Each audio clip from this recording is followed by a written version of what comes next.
Since I was born, but now I am getting youth. And for those of you whose pastors told you in January, the beginning of the year, that by the grace of God you will sing a new song, now learn the new national anthem. Maybe look on, don't turn, maybe look on. Yorubas are screaming, Hausas are crying, Igbo brothers are saying, no blame them, Igbos are being discriminated. Even food don't turn to gold in Nigeria. Kidnapping, lucrative business in Nigeria. Imagine saying your grandchildren where they kidnap. By now, your soldiers for don't scatter Nigeria. How come a man won't get money for ransom when they kidnap him, his wife and his children? After everything, now they go kill them. See, as Naira, they fall against dollar. Emilokon, don't turn to Ebilokon. And you say make we sacrifice for Nigeria. 7 billion to renovate your residence. 15 billion for your traveling allowance. That's not for you and your only vice president. 40 billion for Asurok maintenance. 5 billion for food and refreshment. 100 of millions for dogs and animals. Meanwhile, hunger they kill Nigerians. What did Nigerians do to warrant this treatment? Even Gary, they no fit afford for the family. Tinubu government blame Buhari. Buhari government blame Jonathan. Hunger day, people they die. This one don't pass jaga jaga. Oh. Emiloko, OTD, Emiloko, Baba, Emiloko, Edaku, Power, Emiloko. Tí ó bá sí àwa èmi tí ń dúró wájú yìí tí ń lérí ogun tí ní òkè Buhari nìṣó ká máa bá lọ.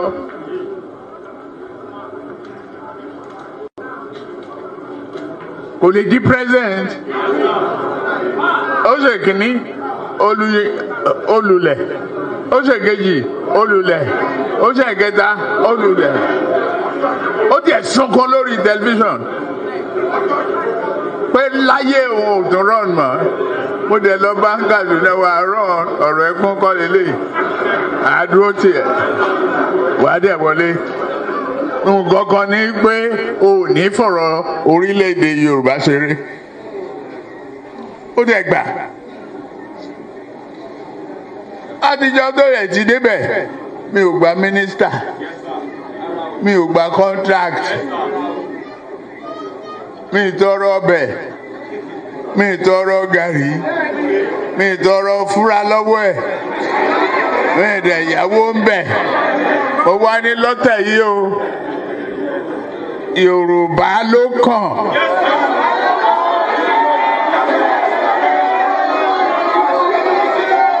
Tá a bá dẹ̀ sa Yorùbá náà, èmi ló kàn.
Okay now. Okay.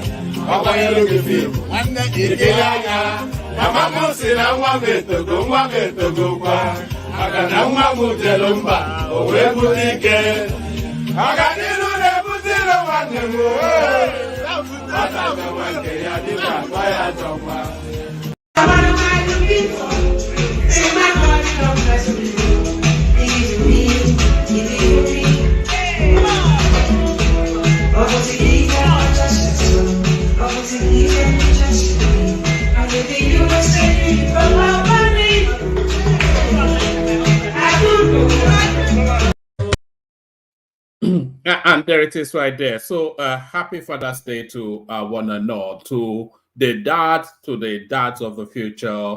Hopefully the day went, so many of these days, Father's Day, Mother's Day, just day. I wonder when we're going to have a day, just a day, just named after itself. So there it is.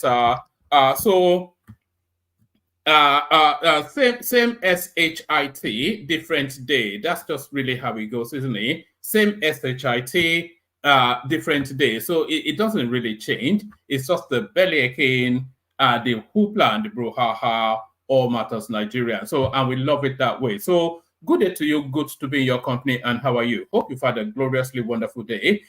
So the weekend rounds off only for another week to thrust through. And that is the cycle of life. So rinse and repeat. So rinse and repeat. The usual protocol, click on the like button just as soon as you come in. Subscribe. And by the way, please be doing that as I'm saying it. Sometimes I say it and it sounds as though it's just some opening sing-along that I do. It's actually a call to action. I'm inviting you to do something. So when I'm saying these things, I'm inviting you to take an action. So click on the like button just as soon as you come in. And if you're not already subscribed, do that as well. If you want to be an active combatant, if you want to be part of the thrust and parry, that is the one man went to more experience. If you want to duke it out with the boys, click on the hyperlink that says StreamYard. Up that pops you, up that pops you to a studio space. Soon as I finished reading the body of the talking points, I'll let you onto the screen, invite your thoughts. Rush through that only to address Ja and Zola right there. So a lot of people would, at least Ja, notice that Dups's session now missing 2 instances in a row. So yes, apologies for that one. And secondly, Dupsi is on holiday, but a session was meant to take place today, and I had a substitute hostess ready. But unfortunately, I couldn't. I had some time constraint. I was unavoidably unavailable. Let's put it that way. I was unavoidably unavailable. But as guaranteed can be, from next Sunday, Dupsi's session runs unbroken till the end of the year. So let's just hold to that. But the session we were meant to, the session that's been carried over 2 weeks now still carries over till the following Sunday. So we'll wrap that up and we'll come up with new, more exciting topics for you. So all that, click on like, click on subscribe, click on that hyperlink that says StreamYard, and the $sign at the bottom of the screen. That's there for a purpose. It is inviting you to supercharge towards the platform. So do that. So do that. We need all those numbers going. We need every number going up on this platform. Because we only seem to have the one person supercharging, and that cannot be the case.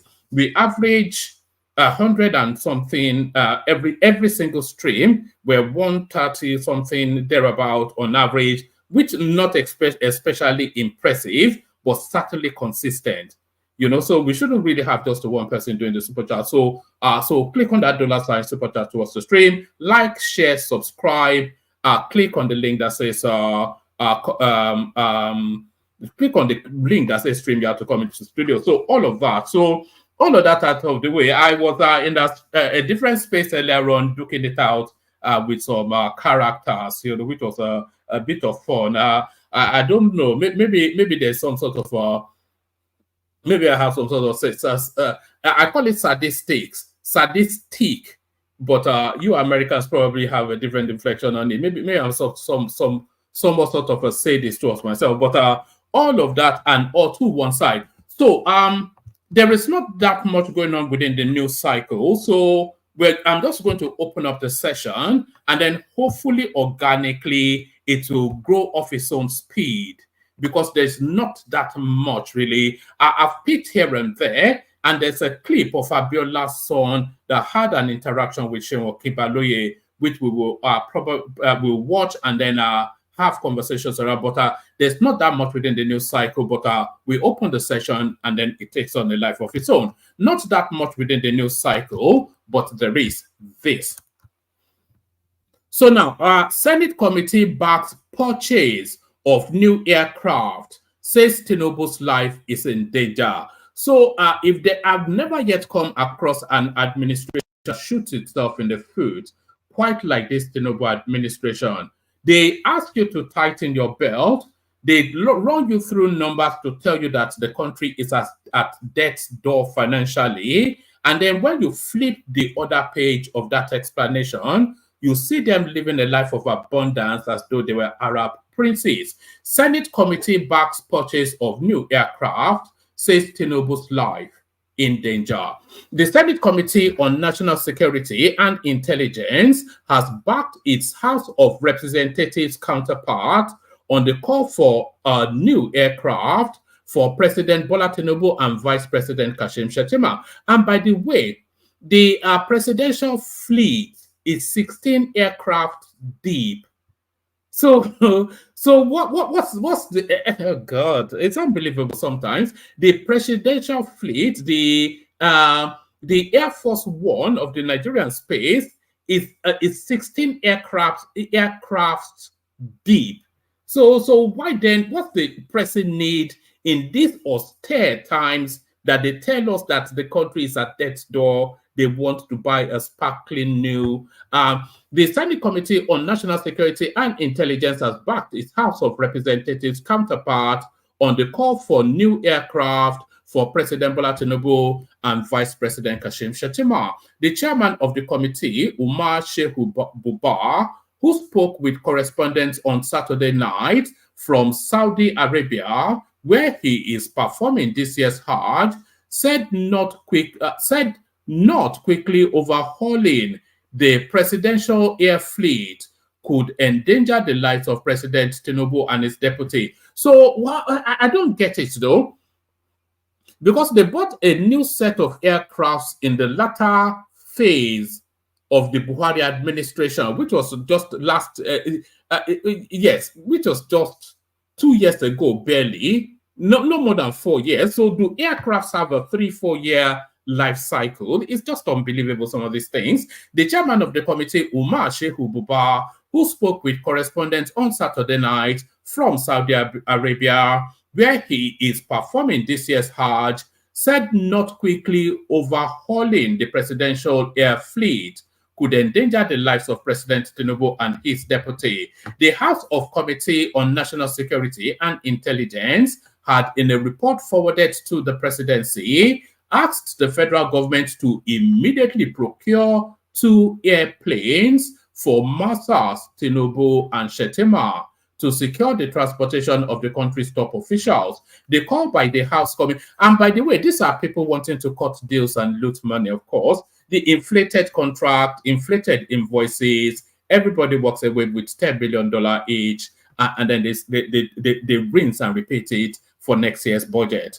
The House of Committee on National Security and Intelligence had, in a report forwarded to the presidency, asked the federal government to immediately procure 2 airplanes for Masas, Tinubu, and Shettima to secure the transportation of the country's top officials. The call by the House Committee immediately triggered widespread criticism by some Nigerians who questioned the wisdom in buying new aeroplanes at a time Nigeria is facing severe economic hardship. But speaking on the matter on Saturday, Mr. Buba said, "Have you seen the report of the committee? The committee's recommendations are clear enough. The committee's recommendations are clear enough. To arrive at those recommendations, the committee conducted an investigative hearing and interacted with officials of the presidential air fleet. The committee obtained the necessary information, which led it to call for the overhauling of the presidential air fleet. It is true that our country is facing economic difficulty, but that will not be a justification to jeopardize or endanger the lives of our president, vice president, other top officials of government, and that of any citizen for that matter." So what is any citizen for that matter? It's different. If I wanted to, is it helicab sort of a? It's not available to any other citizen outside of the great and the not so great and not so good. We are all aware of the air mishap in Iran. Right, they're leveraging that. I think the Iranian president or a top official lost his life to some plane crash or something. So that happened in Iran, and it also happened recently in Malawi, whether the vice president or whoever. So they and especially the Iranian one, a lot of people will say it's people with a small heart, as we call them now on YouTube, that might well be behind that. So they are not leveraging that to assault the Nigerian sovereign wealth and steal money to buy some funky funky aeroplanes.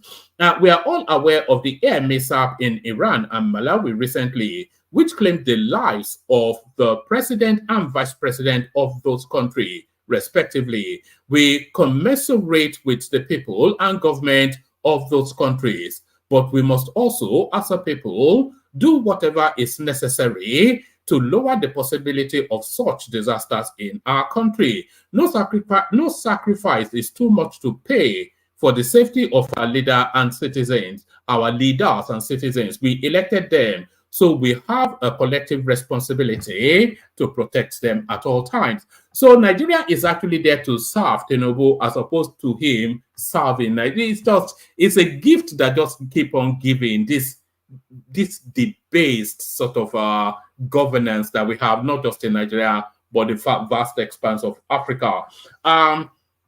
No sacrifice is too much to pay for the safety of our leaders and citizens. We elected them, so we have a collective responsibility to protect them at all times. When asked why lawmakers are pushing for new aircrafts for the nation's top leaders, but uninterested in calling on the government and president to pay a decent minimum wage to workers, the senator said, "I am not a spokesman for the House Committee. You can ask its members that question, but I expect you to know that the committee's remit is in national security and intelligence." So that's a ludicrous question to ask him. I'm totally against this purchase, by the way, but that particular question, you can't gravitate everything down to the lowest denominator or a single narrative space and to say, oh, why are they painting the gate in Nassau Rock? Why is the money not being given to the workers? So we can't get to that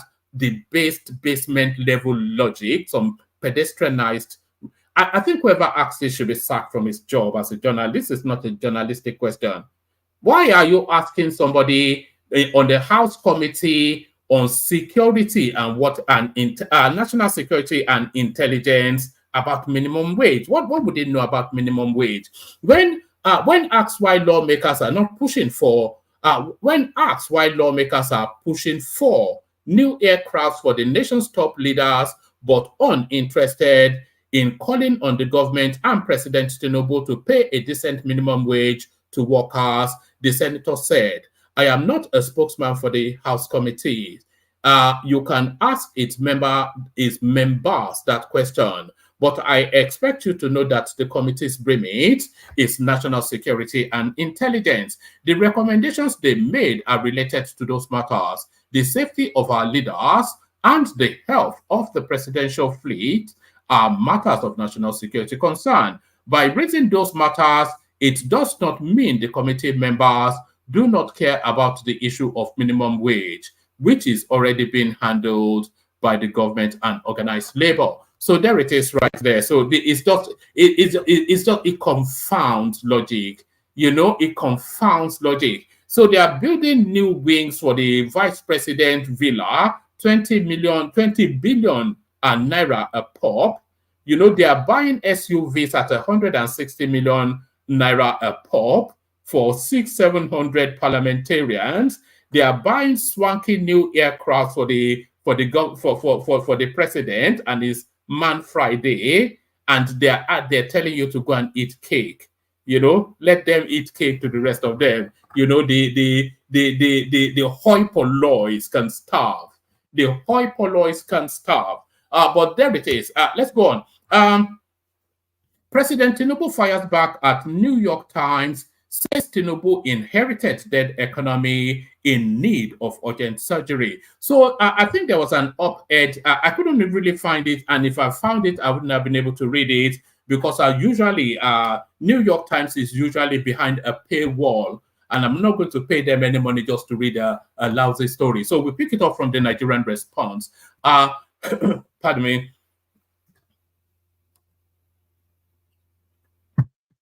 So we picked it up from the Nigerian Response. Presidency fires back at New York Times, says Tinubu inherited dead economy in need of surgery. The presidency has launched a robust response to the New York Times report on Nigeria's economic situation, characterizing the article as jaundiced, misleading, and typical of the predetermined and derogatory manner in which foreign media outlets often. If anybody has a link to that, if anybody If anybody has a link to that New York Times report, which is not behind the paywall, send it to my Instagram handle. Maybe we get to read it in the course of. So maybe we get to read it in the. So that's the link, Thomas.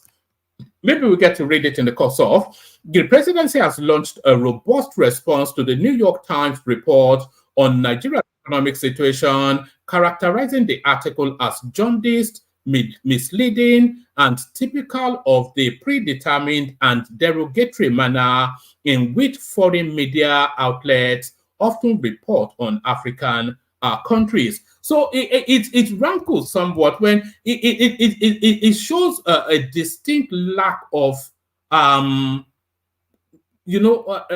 function or the counterweight of intellect for you, because of course they are now dog whistling racism already as a counter narrative to a critical article. So is it because I'm black? It's essentially what they are saying, or it is because I'm black?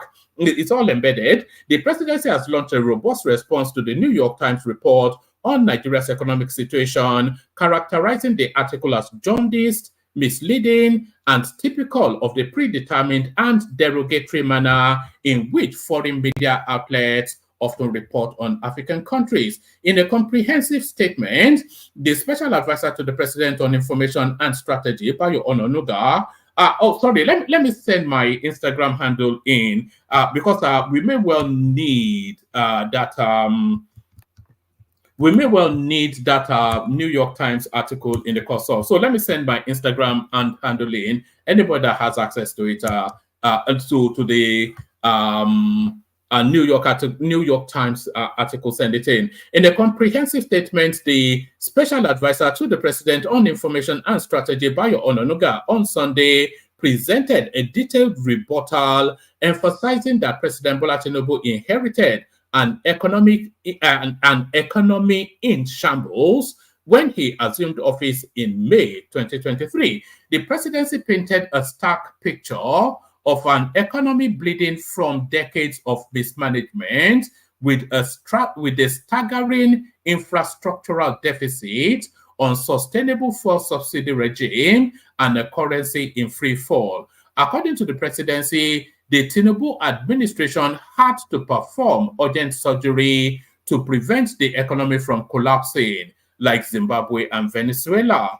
The government's policy decisions, including the removal of fuel subsidies and the unification of exchange rates, were taken to stem the economic hemorrhage and restore stability. The presidency acknowledged the challenges faced by Nigerians amidst the inflationary spiral, but highlighted the positive aspects of the economy and the ameliorative policies being implemented. It cited the economy's trade surplus, portfolio investment, and loans from World Bank and other institutions as testaments to restored confidence. The government assured that it was working assiduously to address food inflation with increased agricultural production, retail shops selling raw food items at lower prices, and incentives for farmers. It noted that Nigeria was not alone in facing a cost-saving crisis, citing the United States and Europe as examples, and expressed optimism that the country will overcome its difficulties like it had done in the past. The report, based on several interviews, is just at best jaundiced, the report, based on several interviews, is at best jaundiced, all gloom and doom, as it never mentions the positive aspects in the same economy, as well as the ameliorative policies being implemented by the central and state government. To be sure, President Tinubu did not create the economic problems Nigeria faces today. He inherited them. As a respected economist in our country once put it, Tinubu inherited a dead economy. The economy was bleeding and needed quick surgery to avoid being... I'm reading it in full, by the way, because it's essentially the title page. So I'll go through it fairly quickly, and then we'll move on.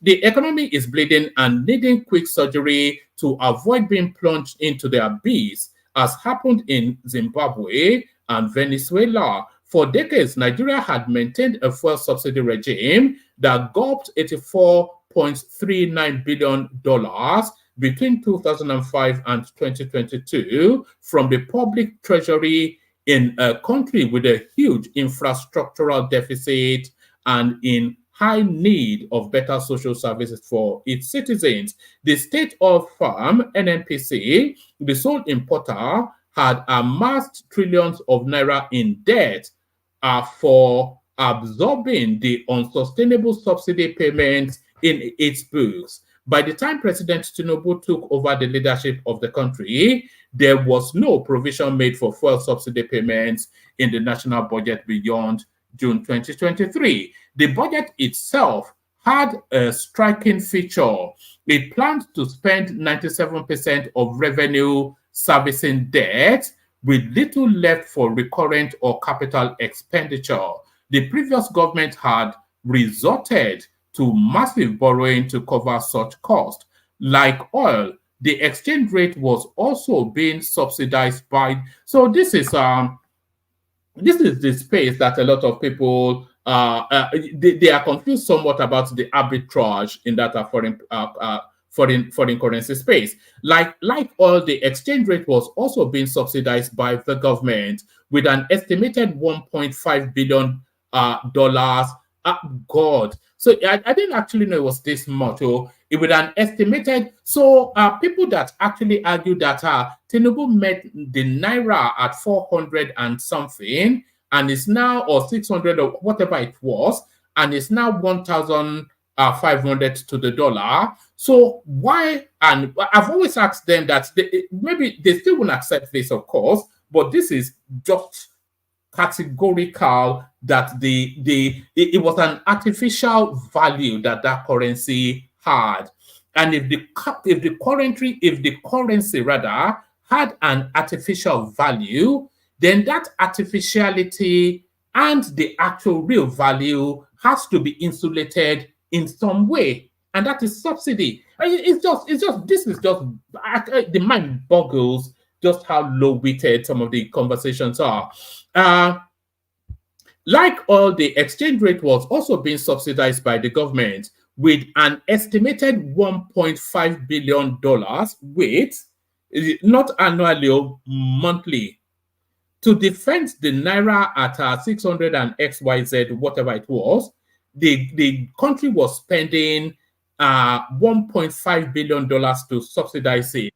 So the country was and if you don't believe me, hear it from somebody else, because hold on to that. Hold on to the thought of that last sentence that I just made there. Just hold on to that thought. Don't escape. Don't let that thought go away from your mind. What I just said there, just hold that thought for a microsecond, because there's something here. Oh, yes. Hold that thought. Are you still holding that thought? Now listen to this. That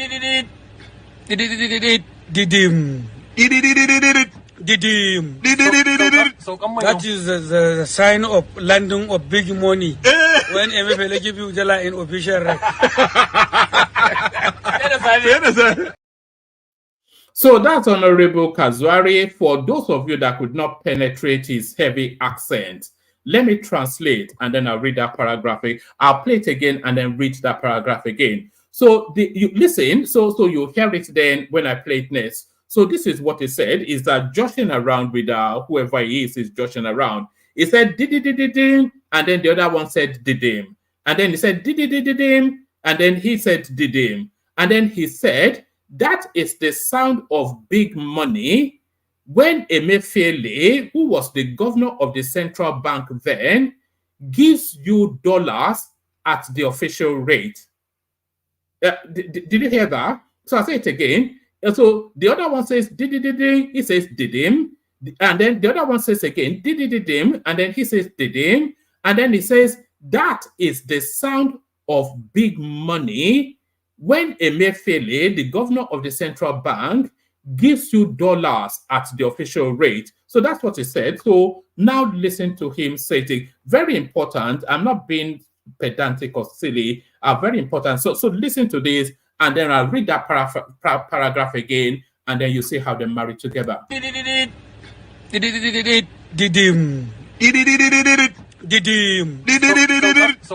is the sign of landing of big money when MFL give you Jala in official rank. So that is the sound of big money when Emefiele gives you dollar at the official rate. Like oil, the exchange rate was also being subsidized by the government, with an estimated $1.5 billion spent monthly by the Central Bank of Nigeria to defend the currency against the unquenchable demand for the dollar by the country's import-dependent economy. President Tinubu had to deal with the cancer of public finance in the first day by rolling back the subsidy regime and the generosity that spread to neighboring countries. Then his administration floated the naira. After some months of storms, the naira sliding as low as 1,900 to the dollar, some stability is being restored, though there remains some challenges. The exchange rate is now below 1,400 to the dollar, and there are prospects that the naira could regain its muscles and appreciate to between 1,000 to 1,200 to the dollar by the end of the year. So that's the government speculation right there. So if you're a financial sort of a person, then you already should know how to play those margins. So is the naira now at 1,400? And by the way, that's a conservative estimate. I've often said, and I hold firm to that space, that no longer than the first quarter, at the push, the second quarter of next year, the naira will be in the hundreds to the dollar. So there's a double your money opportunity for those who know how to read the tea leaves. Right. After some months of storm, the naira sliding as low as 1,900 to the dollar. Some stability is being restored, though there remain some challenges. The exchange rate now is now below 1,500 to the dollar, and there are prospects that the naira could regain its muscles and appreciate to between 1,000 to 1,200 before the end of the year. The economy recorded a trade surplus of 6.5 trillion in Q1 as against a deficit of 1.4 trillion in Q4 2023. Portfolio investors have streamed in as long-term investors. When Diageo wanted to sell its stake in Guinness Nigeria, it had the Singaporean conglomerate Tolaram ready to take it up, with the World Bank extending a $2.25 billion loan and other loans by the etc. coming into Nigeria. Nigeria has become bankable again. This is all because the reforms are being implemented have restored some confidence. So it goes on and on. Okay, I think it's just about 3 more paragraphs. So let me go through it at speed. I think maybe. Okay, let me go through it at speed. The inflationary rate is slowing down, as shown by the figures released by the National Bureau of Statistics for April. Food inflation remains the biggest challenge, and the government is working very hard to rein it in with increased agricultural production. So increased agricultural production, of course, goes through a cycle of farming. The Tinubu administration and the 36 states are working assiduously to produce food in abundance to reduce the cost. Some state governments, such as Lagos and Akwa Ibom, have set up retail stores to sell raw food items to residents at lower prices than the market prices. The Tinubu government, in November last year, in consonance with its food emergency declaration, invested heavily in dry season farming, giving farmers incentives to produce wheat, maize, and rice. The CBN has donated 100 billion naira worth of fertilizers to farmers and numerous incentives. So on and on it goes. So essentially, a report out to the op-ed by the New York Times, the Americans trying to do us in. This is the let me give you the official response. I think I have the response in music as well. This is the response in music.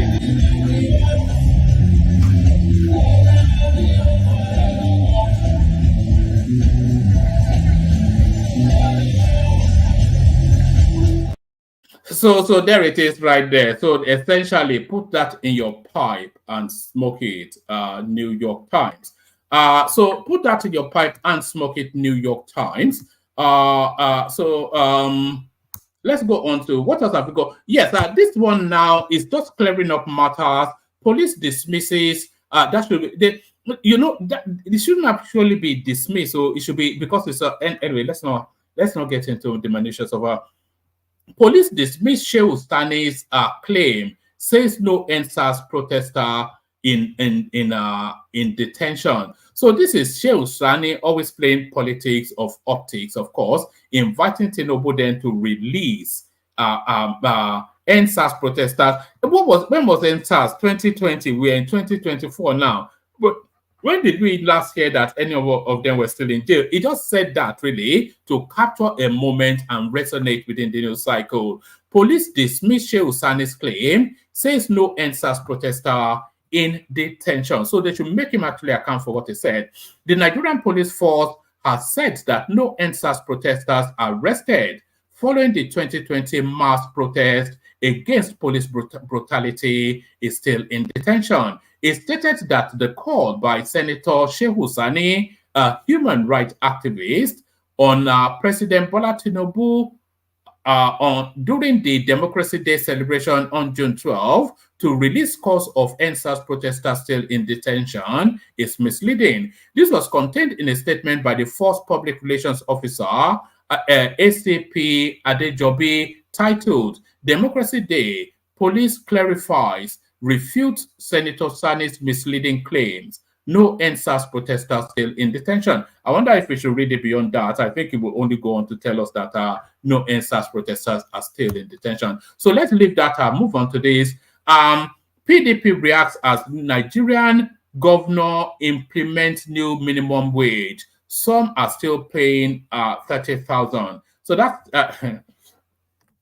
okay. Let's see what this has to offer. If it doesn't offer anything, I'll just abandon it. Dare, not Dario. I thought it was a South name. That's why I'm reading it. Dare Akiniyi, spokesperson of the People's Democratic Party National Youth Group, has urged the state governors in Nigeria to pay whatever amount the federal government is offering as minimum wage. Recall that Joe Ajero, the president of the Nigeria Labour Congress NLC, berated state governors under the umbrella body of the Nigeria Governors Forum for rejecting the 62,000 naira minimum wage proposal of the Bola Tinubu administration.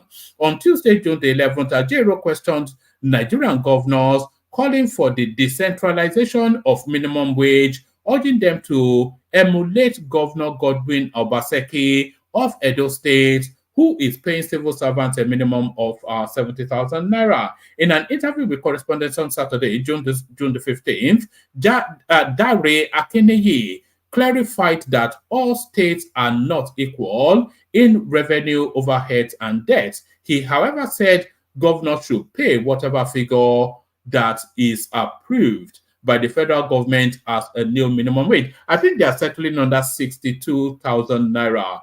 Speaking for that, Akiniyi commended Obaseki of Edo State for implementing a 70,000 naira minimum wage in the state. They can all afford to pay their workers 100,000 naira. And that wouldn't even make a dent on still how much they can loot. It's just they just like to keep the people down. That's just what it is. You know, don't keep them hungry so that they don't get ideas above their station. That's essentially what it is.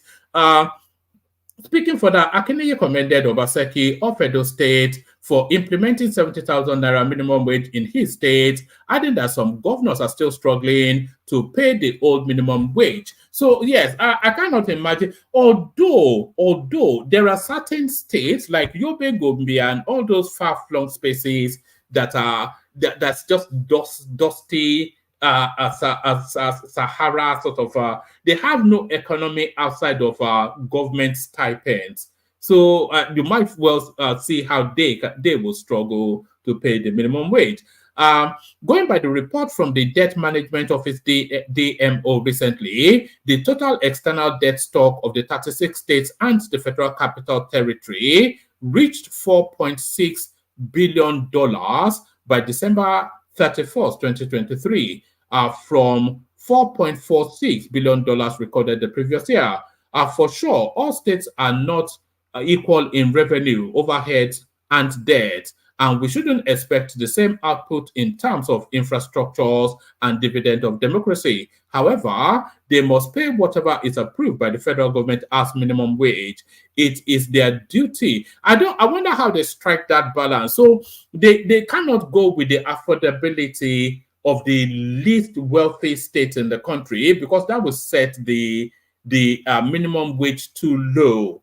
And they cannot go with the affordability of places like River State or Lagos State, because that prices it then out of affordability for the lesser states. So they have to strike a middle ground, and that middle ground seems to be 62,000. It is their duty.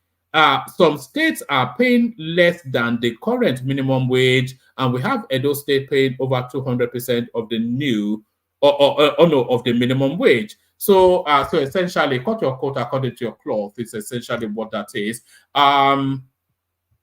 Is that the sum of it? Is there anything else? Hold on.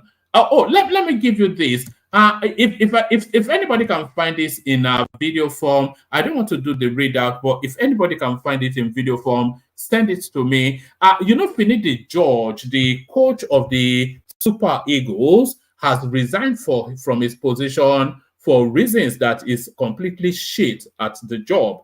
Virtually, Nigeria is at the bottom of the table. We're not going to qualify for the next World Cup, which is just unfathomable. We'll be watching the World Cup and not even be able to say Oseme is doing what, So he's resigned, but then is now having a running. Victor Oseme, he released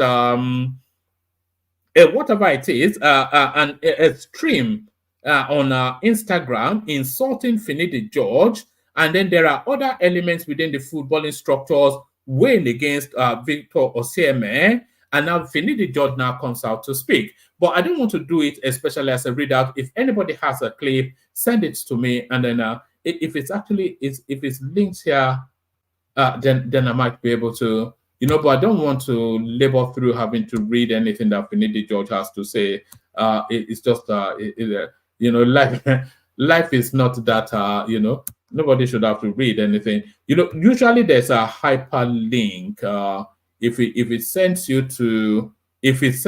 to a clip, then it's then there's usually a I think we may have it. So there's a hyperlink here. Let's see where that leads us to. So I open it in a different tab. Let's see if that's we need it. All right. So how long is it? Oh, it's about 2 minutes. So let me give you a flavor. I'm not sure. Is this Finidi George? I wonder. This doesn't look like Finidi George to me. All right. Let's just listen to this. This one now claims clarification on the Finidi George Victor Osimhen saga. So it's just about 2 minutes.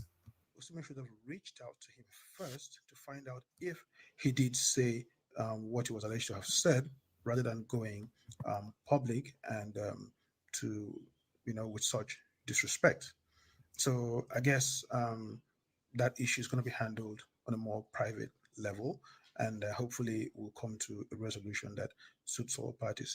In some ways, while the reaction is what it was, I think I don't see how it can be said to be right. And I've got to say credit to Odioni Gallo for getting through to Osimhen to stop that live and get away from his phone. You can never take action when you're angry. You have to take a step back, cool down before you address issues.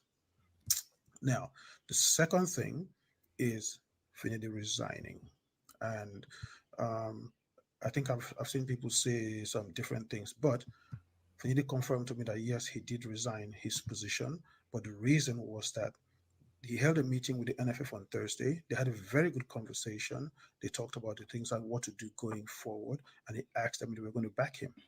Now, at no point during that meeting did anybody tell him that they were going to appoint a technical advisor. Now, but here's the most important part. The NFF board had met on Wednesday and decided that they were going to get a technical advisor, which is what the communique said. But at that meeting on Thursday, Finidi said nobody told him that. And so it was when he landed in Port Harcourt after that meeting with the NFF that somebody called him and told him this is what was going on. And he had to park his car to actually read the link to see that, yes, this is what had happened. And so he said he waited for 2 days to see if anybody would contact him to say, hey, we've decided this, and nobody contacted him. So he felt if that was the case, then they didn't want him anymore. And that's why he decided to turn in his resignation. So I guess I just wanted to put some clarity on these two things for now. I'm having a Twitter live at 6 p.m. Nigeria time. So I guess I'll take some questions and answers on this, and we can address all of these at that time. All right, so that's the going on within the football space. You know, I've not been following the football. I didn't even check if England won. If somebody can tell me if England won, I'll check it just as the guys are playing. We are not even seeing supporters, but I'm not going to even label that. If you don't want to support that, I can't press you too. So let's leave all that, play the guys, bring the panelists on, and then kick off the conversation. Only water, where they see ma. Water, only water, where they see ma.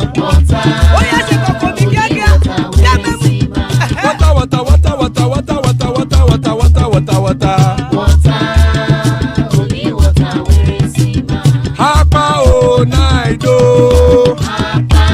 Hapa o naido. Hapa you don't come o. Hapa o naido. Hapa o naido.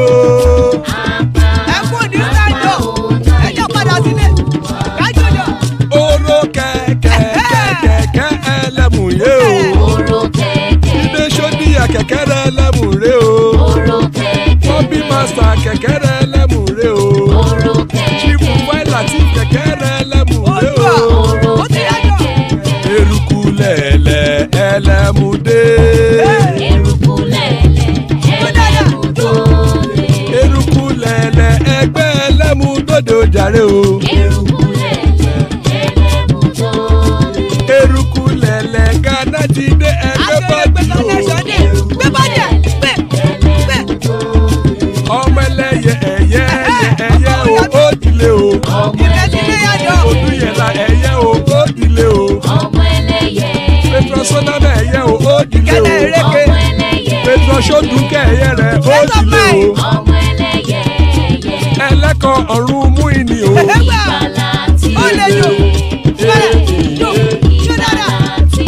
Àkùkọ ọ̀run mẹ́kọ̀.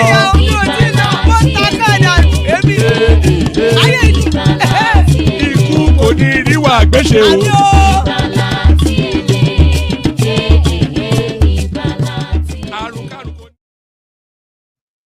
And there it is right there. May death have nothing to do with us. So may death have nothing to do with us. Amen to that on behalf of myself and you, my friend. Amen to that on behalf of myself and you, my friends. So amen to that. Ola joins us under a new funky name. It seems to have a name for every session. Good to see Ola, father of the bride, right there, Ajanle Koko, man of the moment. Ekene joins us to put a kibosh on everything. Bah, humbug, as always the case with rational mind. And Sodi who has given up smoking weed. So good to have you, gentlemen. Good to be in your company. Like I said, I was actually going to, even the news cycle was so slow, I was going to play the Abiola clip, which we may well play in the course of actually let me take a quick sound.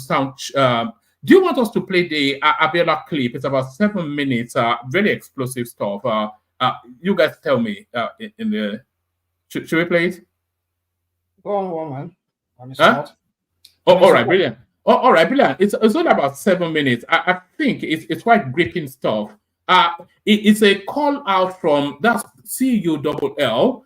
For those of you who can climb over the hump of my heavy or your accent, it's a call out from a longer, detailed. But let's have it.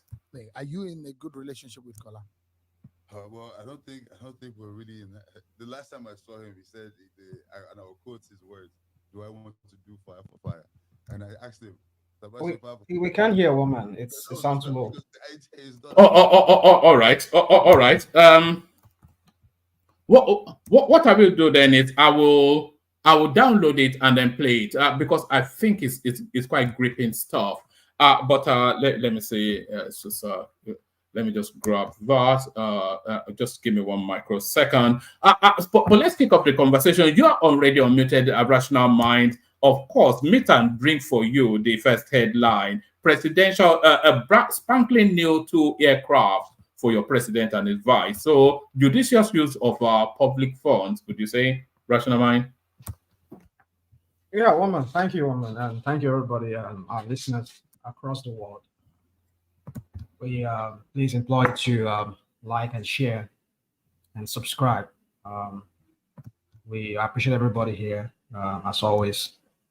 Woman, for me, you see, talking about this, there's a thing with the Tinubu administration, the administration of that country. It's we said it. I've said it before that you people, you don't know what you're creating. You're creating a monster. The person of Tinubu. You see, there's something about these people. We don't know. Sorry, carry on with your thoughts. But this is for the presidential fleet, by the way. I know. It's not the country gifting him an airplane, but you see, we know what I'm saying is this. There's this method of Tinubu if he wants to do things like the national anthem of the thing. It came from the Senate, but hereby we've seen when this guy said in an interview prior before that we never knew about, that came to light later, that he had an interview with somebody where he said he would have loved for the whole national anthem to come back, and then somebody come here and was telling us that no, it was Bamidele from Haiti that sponsored the bill. Who does not know how these people they operate? Now, the other day he went to Holland and we went to the Netherlands, and then the next thing he could not come back. Whether he went to France secretly, you go and see and then we had that they sent a second presidential jet to go and pick him up. That one to Yamutu. Who does not know that you see, Ajekalano. So there's this trend. There's this pattern with Tinubu and his criminals. Now we're hearing that some committee within is it the Committee on Intelligence or whatever crap they call themselves? He said, "Oh, the federal government. Tinubu, it's a matter of national security. If the president cannot get a new plane, the whole plane now. We know that they were trying to." We know that they just that's what they do. That's what these guys they do. They know how to start a narrative, start a story around some things, and then but if you can link the dots, if you can link prior events to the other events, you can know what is going on here. That is how Tinubu operates. This is how they operate. You get it? So you just need to look at the pattern and you see that pattern and you can tell where these people are going with this their governance of that country, the administration of that country. It's so pathetic, woman. I don't just know. You see, at the time when you are saying Nigerian people should be taking baby steps. You know, I don't often agree with you, but I somewhat halfway agree with you now, and not necessarily that they're buying additional aircrafts to add to the presidential fleet, but it's just the timing of it. You know, people are shouting against power all over the country, and you are buying president. It's just silly. They seem to be. So now you know people are shouting about power all over the country, and then you were showing us a video, a propaganda video the other day here, telling us that it was Nigerian people that are jacking up the price of the food. No, it's not propaganda now. It's all mixed in. If there was an abundance of food, that wouldn't even be that window wouldn't open. It's scarcity that creates a. But no, the timing of it is just, these are the sort of things. What is not wrong with this government, with this administration of that country by Tinubu? What is not wrong with everything the way they're going about it? What is not wrong about it? To be honest with you, rational mind, I think most things are right with the Tinubu administration, but they often too often score own goals. You heard the readout about the breakdown of the economy. $1.5 billion per month to insulate the naira from Babangida till up to Buhari. So that's unsustainable. You even heard Honorable Kazuari saying exactly the same thing, that they are just scamming the country. So he had to do that, did he not? Woman, you see, we come here, we promote mediocrity sometimes. You see, Nigeria with a population of 200 million. Let's just say 180 million. Do you know what $1 billion is a month? That kind of economy. It's chicken change to some states here in America. Even some countries in America here, what they reckon in a year, or what they spend in that county, like LA, the county of LA, or maybe you're talking about San Francisco, the kind of money they spend per month, whatever they subsidize or maybe paying, whatever, it's more than $1 billion a month. Yet they still have homeless people running around, stealing from shops in daylight and not going to sidetrack me with that your comment. I don't want to entertain that. But my point is is that Nigeria is too big to say, for us to be saying $1 billion is just a big of a money for a population of 200, almost 180 million or 200 million people. That's what I'm saying. It's nothing. Here in America, they subsidize heavily, actually everything here in America, especially agriculture. Yeah, you mean they should continue? One thing Nigerians are benefiting from that government. Hold on. Are you arguing that they should have continued subsidizing the naira 1.5 billion? Yeah. Okay. Let's take that. If they continue subsidizing it $1.5 billion as opposed to the real value of the naira, what do you then make of that comment by Honorable Kazuari? What did you think he was saying? Woman. You see, sometimes. No. Answer that question first. I'm not going to answer that question. I'm not going to answer because they answered the point. There's no answer to anything you are trying to get from me, woman. All I'm just trying to say is that you're trying to box me into a corner with that's something, because there are certain things I don't like. Even when you were saying this, I was like, is this necessary, woman? Come on, woman, is this necessary? I mean, like, we know that there's corruption. That's what we're saying here.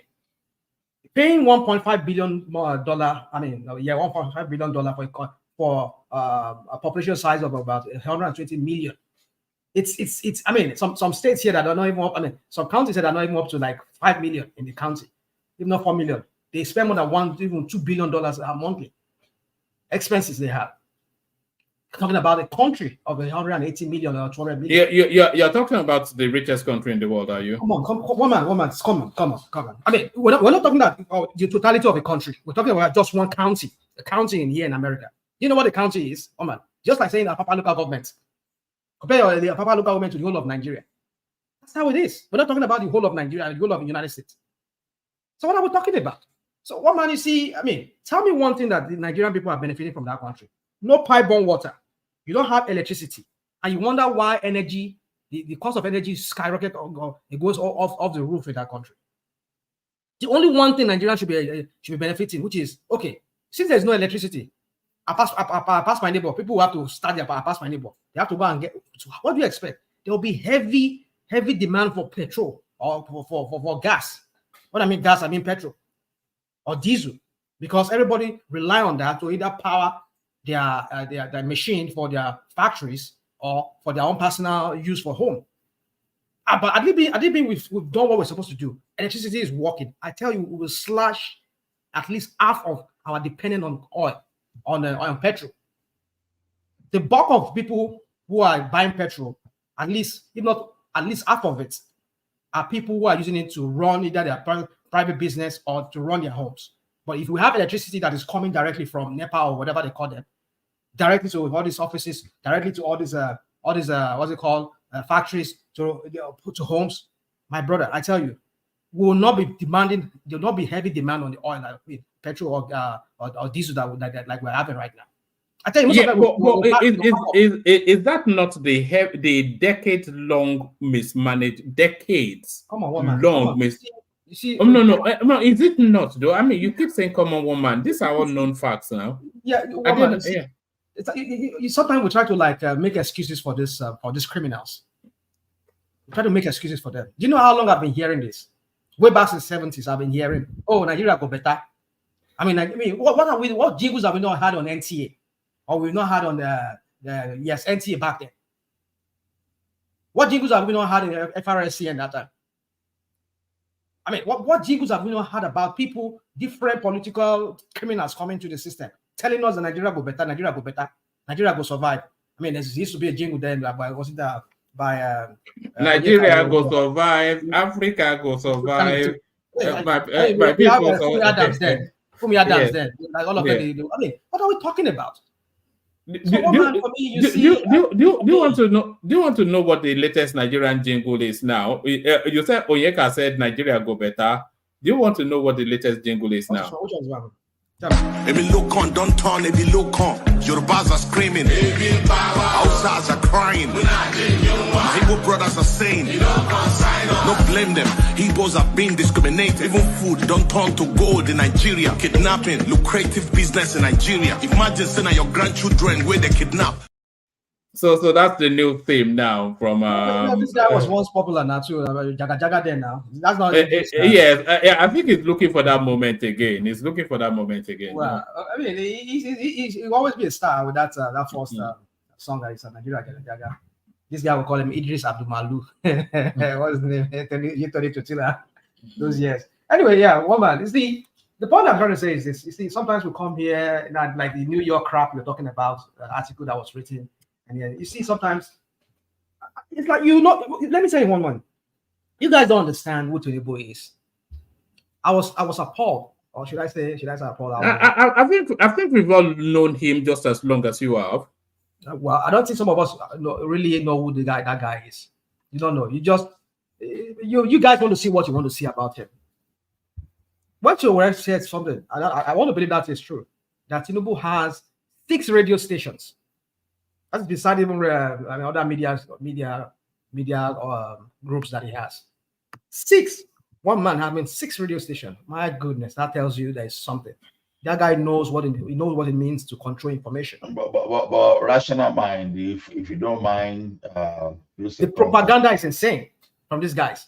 So what I understand. I know you want to comment, but because I really want to redirect you because okay, go on, please. On this issue of aircraft, I really want you to speak on it, not the general things you don't like about Tinubu. Now, see,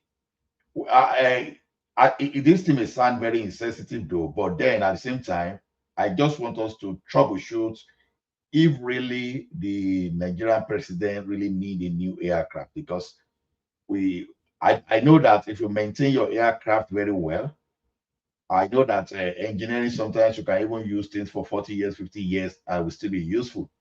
So, but sometimes too, we have to dig deep and see what are the criteria, what's the main reason we want to change this aircraft. There could be justification irrespective of what is happening in the country. So I like to balance the situation. How old are the aircraft we are talking about? They gave justification, Ola. They said, given the spate of aircraft falling off, crashing, and presidents dying, citing Iran and Malawi, they said to err on the side of caution, maybe just add an additional 2. Okay, but with someone that at least have education in engineering, that is not enough for me to just say just because aircraft. See, aircraft can be commissioned today, a brand new one, well certified one. I can see 4. It doesn't matter.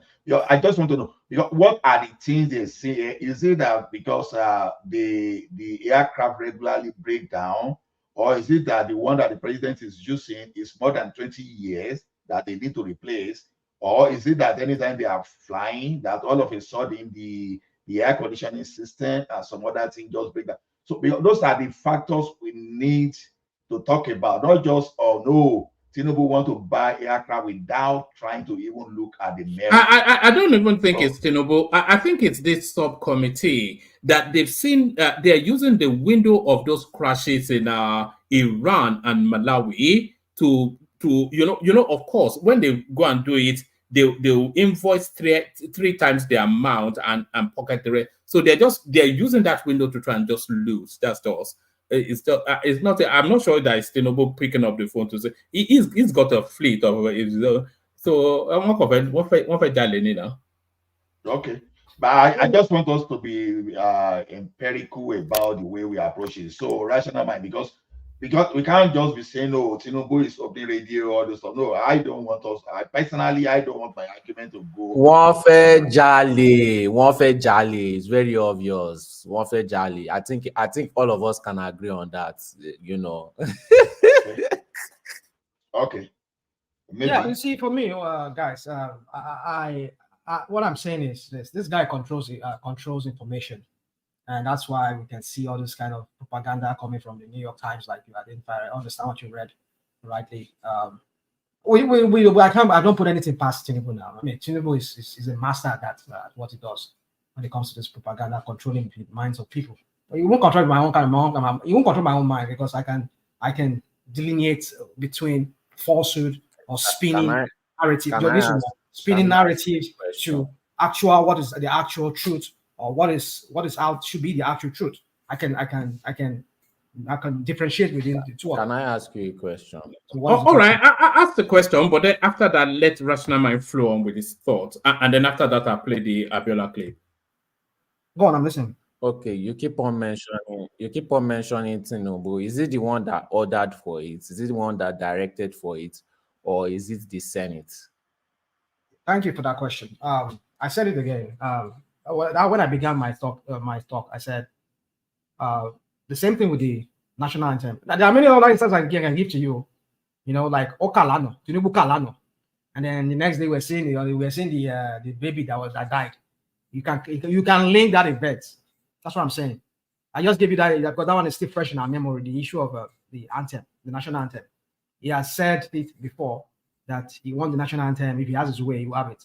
And then one of immediately from your state, Ekiti state, that guy, one of those sycophants in that national assembly.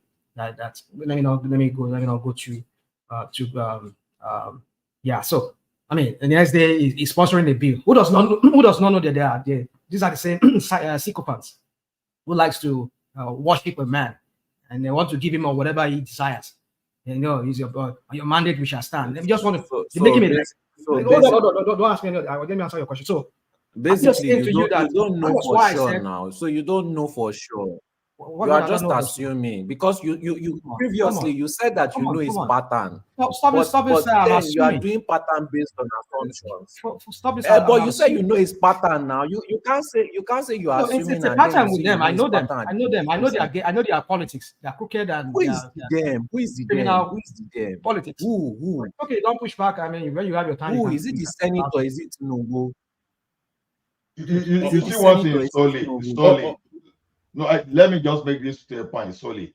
See, I don't believe that the committee in the Senate are the one proposing this. That thing must have come from the presidency. So I don't believe in that BS. I will also with it concern I below with overload. All of a sudden, though the institution that are supposed to be doing balance and check, they will be the one now to know what the presidency needs. I don't believe that, to be honest with you. That thing, that proposal must have sneaked out of the presidency to the Senate to approve. Senate should not be the one to now start raising concern on behalf of the executive instead of doing balance, check and balance. I don't believe in those BS. So basically, the presidency wants a new jet, QED. So, but the merit is what we should be discussing, not saying the person that is trying to give them. Thank you. Let's solid say whatever I want to say. Well, my point is this, my friends, is that I just believe Tinubu, and I know what they do. They're very good at what they do. So let me just go. So, but then, do I think that thing is needed? Maybe it's needed, not at this time, because right now the country cannot afford to be the kind of, you see, boy, man, I mean, it's he doesn't look at how much he spent on just hash. They just hash alone, no, they spent over $70 billion. We are just hearing billions, and you wonder why there's hyperinflation in that country.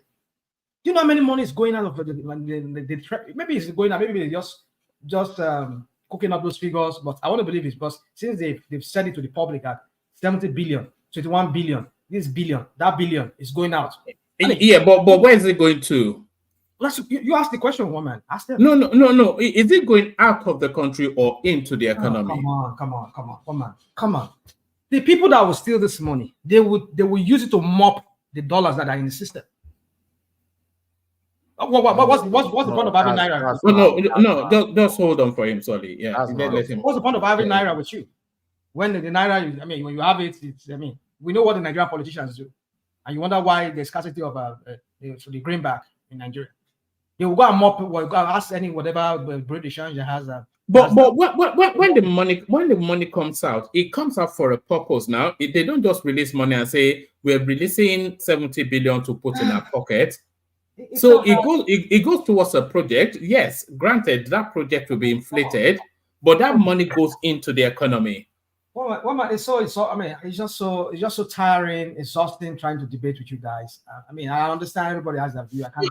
I just saying people should view on anybody. But my point is this: I don't know what you people are not seeing about this whole thing going on. No. I don't think you are giving people the credit that they may deserve sometimes. People see the space in a multi-layered way. They identify, a lot of people identify with your skepticism and pessimism are based on the antecedents of governance in Nigeria. But a lot of people also see the trajectory of policy and the necessity of what brings them in. But you seem to singularly just see, anyway, it's your opinion. So you both trajectory, necessary. I mean, I said was that all those English, English,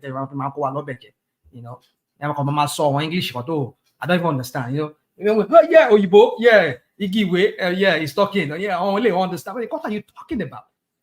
I mean, all the things you just said now. What is the reflection of that country called Nigeria? Hey, economic trajectory, blue economy. You just be using high-sounding words, and at the end of the day, it's zero. You're saying, and then you come here and telling me, "Come on, woman." You see, the point is this: if you want to believe whatever you want to believe, you want to have whatever view. But my point is, you spend $70 billion, 70 billion naira just for Hajj, some religious pilgrimage. And at the same time, we're having issues of Forex. And people are going to Saudi. What do you think? How do you think? Are they going to spend naira in Saudi? They will mop up whatever they can mop. But that doesn't correlate. That doesn't correlate. What does Hajj have to do with dollars? Dude, just take your time and listen. They are not going to spend dollars there now, and they are buying their tickets in naira. Oh, come on. They are paying for. What don't you don't understand? I don't understand why you do. I don't know. Maybe you understand. No, they take dollars now. Sorry, what are they? They are not taking naira to spend in Saudi Arabia, are they? But they can't spend the dollars in Saudi Arabia. Oh, come on. But they'll change it to the local currency. The currency of travel is the dollar. That costs. Let me ask a question. You lose more money doing it that way. Forget dollars. Foreign exchange. Just call it foreign exchange. Irrespective, it's capital out of the country. dollar, riyadh, whatever it is capital out of the country. I think that's the point Rashid is making. I don't know. So that's what I said. It's so tiring trying to have a conversation with the Agbado people like Solly and and you woman. Don't get me wrong. I'm just kidding. Yeah, but woman. So my point is this: you see, they try to corner me as an Agbado on Rudolph's face today. I don't know. Those people, they are just made of. I don't know what they are made of, but it's not something of this earth. Yeah. So woman, for me, do I think it's necessary? If really there is a problem with the jet, and going by what you see, that's what you always cite examples. They always trust criminals. They always look for some parallels. Oh, yeah, Iran president died recently in a helicopter. Malawi, they always cite this example. You see, that's it. But the point is, at this point in time, okay, let me give you an example of Argentina. You know, the Argentine president flies on a local airline. He flies on a local airline. And now Argentine's inflation has dropped by 4.something%. That guy, he has to bring in some kind of austerity measures. He cut down on so many expenses within his cabinet. And that was why he was able to bring it down. Those are leaders who wants to serve, not to be served. Tinubu wants to be served. He's not there to serve. That's why he's doling out all this money, all this naira, billions. Where are this money going? I mean, it's going through the Nigerian system. And then you wonder why there's inflation. Or not even inflation, high inflation. I don't know what we don't get about this economic thing here. The way this boy should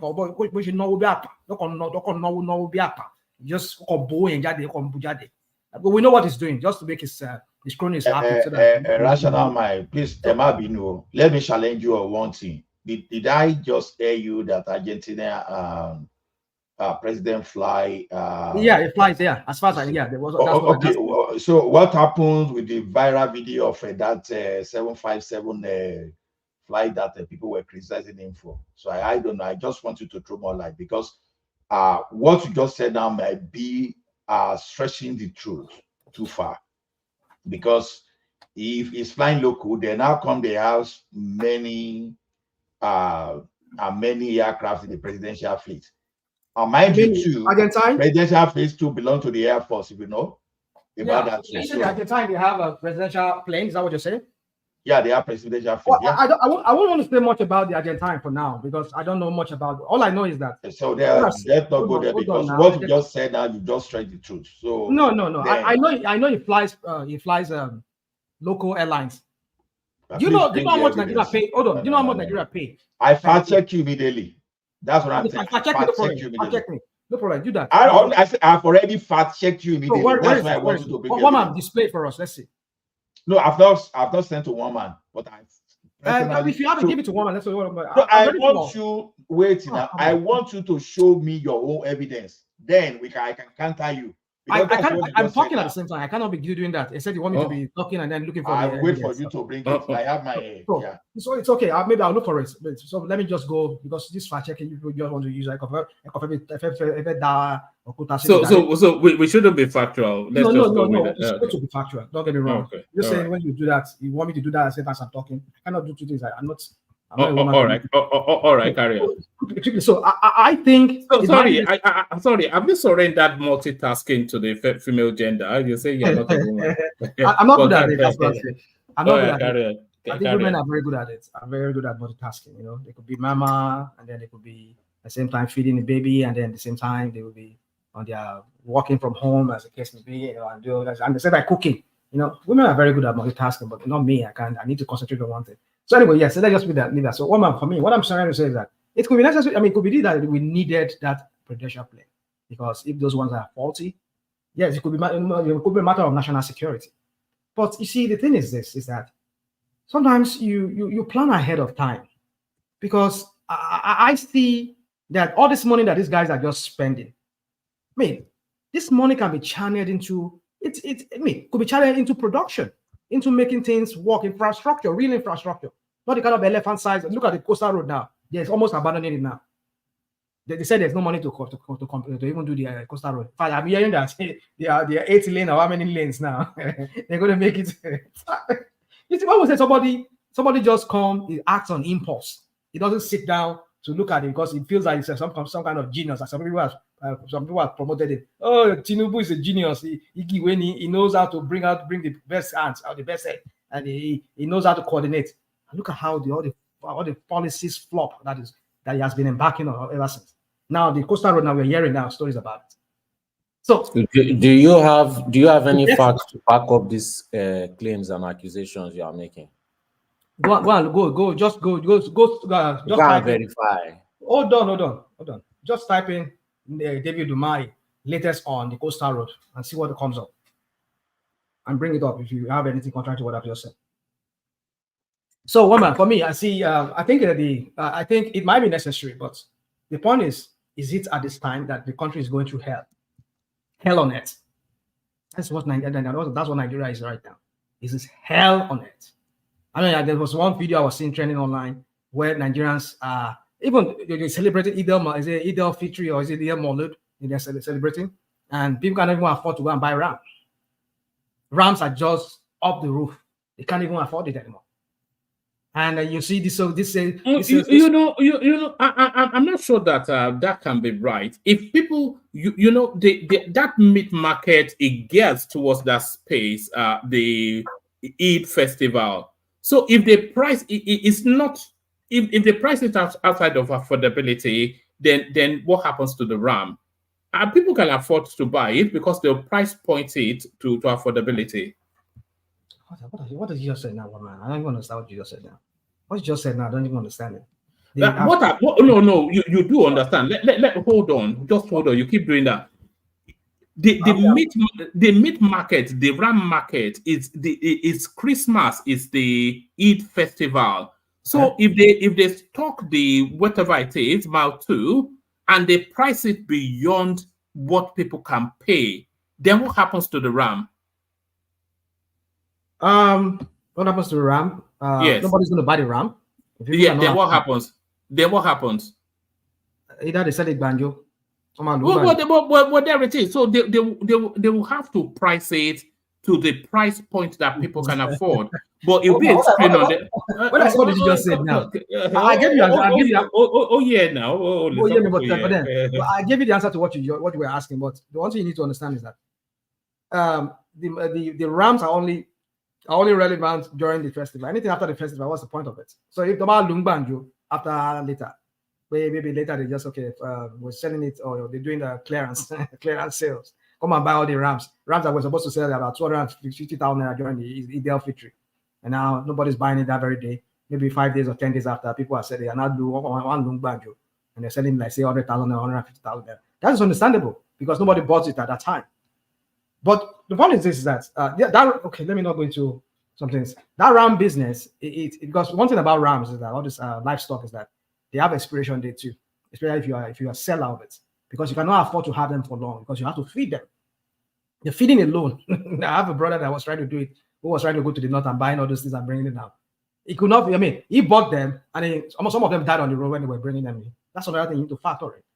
Some of them died on the road because those animals, you have to pack them inside whatever lorry or what's it called, trucks that brings them down. In the process, some of them die, and then you have to those ones that died. Either you sell the meats to all this. Some of this year that some of us eat. We have to be very careful. Some of those meats, there are these animals that died during the process of being transferred. They sell it banjo. So all those meat sellers on the road from that to Djibouti or going to the north, they'll sell it and then they'll use it to do kilishi. Some of us will buy and eat it. My brother, my cousin brother did it. He did it, and he was in that business. So my point is this, woman, is that you need to understand how these things work. They will sell it because they cannot afford to keep them for long, because it takes a lot of money to even keep them, to feed them.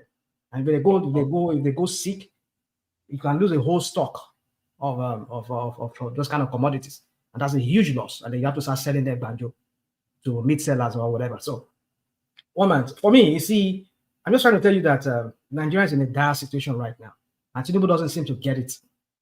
Maybe because of the sycophants around him, telling him, pruning his ego, letting him know that your guy, you're still master strategist, believe in you, that kind of crap. Like they tell him every time, it's your mandate you are starting, your mandate you are starting. Look, Nigerians are dying. Nigerians are, I don't know if you read what the Punch said a few days ago, that there's scarcity of naira in the system. Scarcity of naira. People are buying naira with naira.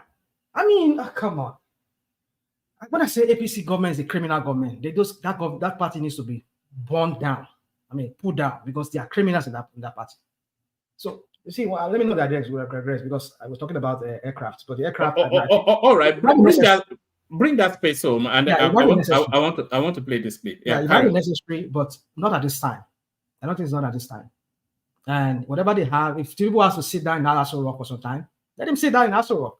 I mean, to park that aircraft in any airport, any major airport across the world, it costs you at least, according to what I had, we say that like $1 million. I don't know how true that is, but I know it's at least hundreds of thousands of dollars to have that aircraft parked in the hangar in any major airport across the world. So imagine when you're paying $100,000 every month, maybe every day or every month. You know how much that is going to turn on our taxpayers' money. And these are the hard currencies that we need to give to our manufacturers to go and buy machine parts or buy raw materials to do local production. And when they can't find it because somebody has taken it, the one they're supposed to take, and taken it out to go and buy, to go and pay, what's it called, parking just our jets. So you see, we need to see how we need to sit down and see how we can cut down on expenses. This is a kind of a government that is running. It won't help Nigeria. I'll leave it at that, woman. Are you there, woman? No, sorry, I was muted. I said, all right, brilliant, thank you. So I'm going to play this clip, and then we'll pick up the conversation with Solly off the back of it. Read the comment on the screen, Rational Mind. Are you in a good relationship with Kola? Well, I don't think we're really in that. The last time I saw him, he said, and I'll quote his words, "Do I want to do fire for fire?" And I asked him, "Tabashi fire for fire, Shama John," because that was all that. Because the idea is not about. Look, the whole Nigeria is in fire. He asked me if I want to do fire for fire. If the idea is that I'm already in fire, so let's do it as long as there will be something, proceeds will come out that I will be able to take care of my family and people who just need help in general. So yeah, we're not in good terms, and it's sad for me to say that. You know, I don't want to have an issue with my older brother. He's my older brother. I love him. You know, I hope he loves me, but I have no ill will. I'm just saying that this is our collective responsibility. And if you're not doing your part, then you should just step aside. It's very simple.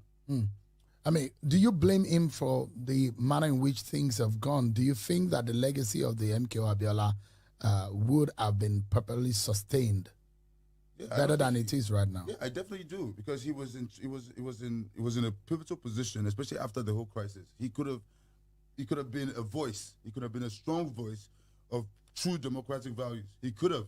He chose not to. Apparently, at the time, my father was still in jail. He was having relations with Babagida's daughter for Christ. I don't want to.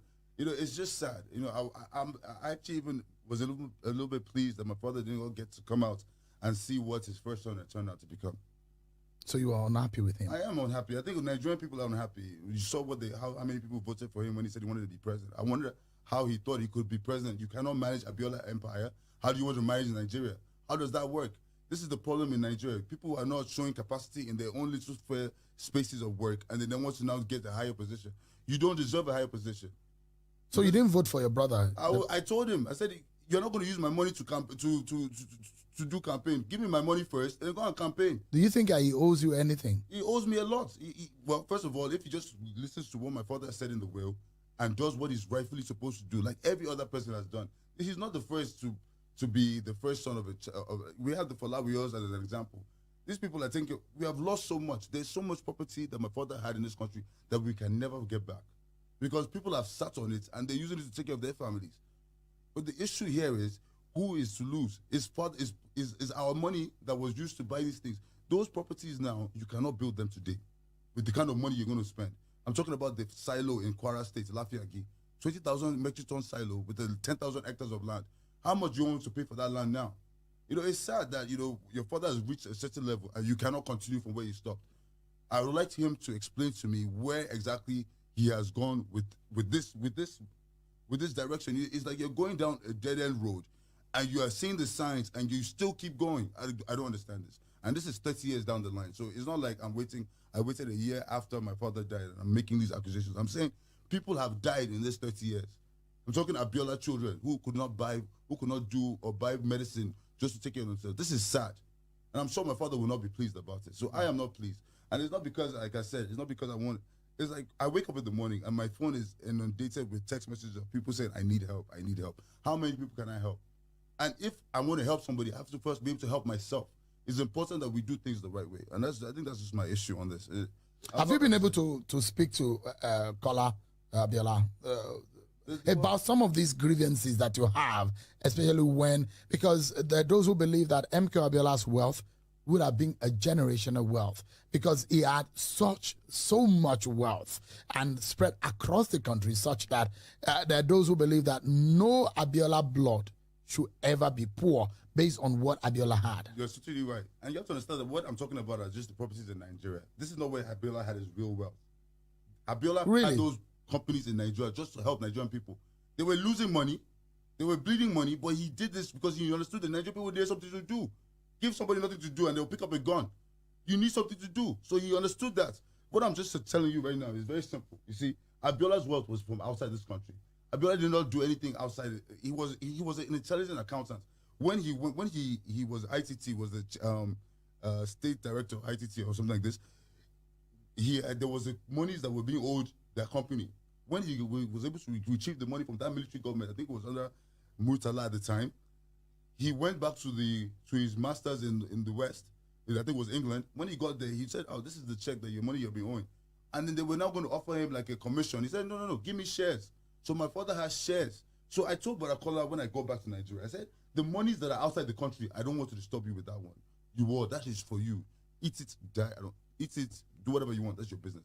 But the ones that are in Nigeria, we will die there." Have you been able to take that up? Some of the properties and some of the businesses. Like I said, we took over Concord. That is being at the time we took it over. He went ballistic, took me to the KBC Akiolu's palace to tell me why I should leave the place. I'll even give you a funny story. The day I went to that Concord, this would have been maybe 18 years had passed. I'd been in Nigeria. I'd been working in Osun State at that time with Ogbeni Rafa Rogoshola. Thank God for that, for him, because if not for him, I wouldn't probably have had the courage to do what I did. It was the second term. I was on my way to Oshogbo, and I just kept on thinking because I had 2 kids, young kids at the time, and I had to go to Oshogbo. I stayed 3 months, then I'll be relieved. Somebody else will come, then I'll come back home. That was not a way to have a young family. But anyway, I was doing it, and on the way there, I was just thinking that if anything happened to me on this road, what would I say? But we had properties in Ikeja, right by the airport. We had properties in Oshodi. We have properties, and these properties are not just property. These are billions of naira, today's money. So I am maybe. Are they still there now? Concord is still there. These properties were put under Abiola's name. You can't sell something that is not your name. So the idea for Adadi, and I think that was his idea, was that if we all don't come together and decide to sell something, nothing can be done. But what Bakola, I think, was doing he was doing things in our absence. And now that we're all old enough, and when we enter the property, those that he had maybe done these shady deals with would now be attacking it, will be going to meet him. He's now attacking me. I wasn't there when you made those agreements, and I'm not in any way. But you had Jamiu is your brother. Yeah. Afsat is your sister. Yeah. They are older, and they're perhaps closer in age to Kola. All of these grievances, have they taken it up with him? Well, I realized something once I grow older. I told you I was real young when this happened. Apparently, maybe there was some kind of politics happening within the family that I wasn't aware of, or maybe I was too young to understand what was happening. Because me and going to America is a kind of place where you speak your mind, and it's a freedom of speech kind of thing. So I learned to be open. So I understand. I think for them, they're just a little bit still traumatized by the whole event. You have to understand that. Me, I lost my father when I was only about like 11 or 10. They saw my dad throughout, so they had a more intense relationship with him. It was a little bit harder for them to like come to terms with his loss. Me, younger, how we say kids are Brazilian, they can just they move on really quick. So I guess I was lucky in that sense. But I know that they're also not pleased with the situation, and they're also working with me towards getting us back on track.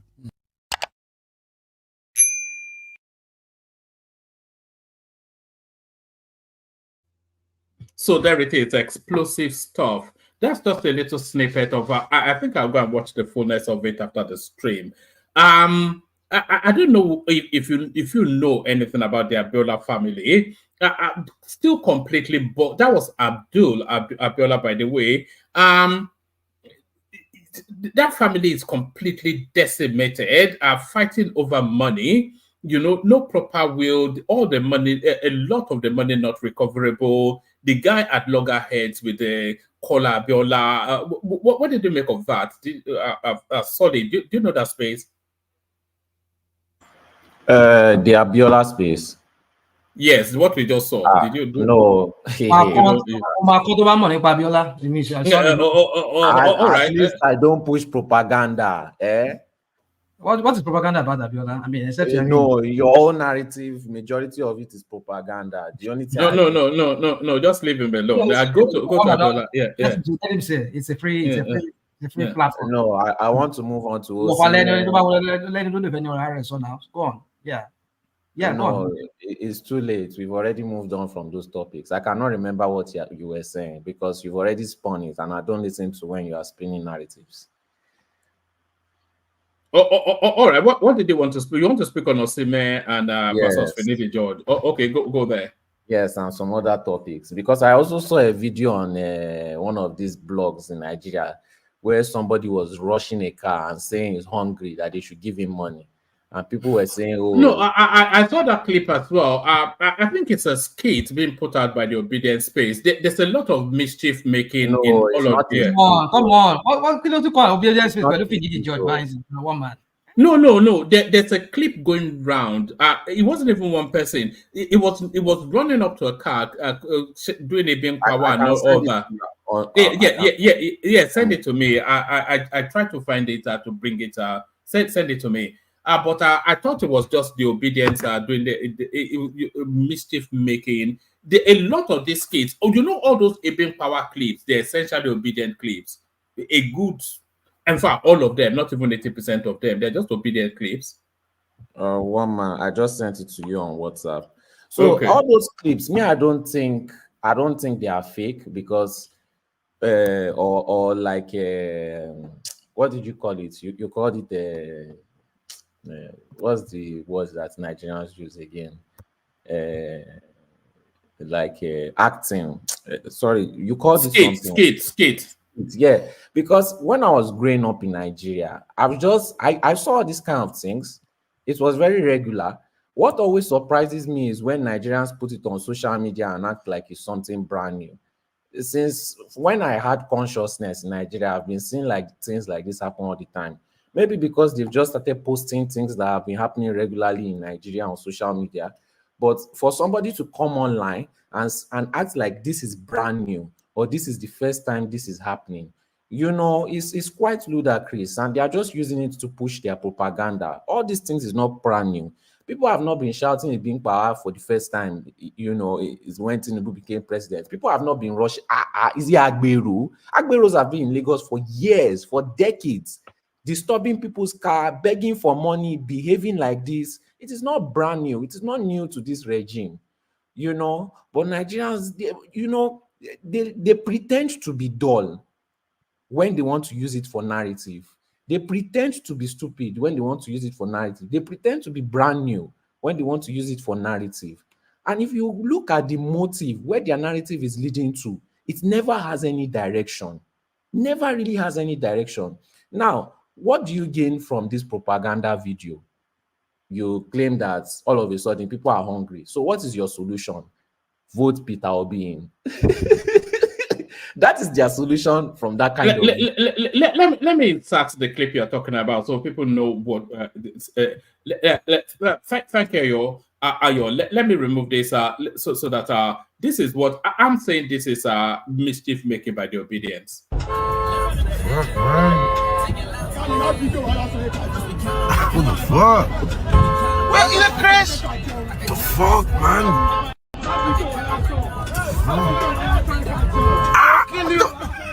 What the fuck? What the fuck? Say that video. Now that's just your standard Oraisa behavior. Now, what's the brand new? That's just Oraisa behavior now. Nothing brand new. This is nothing compared to how Nigeria was before. This is nothing compared to how Agberos used to be before. At least this one didn't block the road. This one didn't break the person's car after they rejected him.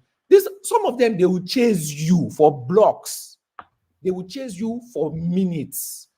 Just, you know, sometimes if I say Nigeria is getting better, some people would think like I'm crazy. But the kind of things that I used to see before, it was worse. You're breaking up. Bridge and using them.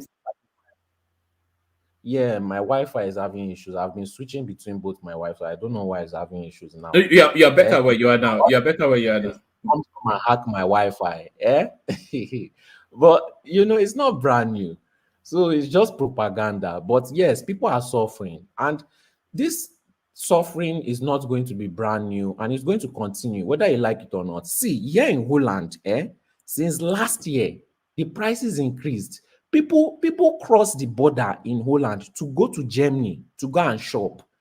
I now knew that if it is that bad here in Holland, and they did the increase of minimum wage, you know, if it is that bad here in Holland, it's going to be worse in Nigeria. Whether you like it or not, no matter what government you put, no matter what you do, that inflation was going to come. And Nigeria is not unique and peculiar to that inflation. It happened all over the world.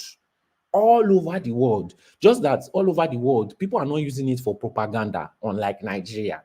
People are going to suffer. People are going to die. Can I push you? Even here, near my apartment, you will see plenty white people searching inside dustbin for food. Just because they are not posting it all over social media, they search inside dustbin for food. You know, just because they are not putting it on social media, you would think that nothing bad is happening all over all these places. They are white people. I don't even think I've seen a black person searching for food in dustbin. There are so many of them searching for food daily inside dustbin. They are even chasing them away. That's how bad it is here. You know, you want to see it. Why I was in the supermarket earlier on, and there was this charity sweeping up all these confectionaries because they were going to bring fresh one out, and I was wondering what they were doing. But what they do is they just pack them off and then take it to their charity space and give it to people who need it. So why don't you have that system? Why are you throwing food in the bin in Holland? What's all that? One man, Dutch people are quite different. They are very self-centered, you know, but they cover it up with nice words like, we're being Dutch, we're being conservative, we're with our funds, our finance, this one, you know, but they are very, very self-centered people, you know. It's rare you see a Dutch person that is not self-centered. So they don't believe in all those it's a socialist community, but the only people that are good with other people is the government. I'll just put it like that. If you leave it to the people, there will be no difference between this place and Nigeria. Well, they treat each other bad, you know. So that's just how it is. It's only their government that enforces all this kind of socialism, sharing, all this kind of enforcement of charity. That one no concern them. They don't even take care of their own father and mother. I'm telling you, you know. So it's just how you view it from the outside. But when you live here, you see it for yourself, you know. But anyways, so they are not using it for propaganda. But yet you're still living there, right? Why am I begging them for anything? No, but yet you're still living. I'm not having any Yet issues. you're still living there. Why don't you go back to Nigeria and go and live there? I plan to go back. Oh, you plan to go back and live? Yes. You live there finally. Come on, this Yes. guy. So sorry, you can never live in. Not you. Of all of the people here, you are the least person that can live in Nigeria. No, I can live partially in Nigeria now. 50%. Oh, partially. You're right. Partially, right? And then you can come here and say they have homeless people there too. And they may come on. Do this first. I mean, where do you see cows roaming the street of Holland? Where do you see? Where do you see? I mean, where do you see that any building does not have lights in your Holland? No, so sometimes and there's no light. Not tied. That's because they are managing the roads. Some of these roads They're are managing the from road. 100 years So, ago. can that be said of Nigeria that you're talking about, that you're trying to compare here? Because you show Are they not fixing things in Nigeria? Oh, come on. No, now be honest with What yourself. are they fixing in Nigeria? What are they fixing in Nigeria? Be honest with yourself. Are they creating No, what are they roads? fixing in Nigeria? Give me an example. Yes or no, rational mind. Are they making new roads? No, you're throwing back the question on me. I'm asking you a question. You're throwing the question back to me. Okay, what is the question? Tell me, what are they fixing in Nigeria? Tell me. For the benefit of the people. They are making new roads, are they not? What not? What the Lagos that you left, every time you come back to Lagos, are there no more roads that are being tarred? Yes or no? Sorry. Let me answer your question, rational mind. Holland, Moldova, Switzerland, any European country, cattle roam the streets all over Europe. You just. I mean, listen. Cattle don't roam the streets or roads like you're talking about. It doesn't. I've been to Europe many times. I've lived there before myself. So you can't tell me that they roam the streets the way you saw it in Nigeria. They enter people's farm and go and eat people's farm. You see, I mean, this is it's insane. The way you people try to compare Nigeria in some ways with some of these countries. I mean, yeah, they might have cattle because they call them free range. Even here in America, we have what they call free range animals, or especially like cattle. They allow them to roam, but it's usually within the property of the owner who owns those cows. They roam around, and they don't go destroy other people's farm. What are you talking about? And then you want to make it say because they are you are not looking at your screen or rational mind. What is it? Maybe not in Holland, but most of Europe they do roam around. Come on. Look at it now. You are looking at the proof. Yeah, from where to where? Are they walking from Sokoto to Lagos?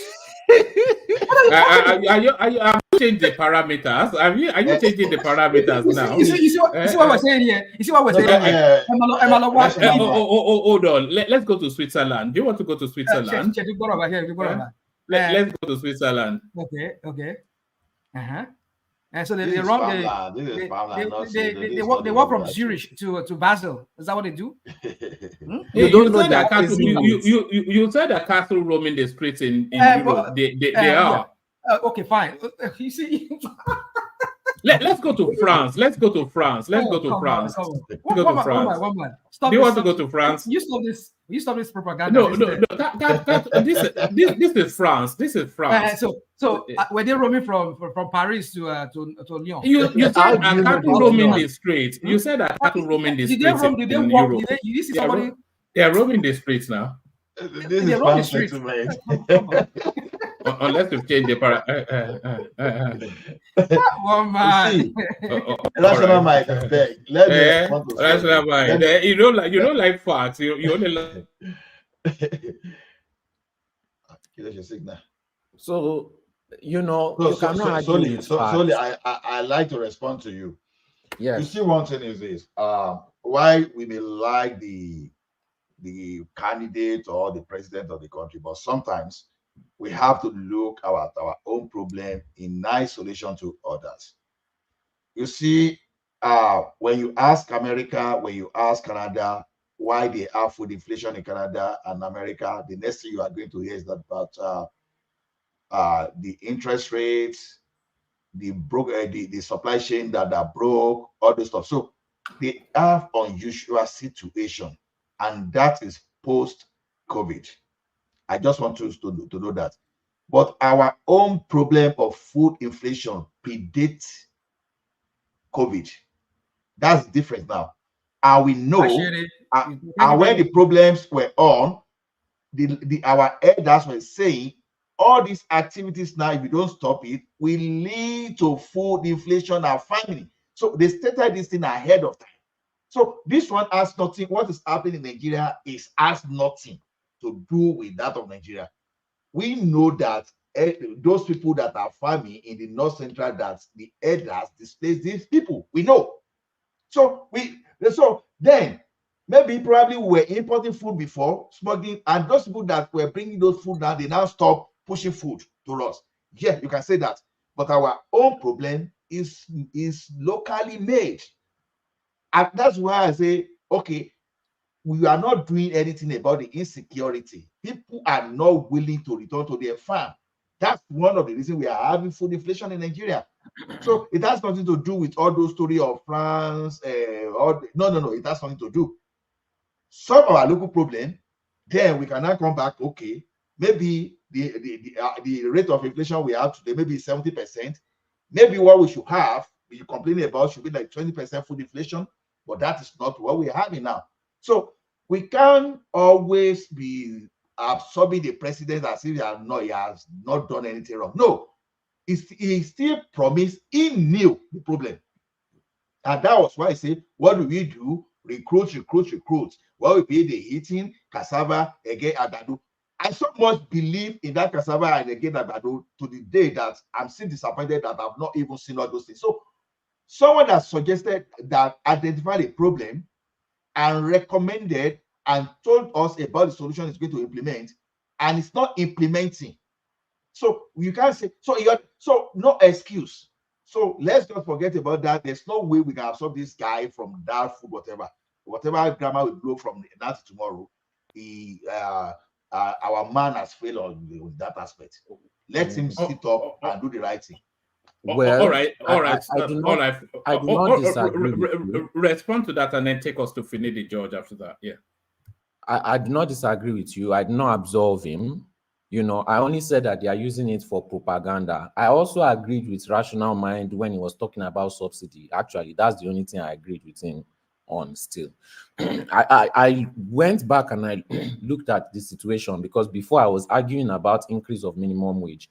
But then again, that will only increase inflation. You were right, So subsidy is the only solution to Nigeria's problem. That's just it. Removing all this subsidy is not a good plan, and I think it's Western influence because of what they hold over Tinubu. That subsidy needs to be put back. It needs to be put for agriculture. It needs to be put back for fuel. Those two key things is very important. We cannot be living in a country where we have so much resources and we are not enjoying subsidy. I don't care if they say we cannot afford it. Reduce the salary of the politicians, but you've increased the salary of politicians by 200, 300%, and then you remove subsidy. Where's the subsidy money going to? You already have so many plans, so many ways.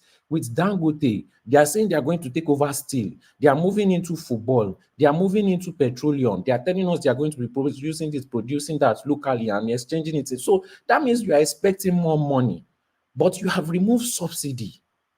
That subsidy is needed. Forget about the increase of minimum wage. That subsidy is needed, or else people are going to die. And that one is a fact. People are going to die in millions, and nobody is going to know because we don't have proper tracking system. We have 200 million people. I doubt we can even track up to 50 million people, and people will just be dying and we will not know about it. That subsidy is needed. That's the only thing I don't agree with in this regime. The person that brought that advice for a removal of subsidy is against Nigerians. It's against the well-being of the average Nigerian. But let's move on to Finidi. People are going to suffer because of that subsidy. People are going to die, not even suffer. People are going to die in millions. And we'll figure that out later, maybe years later, not now, because Nigerians don't know how to concentrate. But with this Finidi case, it was quite unprofessional for Osimhen. Some people are saying, oh, if he's his Napoli coach, will he shout at him like that? Yes, he does. When they have issues like that, he does shout at the Napoli coach like that. And it was very unprofessional for Finidi to take all his blame and try to put it on another person. When you're lying on somebody, especially young Nigerians like me, if you're lying on me, I'll vex. So you see the way sometimes here I even vex. That's just how we behave. Is he unprofessional? Yes, but he had to clear the air on his name. So I don't know, it's 50-50. He should probably come back and apologize. But will I say he shouldn't have gone on the outpost? No, he can do whatever he wants, but he has to apologize at the end of the day, because the national team is still helping him. When Nigeria qualify, It will be very sad if we don't. Though. I don't want to join one man and say we will not qualify. I'm still hopeful. Anything is possible, But I will not enjoy the next World Cup if we are not there. It's just very sad. Imagine losing to Benin.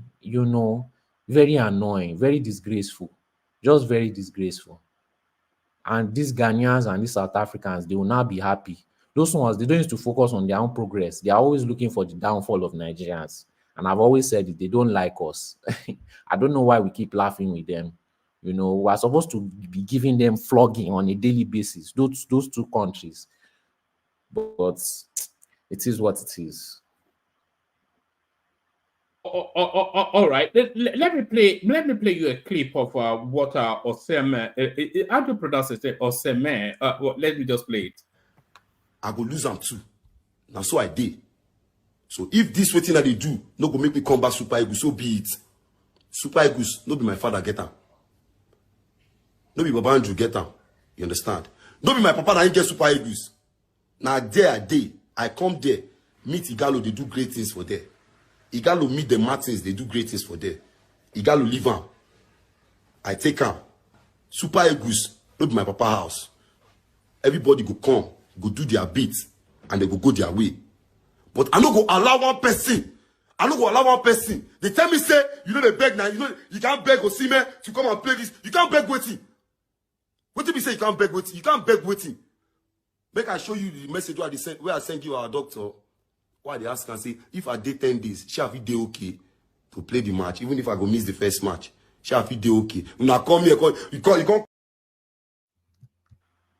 Well, another thing I would like to say, optics matter.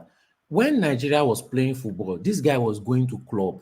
He was clubbing up and down, popping bottles, dancing up and down with girls, showing off jewelry.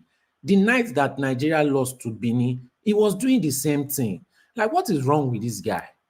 Very unprofessional all through. Must you party? Even if you want to party, must you show everybody? Nigeria is losing, you are partying. Do you have any evidence that he was partying? Yes, he posted it. He posted it himself. The Mumu posted it himself. And other people he was partying with too, they posted it. They were smoking shisha. So see somebody that says he wants to go to Chelsea. See what he's posting. Does he think they are stupid? Is this what Drogba would have done? I think that guy is mismanaging his career. Yes. Oseme. He's mismanaging it. Because it should be it's not even been mentioned. It was heavily linked with Arsenal. It was heavily linked with Chelsea. Now we're not hearing his name in this transfer cycle because they are watching. One man, when I was it seems so, and for him to come out against nobody likes Finidi George. It's now gaining sympathy for Finidi George. Just from this outburst. I saw somebody actually do a chart of Finidi George's career, African Nations Cup, European Champions Club. Several did he play in your country? Leagues there about 3-4 times. I think they even won Champions League. They won Champions League with Ajax. Champions League, Super Cup, runners up Nations Cup, third place Nations Cup, winner Nations Cup, and this guy just won one Italian league, and now is the biggest thing that's ever happened to Nigeria. One man, when I was in university, I used to survive based on sports betting. I never used to put my emotions in it. I used to use logic. No matter how good a player was, even if it was Messi, when I see them in club, even if they don't smoke or drink, I immediately put that team to lose because I know that player is going to not perform because he's going to have fatigue. Even if you don't drink, you are surrounded by people that are drinking, who are making you dance. Even if you don't smoke, people are blowing cigarettes, they are blowing shisha in and it's entering your lungs. It's going to cause fatigue. When you go to practice, you are already tired. When you now go to play the football, you are already now stressed plus tired. So you are not going to perform well. It was one of the criteria of me choosing whether a team will win or lose. This guy has been partying since he won that Italian Serie. He has been partying, going to club, drinking, smoking shisha. And we've all seen his performance. We can't lie. This guy didn't even score Did he score more than one? He did score more than one goal in African Cup of Nations. And when clubs are looking for you, especially big clubs, your national representation matters. It matters because it shows that you can play in different environments, in different fields, and still be a winner. This guy didn't perform at all in African Cup of Nations. What did he do? He went back to partying. Would Cristiano Ronaldo have done that? Would Drogba have done that? And he wants to go and play where those people, where those people were reigning. He wants to go and reign there. It is a joke. It is a joke. Look at Erling Haaland. That guy is a small boy. You won't catch that boy doing that. You won't catch him doing that. And those are the people you are going to compete against. When you have put yourself on that kind of high status, you can't be behaving like a Yakubu, Aigbeni. So he doesn't know what level people see him at. He still thinks he's that boy on the streets that was selling water, and that's his problem. All right, brilliant. Sorry. So sorry. I want to try and move the conversation around a bit quicker, just so that people waiting and all that. We'll do 5-6 minutes monologue, just really to flip through the names, and then Prince, you wanted to come in, Prince. Okay, I saw you on mute. I thought you wanted to. Did you have a? All right, we kick off the monologue then with the Ekene, and then we sweep it around in the order on the screen. Ekene, you're up first. We didn't actually have an abundance of topics, but we're wrapping the conversations around what we do have. But Ekene, are you there or are you asleep? All right. I hope people can still hear me. We can hear you. Yes, man. We can hear you. Yeah, we can hear you. All right, brilliant. Ola, I'll come to you momentarily. Let me go to Baba and then come to you, just so we don't keep Baba waiting for too long. So Baba, yeah, you take the floor. So the conversations around the proposal to buy two private jets, two presidential jets rather for the presidency. People saw somewhat outraged the timing of it and all that. A New York Times op-ed on the Nigerian state, the country fires back. They are criticizing Tinubu's running of the economy. So the government then runs them through the backdrop that's led to decisions. We were also talking about the Abiola clip as well, and also we're talking about the police responding to Shehu Sade's claim, telling him no NSAS protesters are still in custody. I don't quite know why he just did it for the optics, didn't he? And the governor saying that they cannot afford minimum wage. All of that. Take your pick. Let's hear from you, Baba. Yes, good evening, women, panelists, commenters, and people who are watching. All protocols observed. I have very limited time, so I wouldn't go too far into salutations. But happy Father's Day to everyone. I think I came to discuss something you are missing, but the Abiola issue, family affair, even though they are public people, I will not say anything about that. I have watched full clip of that, and the other one, I think Sean cut it into two. One is full, and one other 14 minutes, mainly for Mumuni's talk about what is happening between them and their eldest brother. So that's I won't go into that, but I will touch briefly before I go into the topic that interests me, which is the Police Service Commission, the fuel smuggling, and then the minimum wage issue that is raging at the moment. You're missing those ones. For the president, I mean, I can understand because he has, I think, 2 or 3 assigned to him.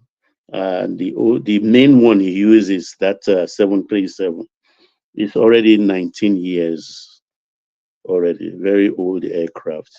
And he has the other smaller one, that's about 23 years old. So they have to face it out. But for the VP, I think he's okay. with the Gulf Stream, and he also has a Challenger. Both are just 13 years and 12 years. But I want to tell the president that, look, there is time and place for everything. You understand? And no matter what, I think he shouldn't bring this purchase of aircraft. This is not the time. It's not the place. If he needs one, if he wants to smell tear rubber, I think he has the money. Let him buy from his pocket. Use it. And when he's going, can take it back and go along with it. Not now, Mr. President. Please respect Nigerians and the mood we are at the moment. Quickly, let me go to this police corruption service commission thing. You remember some time ago when those recruitment was taking place in Lagos, where those northern folks came and claimed Lagos indigenship with some fake papers, and they were caught out. Do you know all those people were still included in the 10,000 recruited, one way or the other? And some of them spent as much as 700,000, 1 million naira to bribe, to go into the list against all those photo ops they were showing us. And mostly they are all from the north. And you know who actually lift the lead on this nonsense that is going on? The IG himself. Yeah, he said they are untrainable. Did he say they are untrainable? Yeah. No, I mean, it's just that these are the people that are not most, and JAM did exam for them. Most of them fail, but most of these people are being sponsored by their emirs, village head, cattle head, all this head from the north. That's how they pack. But I wonder what a policeman who spent 700,000 or who got the loan from their village loan shack, when he graduates and is put on the street, why wouldn't he start to rip people off at this checkpoint? So we have fundamental issues in our country. I think we should all be of sober reflection, and level-headed, cool heads must reign in our country to, interrogate so many dirty things that we've been living with, that has come to be a cloak we wear every time. It has come to be the norm, and that is why we are here where we are today. So I give kudos to the IG for taking the lead off that kind of thing that is going on. So they've cancelled it, and even the president sacked Arase, who is the head of the police commission. He has been sacked, booted out. And I think Arase was a former IG, if my memory serves me correctly. How could you do that? I don't understand Nigerians. We are our own problems. We are the problem of the country. I don't know why we don't look in the mirror and tell ourselves the truth. Because why would one part of the country always want to be in a certain position where they wear uniform all the time?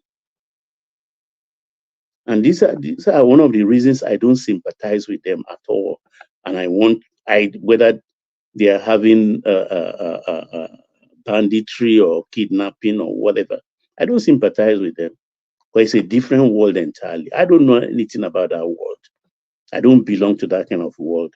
I've never lived in the north, and I will never live in the north. Not even Abuja, how much more core north. So I don't understand these people. That's the only thing they understand. Their people are not being employed. They put their people in poverty. When I come to the minimum wage, you will know what exactly is going on in that north. And they tar all of us with the same brush all the time. I don't know, but I'm happy with what the IGP did. So for the fuel smuggling, I think we are in trouble again. In trouble in the sense that a lot of smuggling is going on. But I think when last I was on the panel, I talked about the price per liter of fuel around nation neighbors. That anybody should tell me where a liter sells below 1,002 to 1,005. That's when we're comparing wages and stuff like that. So the difference now, about 500 naira, that's 700 in our country, and about, if we take 1,200 as a benchmark, that is what now they are using. They just saw maybe they could make 200 at least per liter. So they are taking a lot of fuel out of the country. And we've so far managed from 64 million liters per day at the height of the subsidy payments. We've cut it down by half to, I think, about 33 million liters a day. That 33 million liters, out of which once in Blue Moon, we do have fuel shortages in our fuel stations. Now they are smuggling them out. So there is going to be a problem. So what does the president do? Do we aggregate it a little bit and make ours a little bit higher so that it will be unattractive to the smugglers? Or do we ask our customs immigration to up their game?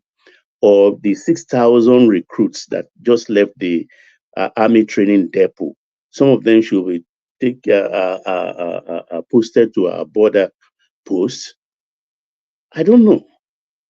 Because we're confronted, it's a problem that is ingrained in Nigerians. Maybe it's in our DNA. Any opportunity we take, we tap into it. At the end of the day, we end up blaming government. Can I just interject? It is not a Nigerian thing, no. It is a human thing. It's just that we don't have the facilities to stop it and control it. The same thing, they will do it in Europe too. So please, don't stigmatize us. It's a human thing, not a Nigerian thing. But the Nigerians are peculiar. Maybe because it's a Nigeria. See, the only reason why these other people don't do it is because their government have found ways to restrict it. I promise you, give them chance, they will do worse.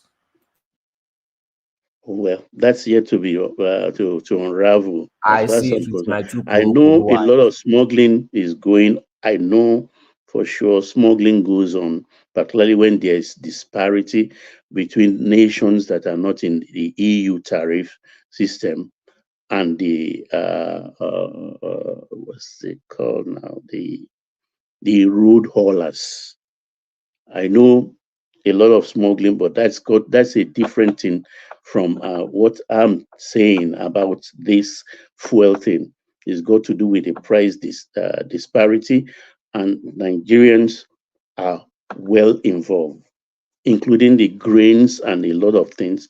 And our borders are porous, not because we cannot man them adequately, but the people, our brothers in the north, at least it's like a cap on top their head. Mali, Niger, Chad, and not Burkina Faso, one other country here.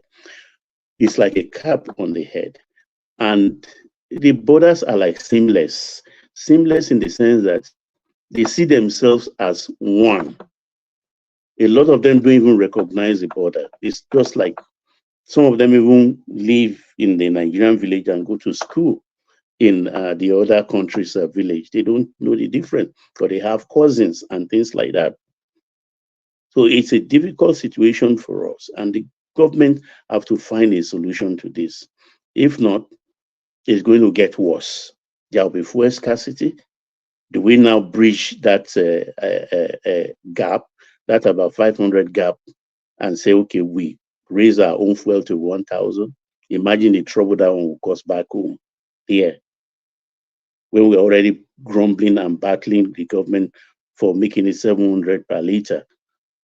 So it's a problem. And for the wage bill, I spoke here too about the northern governors paying $12. I mean, I said 12,000 naira a month, and a lot of you were surprised. But the Zamfara governor himself even surprised me the more and said from his mouth that they pay 7,000 naira. 7,000 naira. For the life of me, I don't know why a man will look at his own citizen and give them 7,000 a month when the national wage is 30,000. Now he's pledging that he's going to pay 30,000. Is this the same man that will be able to even pay 62 all these years? And to further surprise you all, as I was surprised when I heard, even the wage award, which is 35, the government gave money to the states to pay. Do you know states like Delta, Bayelsa, Rivers, and a host of others are still paying just 30,000? They pocket the 35,000 federal government gave them as wage award for their people.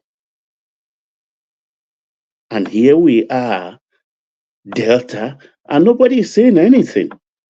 Nobody is complaining. NLC is not harassing those governors. I don't know why. Fubara will come here and all those old people will be collecting money from him and we will be huffing and puffing. He's not even paying totality of 65,000 as minimum wage. These governors are our problem. Three more minutes, Baba. 3 more minutes. They are our problem, these governors. So we because in discussing the minimum wage. We're battling Baba. Let Baba continue now. We are battling him. Why you not battling me when I condemn my president for the jet? I not blame him. I know you. No, I just, if I look at what the governors are getting away with, we are letting them go just scot-free. I don't know why a man will wake up. You have more money now. What is the excuse? Even those 3 states I mentioned, they are among the states that share the 13% derivatives fund. They take ecological funds. And don't forget security votes too. They collect every month. They will tell you it's 840 million every month. But my sources tell me it's more like 1 billion every month. No, we don't even talk about that. Where are all these monies going to the states? Why are they so heartless? They will come to us and say they can't pay, they don't have money boldly. And most of those governors, apart from those ones in the south, the north is like general. And these are the people, when they will talk about out of school children, they are the people giving us bad statistics. Because if we have 20 million children out of school, I can bet that 15 will be from the north. Only 5 will come from the northern state. Can I ask you a question?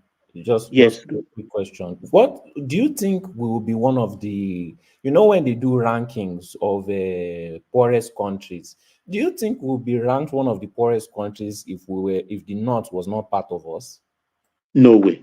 I believe we'll be like, if not like South Africa, something near that, or the Arab countries up north, like Egypt, Algeria, and Tunisia, and Morocco. We will be more like that, absent them in our map. Honestly, that's my belief. Once they don't want to grow, and they are dragging us, they are pulling us down with them. Sorry, yes, sir. I know you're about. Sorry to interrupt your thoughts, your train of thought. So, what do you think? This whole thing about what my beg your indulgence. Let's add more minute to what Baba is about to say. Yeah. So, what do you think about this proposal of restructuring Nigeria. So what's your take on that? I think people don't want to agree with me. We flogged this issue a couple of days back with Ola and Kulata, actually, and they made some salient points I agree with. But I'm buying almost wholesale into what those 32 House of Rep honorable members proposed. I'm buying into it because it is the way of peace, it is the way of inclusivity, it is the way of belonging. Because if we are left, if each tribal groups or grouping are left to, all of us are left to our own devices, some group will never taste the presidency. Let us face the truth. Some people will never taste that presidency. And how can you belong in a commonwealth and you cannot have a bite or a go at the topmost award? I am not for regional because it cannot work. With each states have tasted independence, whether they are viable or not. Let us be a state. But for political special arrangement, like already we even have the South-North thing, which is not entrenched in our constitution.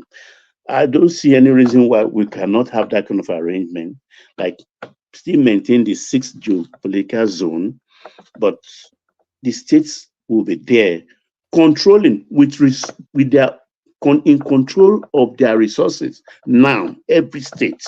All right, start to bring it home, Baba. Yeah, will control their resources. But then there will be geopolitical zones where we can rotate the presidency. And I believe firmly in a 6-year term, Governor. But look at 13 months into the administration of President Tinubu, we are all talking here about 2027 already, the next election. So once one election cycle is over, the next week or the next day, it's all about the next election. And I think the 6-year term, limited term for a president will solve that problem. Because we will not be talking about, because the presidency will go to another zone entirely. In doing that, it could take about 36 years or 30 years. Everybody will at least know they've had a bite of it one way or the other. It's not about testing whether who is more competent than the other. No, it's about inclusivity and belonging.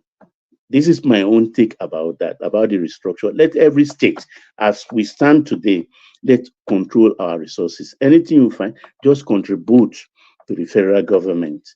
Pay a chunk of your taxes. Because as it were, look at the VAT thing. I mean, my own state contribute about 40% of the VAT, yet we are the 3rd highest or 4th that receive out of the VAT. Kano State, that will tell you prostitution is haram, beer guzzling is haram, this is haram. They will still chop out of that money. How does Lagos State raise that kind of heavy sum? Through prostitution, through gambling, through off and on license for beer selling, alcoholic drinks. So why are you taking that money? Why can't I retain my VAT? And so I can move on and make a lot of progress. If you like to, and when we start doing that, maybe we have to think about who we welcome to our states. Thank you, woman. All right, so those are the dulcet tones of the baritone Baba. So yes, I have to try that tonality. So that was the excellent Baba, of course. Who else could it have been? Ekene, I hope you're ready now. I came to you earlier. Ekene, you see, look at this guy. You will start with complaint now. Now your name is first call. Let's hear from you, Oga Chairman. I have good news for you, Ekene. Yeah, where is the good news? I don't know if you have been hearing this spate of aircrafts falling out of the sky and crashing and killing presidents. The Iranians lost their president to it. The Malawians, they lost their vice president to it. But my good news to you, Ekene, is that it's not likely to happen in Nigeria because Nigeria, of course, to invest in a new aircraft for the president. So what are you there making of the Senate committee looking then to purchase a couple of aircrafts for Tinubu? It's a good initiative for them. That's what they know how to do most. So bringing out money to buy aircraft and the new yacht and all those things is never a problem to our senators and so that's what they know how to do. So congratulations to Nigeria for wanting to launch a new aircraft for the president. So if there are reasons for that, is because they don't want the president to die. They say the life of the president is at risk because the vice president of Malawi just lost his life and all those stuff. So if they think that is a priority, they think that is what is going to boost the economy, they think that is going to reduce the meat power that is going around in the country and whatsoever. They think that is going to bring down food inflation that is on a very high side. If they think that is going to reduce the insecurity, kidnapping that even they have launched it in in Lagos State as of today, Lagos State we are praising of not having some sort of insecurity today, are being tampered by some kidnappers. So they can, if that is going to reduce it, no problem, one man. Because they say we should support government in every policy that they are making. So we are supporting them. Let them go ahead and do that. The leaders are thinking in the right direction in that manner. So if buying that aircraft is the major issue that will solve our critical problems today, and it's nice. It's nice. What do you want me to say? To continue to criticize them or whatever? No. I give them my support. Let them buy it. It's good for the country so that continue to complain that the country doesn't have money. So when we go out there, the other country we are telling that we don't have money, we see us as rich country. We can afford everything we want. We can afford to buy new aircraft. So why complain to the world that Nigerians are poor? That Buhari left bad economy, that Jonathan didn't do well, that we are in a very poor state. So why are we complaining? We have the money. Let them launch it. We'll clap for them. They want me to stop them when I know that even if I say that they should stop, they'll still go ahead and do what they want. They don't listen to the citizens. So, and they know better than the citizens. They know that buying aircraft is good for the country. It's very important for the country. So why should I disturb their peace? They know that this is the right thing to do. So let them do it, one man. Let them do it. It's good. It will boost our economy. It will. It will ensure the safety of our president. The number one citizen has to be protected at all costs. Yeah, that's what I'm saying. It's all included. Even secure all other citizens. You know that the most important life in Nigeria is Tinubu. If anything happens to him, then what will happen to the country? He is the most important life in the country. Yeah, that's what I'm saying now. He's the most important. His life is more important than 200 millions of Nigerians. Well, it's more important than their lives individually. Maybe not collectively, the 200 million, but individual. Whose singular life is more important in Nigeria than Tinubu? Only Tinubu life is important. If No, Tinubu whose singular life? No, now hold on. Whose singular life in Nigeria is more important than Tinubu? Not one person. Nobody. Not the Sultan of Sokoto, not the Alaafin for your, not one thing. The single most important life in that country is Tinubu. Yeah, it's Tinubu. It's Tinubu. His life is more important than every other Nigerians. So let other people go and die. In fact, every other Nigerian should go and die. Go and kidnap them. Who are the citizens? Let other Nigerians, let them go and die. Tinubu, his life is more important. Who tells you that his life is more important?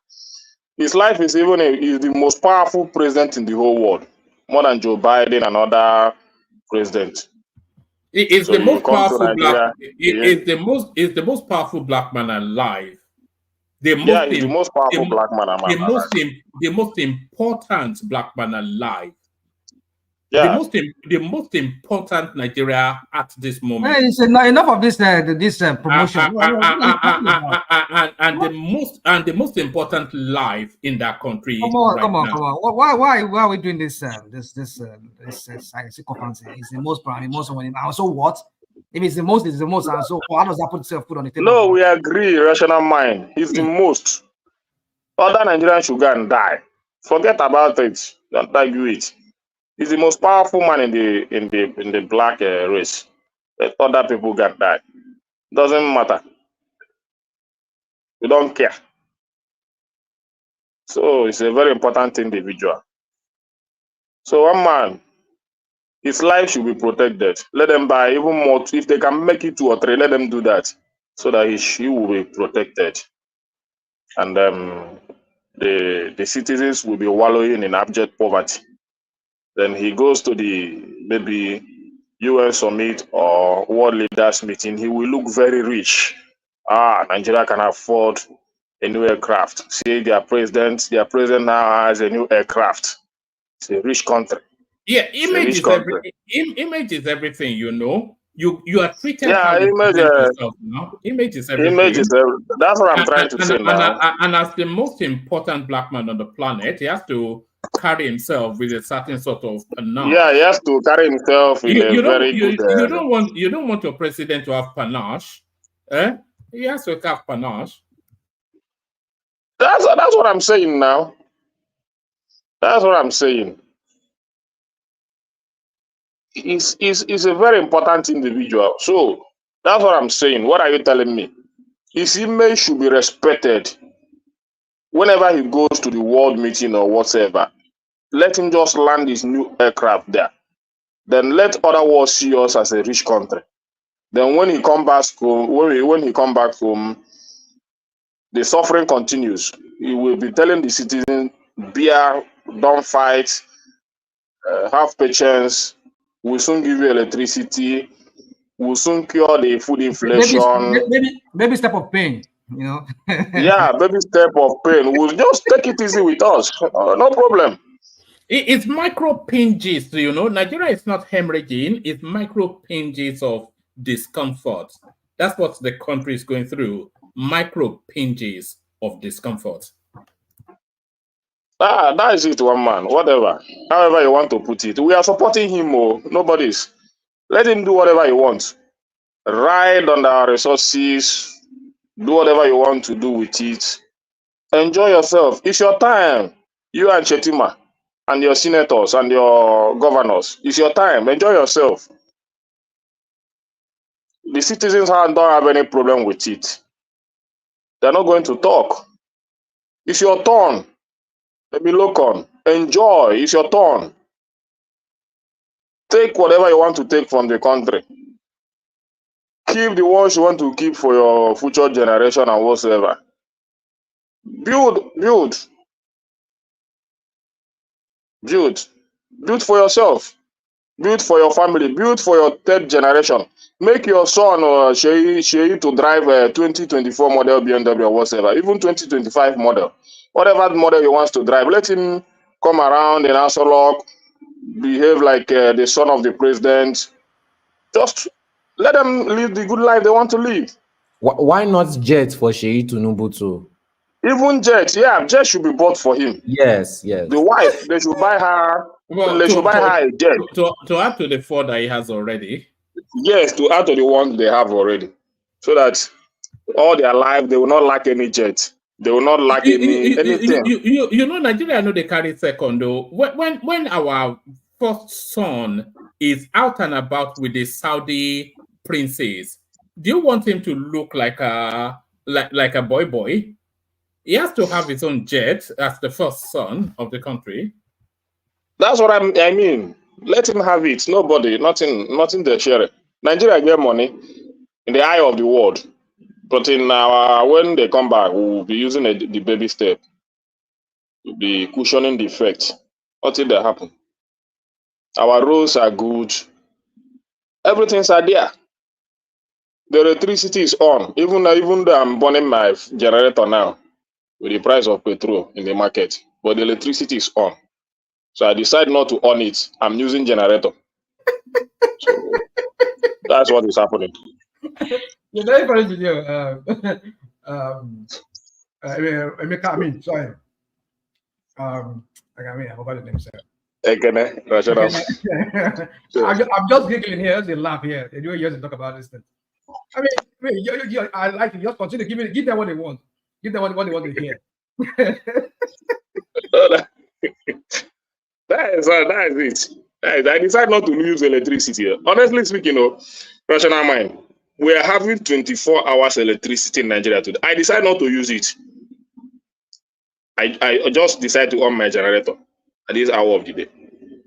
So why should I be using electricity? You know, when I say there is no, it's propaganda that I'm using. I don't want to, I'm criticizing the government unfairly. So I should be able to speak the fact that there is electricity in Nigeria, but I choose to use generator. So that is it. So one man, they are doing very fine. We don't even need that electricity again. 40 years and whatever we call it. We have more megawatts in our electricity. The capacity is increasing. They are working on it perfectly. They're doing very well on it. So the roads, you see the rain that fell a few days ago. Go and check all our roads, especially the federal roads. Go and check them. They are very neat. No flood, nothing. The travelers are traveling smoothly. So they should continue with even the coastal highway, because I know that in maybe next year now they will complete it. And the ones we have is in good shape now. So let them continue with the coastal highway. You just make your videos around our federal roads now. Everything is in order. The Minister of Work has finished maintaining it. So we have enough money. After doing all that, there is enough money to spend. So let them buy the aircraft. They have been able to do much. They have been able to secure food inflation. The prices of things are very cheap in the market now. The price of tomato, that 5 pieces is now about 150 in the market. But I choose to buy my own 1,500. Well, that's about 150. I choose to buy my own 1,500. So that I will criticize the government. So that whenever I come to the platform, I will tell you that things are costly. A pint of it is about 10,000 that I buy. But others are buying about 500 naira.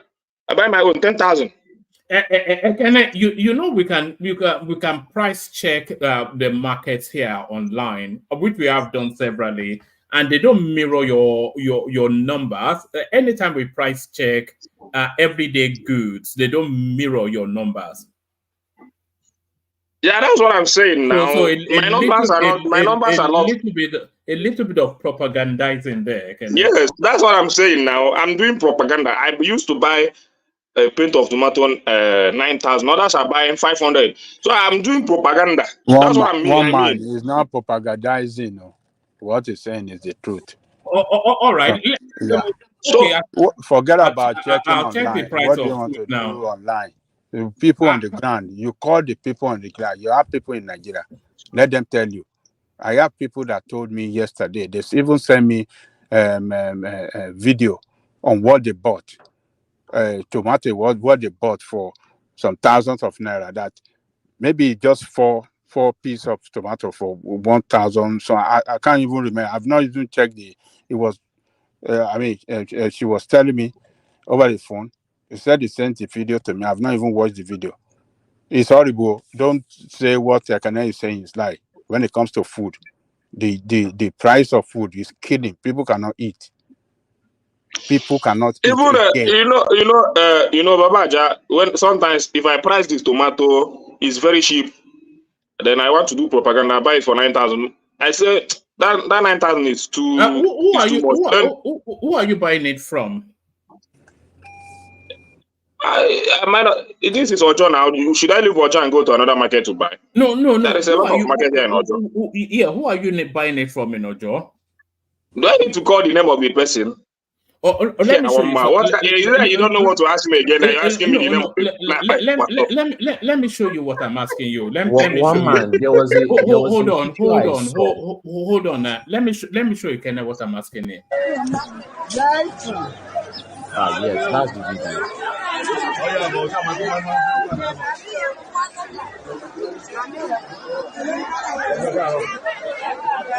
video. Yeah.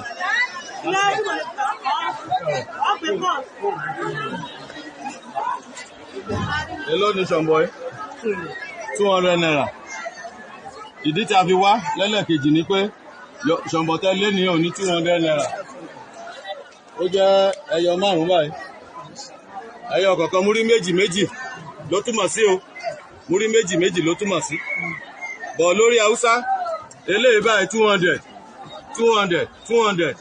Kí ló dé tó fi rí bẹ́ẹ̀? So eléyìí ti yìn ní ọmọ bí sọ̀yà. Ọmọ àdókè. Ìyó, èyí bẹ́ẹ̀ ò ní o. 200 naira lè yí. Orí Haúsá.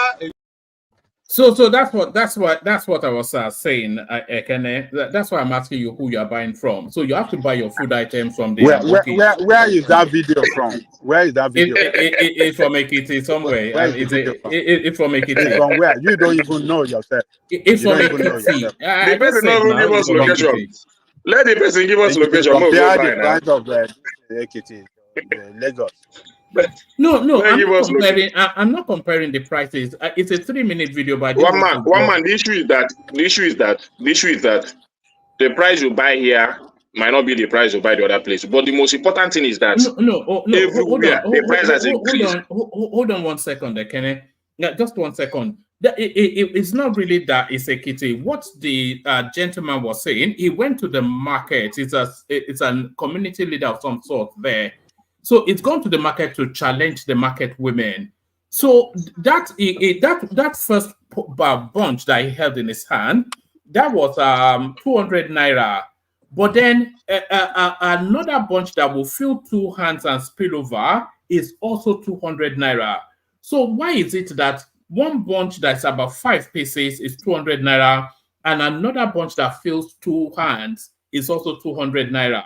So what they are saying is they priced it with the northerners just about 2-3 stores away, and they are selling it at the price that it came into the market. So these people are now buying it from the northerners, chopping it into smaller chunks, and just gouging the people. So buy your food items. No, they will just buy your food items from the northerners. They will just go and buy it. They will just go and buy it. Let me finish. Hold on. You know our food, most of all these things come from the north. I beg, hold on. Make I just say this to woman. That video you're saying, where is the Hausa there? The Hausa guy that was selling 200 naira. Where's the No, they priced it. These are price checkers now. Do you want me to play the full? Do you want me to play the full video? Yes. Then you know the context. You know, there's no context there. You see, this is what we say. This is just a propaganda. You people don't do a critical analysis of what you watch. This guy is telling us that somewhere, whatever, I don't know where he has found it. He said they are selling 200 naira. This is the same market women that are there. Are you saying he's lying? He's lying. Yeah. Why would it? And he didn't say that those women sell to him. Did those women sell to him? He was just comparing price. Hold on, Ekene. How is he lying? What I mean? He said Hausa. If you go to the Hausa people, they sell. He said this bunch is 200 naira, but this bunch here they sell it here for 200 naira. This small pieces. So where is the Hausa guy that was selling for 200? The bunch that he saw that he was trying to use to as a comparison. Where's the Hausa? What was the Hausa guy? At the tail end of the video, they were about to go and accost the Hausa man. So why did they show it? Show us that. Rational mind, man. You are stretching it a little bit. No. But why didn't he show us the Hausa guy that was selling? You know that's not the first instance. There was another video that we played of an Iliya that went to the market. I think this was actually from Adewale's community that went to the market and had the same challenge. I think it was the Gari market then, and it warned them that look, you are gouging the system too much. One man. This is just if they are the one gouging the system, I'm telling you what let me tell you how I know it's true. If you look at those videos and you check the comments, you know what Nigerians are saying. Nigerians are even defending it, saying that the Northerners are not sending their children to school. So that's why they are not gouging the price. So the Southerners must gouge it because we have bills to pay. That's the comments. Everybody was commenting that. So Nigerians are in support of that. Where did you see that comment? Check every blog where they posted it. Every single blog. That was how Nigerians replied. Nigerians supported it. But they will still come online. One man. Let me continue, please. Let me continue. I want to get the issue is that I just like I was saying, I'm doing propaganda, so most of them are buying it for 500 naira for a painter, and I'm buying for 9,000, 10,000. So my own is propaganda. So whatever video you want to show, just go and show it. I'm buying a tuber of yam for 6,500. Others are buying for 1,000 naira, 1,005. So my own is propaganda. So maybe I've told you all this propaganda that I'm doing here. What you have to do is just to come down from wherever you are and come and counter me. Let's take a video around. Price things for yourself so that we know who is doing propaganda. So that is the challenge I've given to you, and that challenge is up there. I will do everything humanly possible to make sure that I give you all the support so that we travel all the markets in Nigeria, especially in Lagos. Then let's measure the propaganda and know whose propaganda is better. So, but Nigeria is a progressing country under APC. That's what I mean in everything, in every contest. It's a progressing country. They have really done well. They have changed everything from where they met it. Everything. They change it. But I don't know whether the change is from good to worst, but maybe that Idris song will tell you whether it is good to worst. So, but a new song was released for Emilokon today. So that would tell you whether the change APC has brought upon Nigeria, whether it's from good to worst. Emilokon, don't turn, Emilokon. Yorubas are screaming. Hausas are crying. My Igbo brothers are saying. Don't blame them. I suppose that would be your new anthem for the obedience. This is our new national anthem. It was just released. Yes, that's it. When he announced that he's going to release it, we thought he was playing, but eventually he released it, and it's raining everywhere. So it's a good You know, you people say that the obedient don't like anything good about the country. This is a very good one for them. Since the music was released, the Abadorians on Twitter were not able to counter it. At least this is not an Igbo agenda, because if they would have said that it's an Igbo agenda, is from one section of the country that always want to talk bad about the country. No, Just like doing it's only trying to cut its own slice out of the obedience space now. So that's just that's a money grab right there, isn't it? It's just whatever. That's a way of if nobody he didn't mention their name. He talked about David Adivayo, the Redeemed Church. You talked about Good Luck Jonathan. You said you stayed a 1 million march against Good Luck Jonathan, which you did. Now what is happening?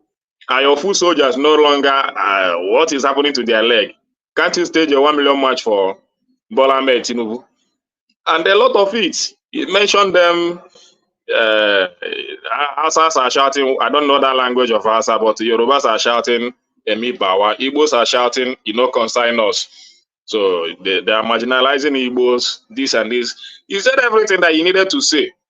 So whether you want to call the attention of the obedient or whatever you want to put it, the most important thing is that I thank God that it's not coming from particular section of the country that you guys will believe that some part of the country is saying negative things about the country.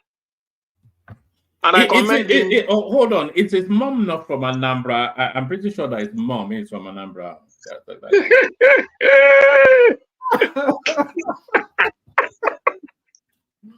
Oh man, you are living Agbado people. So anybody that Tinubu now is Somali. Don't worry. Is it rational mind here? Anything where rational mind go touch this country, let's see, no tell me. I go carry and go my village. You go give my chief answer title. You go enjoy them. You understand? All this work that they do, things that they do, rational mind, they do Idris, they do people say they support Tinubu. No worry. Rational mind, just prepare yourself. We are giving you chief answer title. You want to go? Also, Puliniego, one of Igbo land. So, all right. Start to bring it home. You can free flow to anything else you want to talk about, but condense it within another 2 minutes, then we'll move it around. So, one man, whatever that is, my point is still that the government has changed the narrative of the type of government we have, starting from 2012 till now, or 2015 or whatever, when they started as an APC.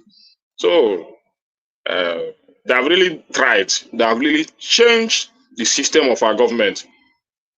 Try to, a lot of things. They have tried.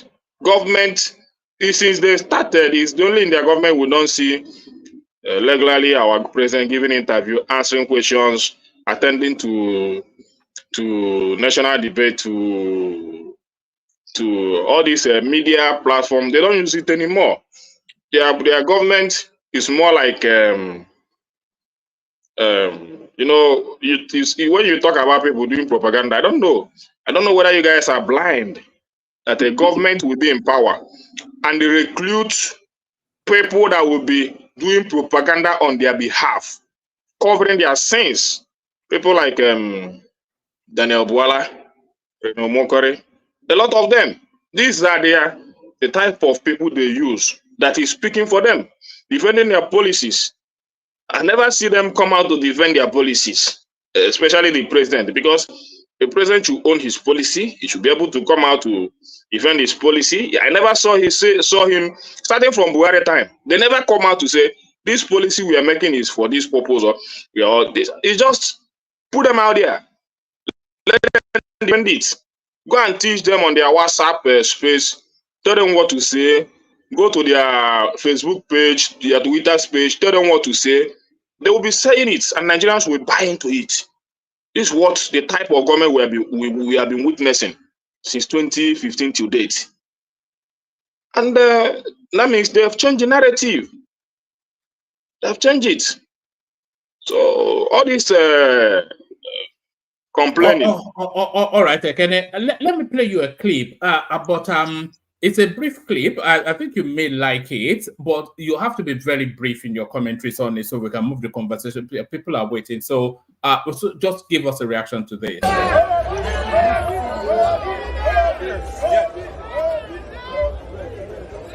So many people made them who they are today. He's a man who believed in molding characters, and that is why we have.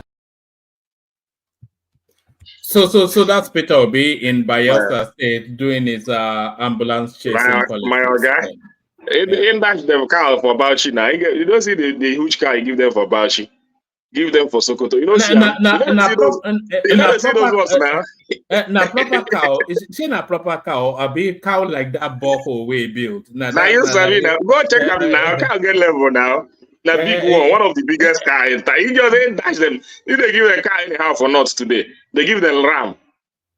You understand? So the man just there, they enjoy himself. Now this man, if you want to teach lesson, you know, okay. You know they use this one no be too sure. You understand? You know they talk am. So you know talk and say dash then cow. You know talk am. You know people they talk am now. If you don't feel do that, you know if you give first and people will keep calm. You understand? All those camera people where they walk away, they no take the pictures. You see them there. You see a video. No be then they praise them. No be then they praise them. Eh? Say this the kind of car where this guy can give us for Salah. So now we go take okay, we go see now for 2027. So whatever. No, it's not for 2027.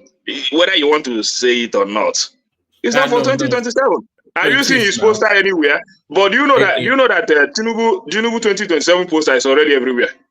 Do you know that? All right, take a snap and send it to me. So it's just to show you that these guys are just not ready to serve. The 2027 poster, a long one. I don't know who did it. I don't know all this hypocritical patriotic Nigerians now. Patriotic Nigerians. No, one man are obedient and then go do it. The obedient. Blame it on the obedient. I mean, that's what people do now. You say everything is obedient, and then go to the poster so that they can keep doing me with a bad name. No, obedient to the poster. All right. So one man. The only thing is that the country is moving the direction of APC, not in my own direction, or the direction of APC, because I cannot be moving with them. They can move to wherever they want to move, and their supporters can be following them to wherever they want to follow them to. So it's moving in the direction of APC and their supporters, so they can continue to move. It's not for people like me. You understand? Whenever they're moving, I will try to divert myself to follow the better road that will lead me to the destination and the hope I have for this country. So you can other APC, Tinubu, and all that. You can follow your guy to any direction you want to follow. It's not for me. It's not for me. I have a clear vision for this country, which I know that whenever God willing, we get it right, that vision will be actualized. Not this is the Milocon government. And I have to leave it here that it's the deception of democracy. This is the worst we have ever experienced as citizens of Nigeria. The worst. And anybody can go and argue. Government without direction, without any hope, without any focus, without any vision. The government was squandering and scattering. That's what we have. So whether you like me or not, follow them, put your head wherever you want to put your head. I go to dodge you now. When I no go see me, APC no go see me. I go to dodge you now. You understand? So let Tinubu lead his followers to wherever he's leading them to. And God willing, we're going to get it right. Thank you, one man. All right, excellent. So that's the majestic Ekene, elegant man. So thank you, Ekene, of course, a fantastic contributor as always. So from Ekene, we're going to Ola. You're up next. just free flow as you will, Lola. All right, we don't seem to have Ola at the moment, so let's go to Ajale Koko before we go to the quickie. Let's see if Ajale Koko is ready. Ajale Koko. All right, hopefully Prince Daddy is ready. It might well be a Miloko Loto. Well, finally. Hold on with your headset. Don't forget about Prince Daddy. Matter for life. You should, Bobo, yes. We can't hear you. We can't hear you. Dewale and this funky Prince. Good to have you. Yes, I wasn't sure if you were there. You were so quiet, but you know all this Happy Father's Day stuff. It's not really. Men shouldn't be saying it to men, really, should they? But good to be in your company. The conversation. Let's hear from you. Well, Happy Father's Day to everyone, all the fathers on the platform and on the chat in the chat room. Welcome to the One Man Show. Like, share, subscribe, and love the show. One Man. Yeah, what's going on? All right, so we're going through a raft of topics. We actually played the Abiola clip, but nobody. I thought that would be the hub of the conversation, but nobody seems to show interest in that. We're talking about Tinubu. I have interest in that, but you didn't ask me. But it's okay. No. Yes, when we look around, then we'll open up, because I thought that would actually be the central theme of the session, because it was quite explosive, some of the things he said. But we're talking about Tinubu getting not private jets, so 2 additional aircrafts being added to the presidential fleet. They presented somewhat of a tepid argument, trying to leverage what happened in Iran and Malawi. But these guys now, they don't seem to read the room or the mood of the country with this spendthrift sort of style that they have. So we were talking about that. And then the Americans did an op-ed. Oh, let me remove that from the screen. That Happy Father's Day thing. This was sent in. I won't say who sent it in, because but whoever sent it in can acknowledge that they did send it in. There's this op-ed by the Americans, your New York Times of all things, trying to play down somewhat the achievements of the administration, and the administration claps back, taking them through historical documentations of how we arrived where we are. And then Finidi George resigns, and the back and forth between Victor Seme, or whatever his name is, and the coach. So there's a lot of back and forth on that. So essentially those are spaces. Essentially those are spaces we're speaking to. Okay, well, man. I think when who was speaking, I think when Sulu was speaking earlier, I was going to make a comment about Victor Osimhen. I think that's how he pronounces his last name, Osimhen.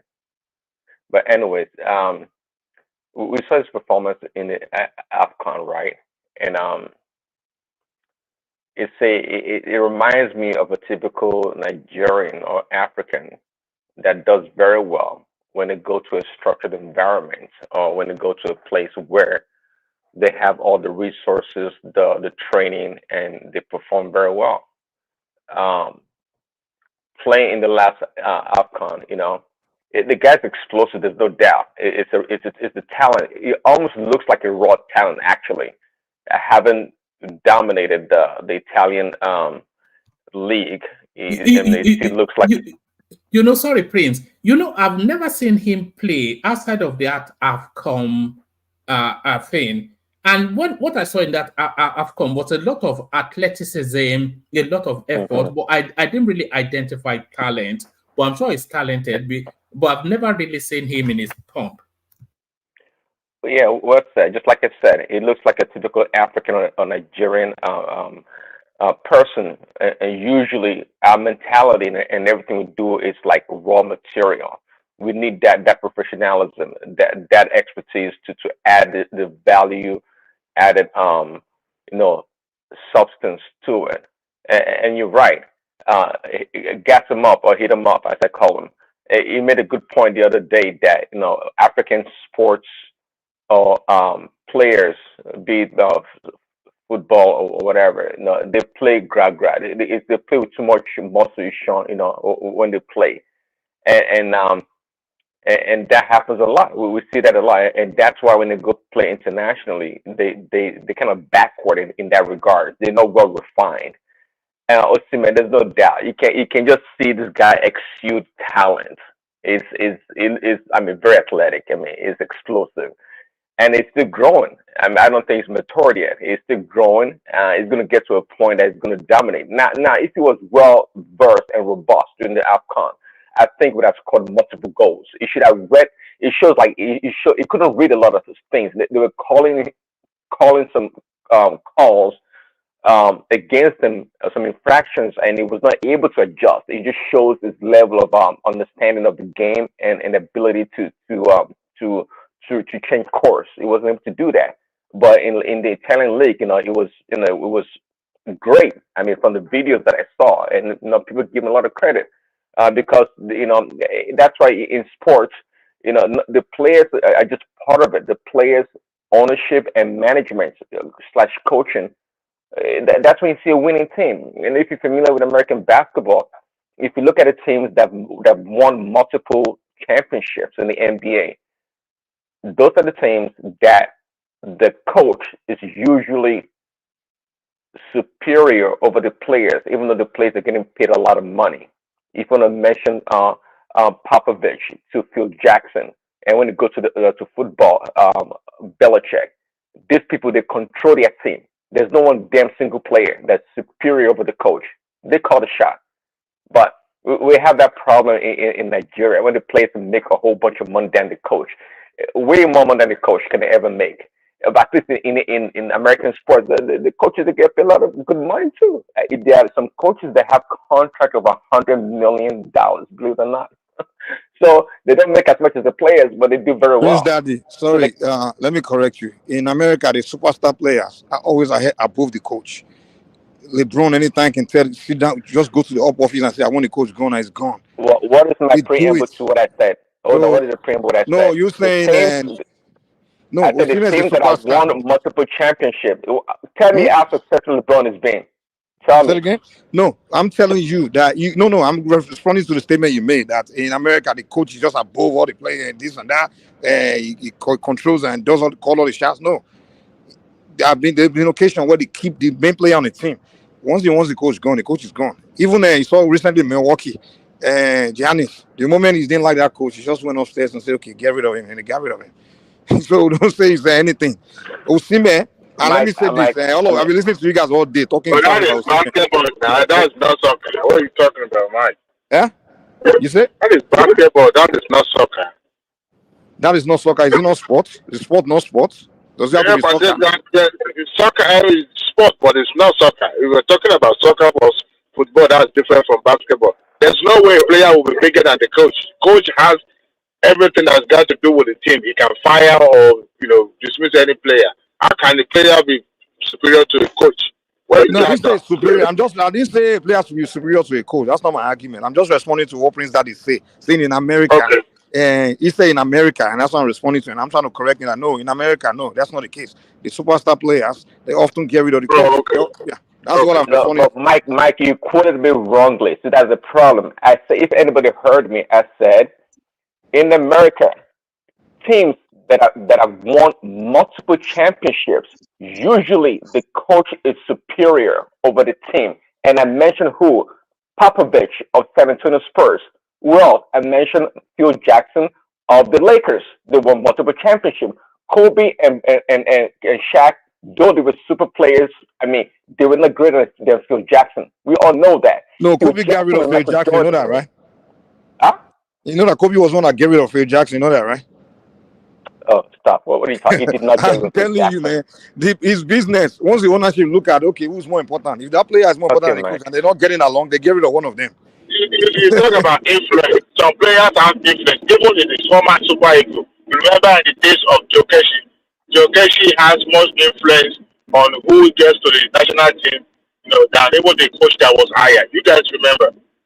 Today, the player can have influence, but again, the player is not superior than the coach. Kobe and Shaq. Kobe is my guy. They were not superior. Even when They were not superior it was Kobe that got rid of Shaq, you know that, right? Jackson. Do you know that it was Kobe that got rid of Shaq? When Phil Jackson was in charge, he called the shot 100%. Even under Phil Jackson, Kobe got rid of Shaq. Huh? Under Phil Jackson, Kobe got rid of Shaq. That Shaq, they have to make a decision between Kobe and Shaq. The moment Kobe and Shaq started fighting, the owner just looked down like, who do we need more? Kobe is still younger. Shaq is getting old. We gotta get rid of Shaq. But Shaq that's just the way it worked. And I'm telling you, later on, he wasn't with Phil Jackson too, and they got rid of Phil Jackson. That's how important Kobe was. And I'm telling you that, hey, it's not in sport, it's business, man. If once two people are not getting along, they find who's more important to the team, and they get rid of the other one. You guys watch the video Osimhen made. I support Osimhen, and I've been listening to you guys, and you guys have been really unfair. You guys and that's the problem we have. We don't look at the holistic. We don't take out the whole picture of the whole situation. First of all, let me explain. Let me explain something. And I'm happy Osimhen, in fact, give all of you middle finger, Nigerians, because what happened after the AFCON, the way they were treated, these boys perform, they play all the way to the final because they lost, and people were pouring insult on them. They isolated Iwobi, they insulted the guy. Hold on, wait, now, let me land. My brother, calm down. Wait, let me get across. Now, Osimhen came back. The boys that came back at the airport, they were angry. They were clearly angry about what happened, and they expressed it. Even Musa said it, like what we Nigerian the way, and even the coach Posero, that's why he left. He left because of that. He will advise Nigerian like, you guys should praise the players, don't abuse them, stop abusing them. And the people that are in charge, the NFF, whatever, didn't step in for the players to even back the players or even honor them. And we have this culture in Nigeria, where we don't honor our athletes. And it's getting to a point, maybe that's why God is punishing us in sport, why we keep losing. Every country always honor their, even Osimhen has received more recognition in Italy than he has received in Nigeria so far. In Napoli, even in Italy in general. And all the past, even the great players, they've never been honored. We don't honor. When they win, we start, hey, we celebrate. The moment they lose, we insult them. And even the NFF, they don't honor them. They don't care about them. And then, after all that things those players went through, the abuse, there's never been the NFA, whatever they could ever address it, done anything. And now, the comment you are making is that I'm not begging you to come. Are you kidding me? So you guys need to check ourselves, the way we behave in Nigeria, our attitude, we just need to check it. Can I interject you, Mike? Can I interject you, Mike? Any team, anywhere in any sport that you have a team going against the coach is always going to result in disaster. Even if the coach is the one that is wrong here, which to some extent he has some blames, the player involved should have composed themselves in a professional way. All this thing has been happening in the national team right from very long time. You guys remember the 94 team, 96. First of all, Osimhen is a superstar. He doesn't need to compose himself. Hold on. You need Osimhen when Osimhen needs you. Let me tell you. Forget that professional crap. First of all, listen to yourself. Listen. There's no. They want to listen to yourself. An organization is not professional. You are telling the player to be professional. Wait, hold on now. Hold on. Look, in Brazil, what is his name? Neymar. No, not Neymar. Even Neymar has his own issue. You remember when he was having issue with the coach? This is their captain. What is his name? The guy that played for Real Madrid. What is his name? I forgot his name. Vinicius Junior. No. I forgot his name now. He was benched. They didn't take him to World Cup at a particular time. Why? Because the coach has the final say. I'm not saying the coach would not. No one is disputing that. That's not my argument. I don't think you are paying attention to my argument at all. You are not paying attention to my argument at all. My argument is not that the coach should not have final say or not. What I'm telling you, my brother, you're not. I don't think you are listening to me. You're just arguing blindly, man. You are not listening to me. The argument. Okay, what is the argument? My argument is not whether coach have final say or what necessary between him and coach alone. I'm telling you that Osimhen outburst on that video is more of frustration to the whole Nigeria, the ONFF, and also the coach. That's where his frustration is coming from. And that's why I'm telling you guys are not looking at the picture holistically. You guys are focusing on between him and Finidi only. That is bigger than that. If it was the issue between him, like let's say everything was rosy, there's no other things in the picture, and it's just him and Finidi only. There will be a different I will have a different take on it. But what I'm telling you is it's bigger than that. The guy has been angry with the the NFA and also the fans and everything. The way the whole thing went at the outcome, that last tournament we had when they bust their house, made it all the way to the final, and because they didn't win, they abused everything, and then the way NFA treated them, didn't even recognize them, didn't even address the issue, didn't even. And this guy's level, it's almost like you don't give a shit about them. And they felt like, oh, we came and bust our ass. Look at all these guys from Europe. They came, all these things. So he's already been angry. You understand? So hold on. He's already had that. Calm down. A player that's already angry with that issue, and Finidi cannot say he doesn't know that Osimhen has been angry because Finidi was part of that team, that staff, the technical staff. He know that. Now, for you to now make a statement like that, right after in public, right after knowing how the player has been feeling about the whole situation, the guy has the right to outburst, go off like that. And in that video, it wasn't only going off at Osimhen, he's indirectly telling the rest of you to hell with you. It only needs Super Eagle. I don't have to come and bust my ass for that country. They don't respect athletes that come to. I don't have to play for you. A country that doesn't respect, that doesn't acknowledge the athlete, that doesn't even give them any recognition. I mean, come on now. When has Nigeria, we were being known as big player all over the world. When has Nigeria even acknowledged that or even talk about that? When are NFF award him? Let us interject you. There's no football player, no matter how big they are and their various clubs. It is a pride of every player to play for their national team. As a matter of fact, every player dream of going to the World Cup. Okay? So no matter how big respond to my argument. Stop arguing about it. Hold on. If you are a coach being appointed within months and you have to put him together and you are facing a lot of dilemma like this, you will understand the frustration Finidi also found himself. So it's not like he didn't know the condition, of which the players were subjected to. But you now have two people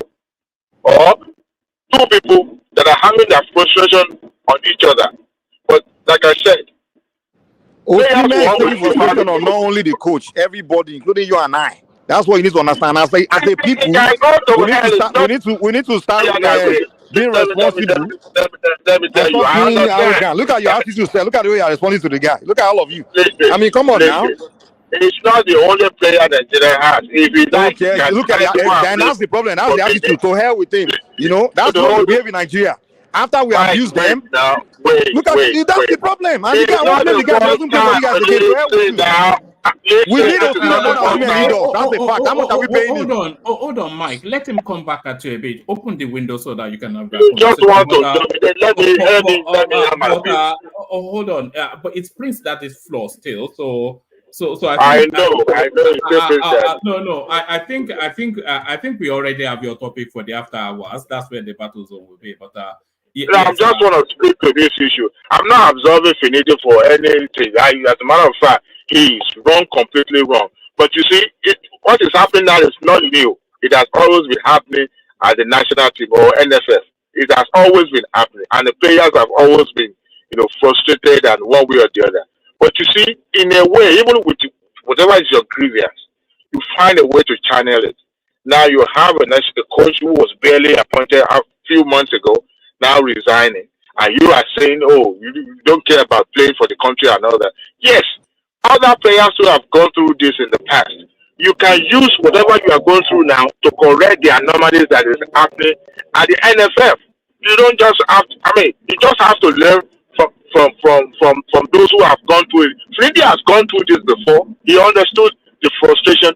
Tell me which coach, indigenous coach, has not gone through, or any of our previous old player has not gone through this before. They've all gone through this, but they have to calm down and learn from them. Because bro, listen. You know, I always get frustrated having conversation with Yoruba man. You always expect everybody to reason like you and have the same temperament as you. Dude, You know why this Osimhen your is own not idea? Adewale. You know why Half do of the that? time, okay? Hold on, gentlemen. Let's get back to Prince Daddy. They always expect everybody to be Omoluabi. Osimhen is not you. It's everybody handle Hold things on. differently. Don't say it should be gentle, it should be this. Everybody includes you, Mike. But Oseme, it looks as though he has some discipline problems. That's And not this true. might. Hold on. Guy, when I This say is the hold first on. time Osimhen has ever had ball. First Can time. you Okay, hold on, sorry. please? Go ahead. Yeah. No, I'm saying he has some discipline problems because let me play you this clip.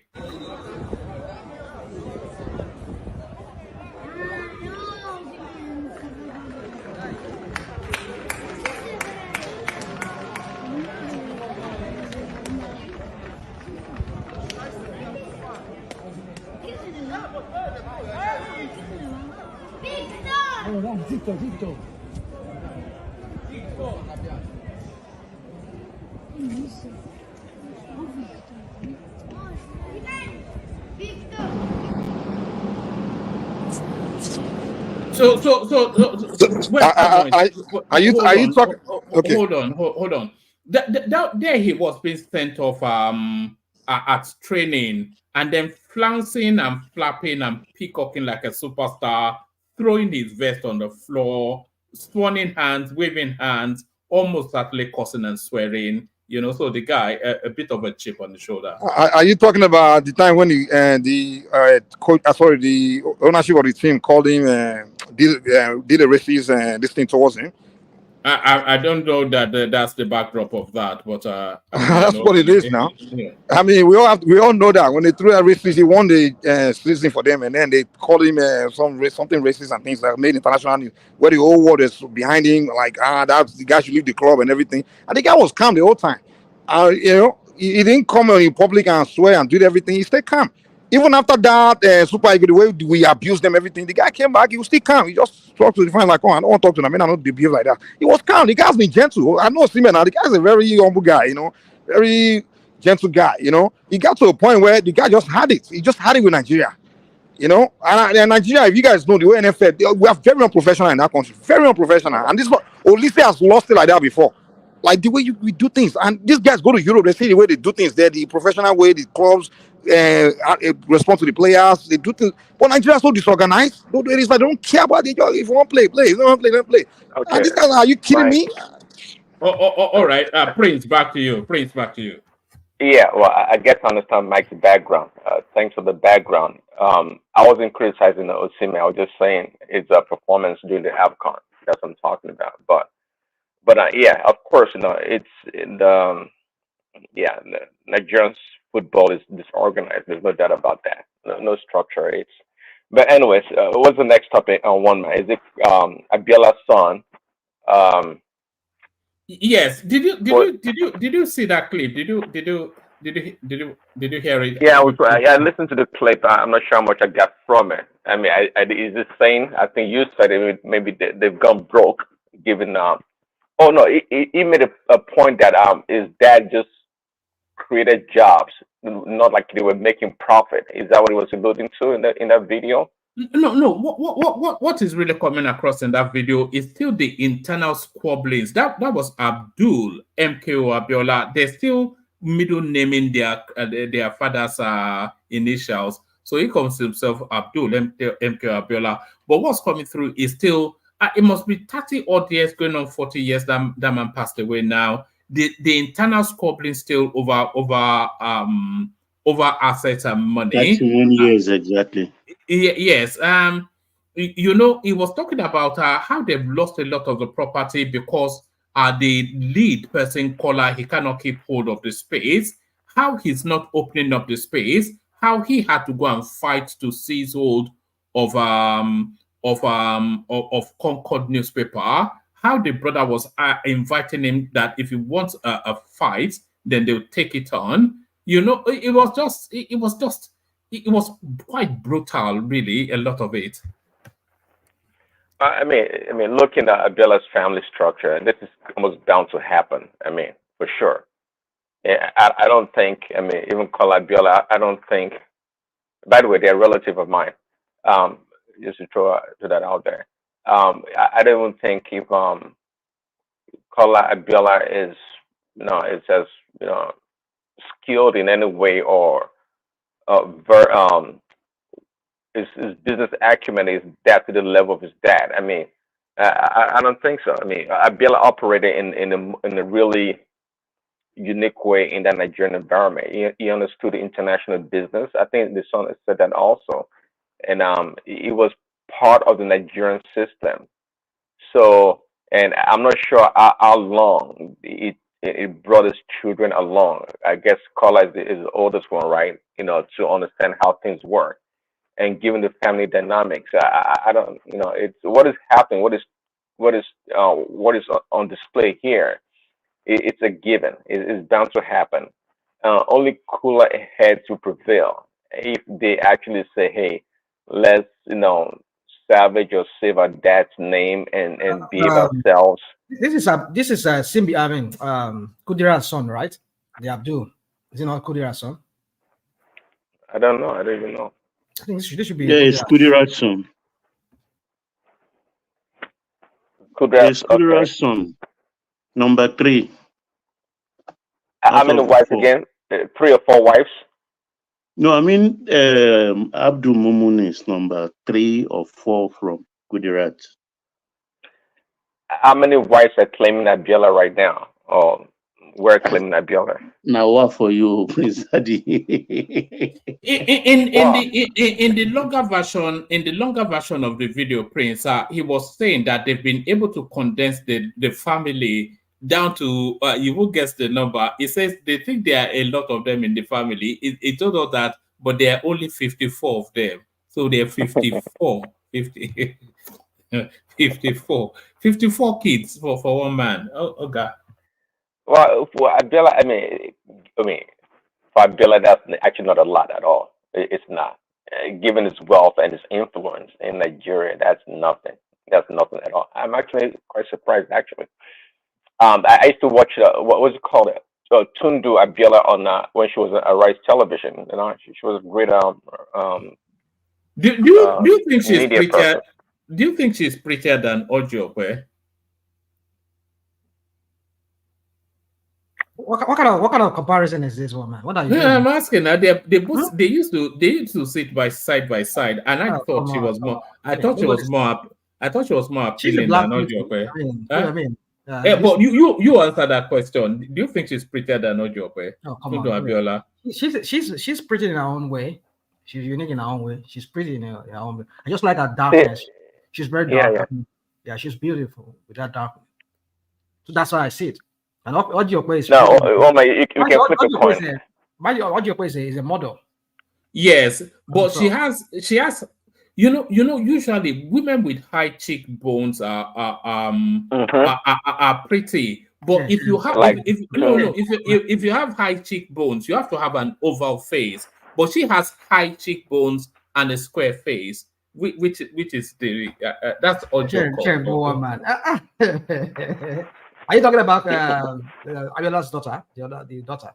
No, no, Ojo, that's why I think Tundu is prettier because Tundu has the classical female face, just oval shaped face with a hint of a cheekbone. But Ojo has high cheekbones but a square face.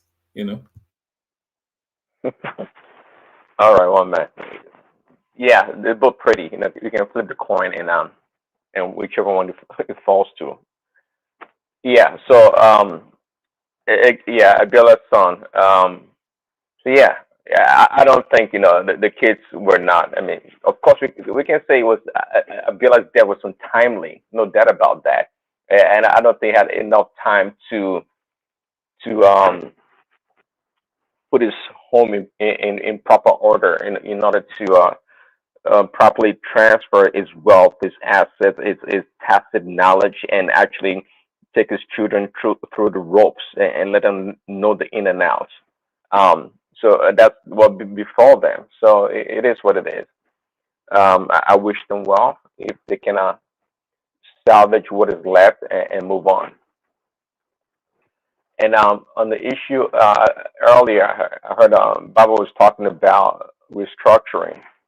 At the end of the day, having each at this point in time, it's going to be each state. I don't think the regions, the states can come together and form kind of a confederacy as a region, to proper manage their resources and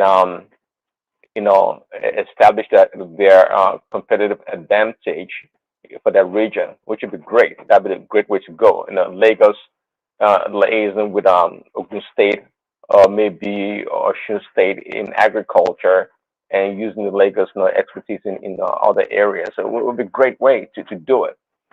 But I was thinking about it when Baba was talking. At the end of the day, this regional or devolution of what we call is it power or resources is going to be a problem because if some governors a region is doing very well managing their resources and human capital, investing the people in education, health, and infrastructure, it's natural, given our definition of a citizen in Nigeria, that people would naturally migrate to those places that are doing very well.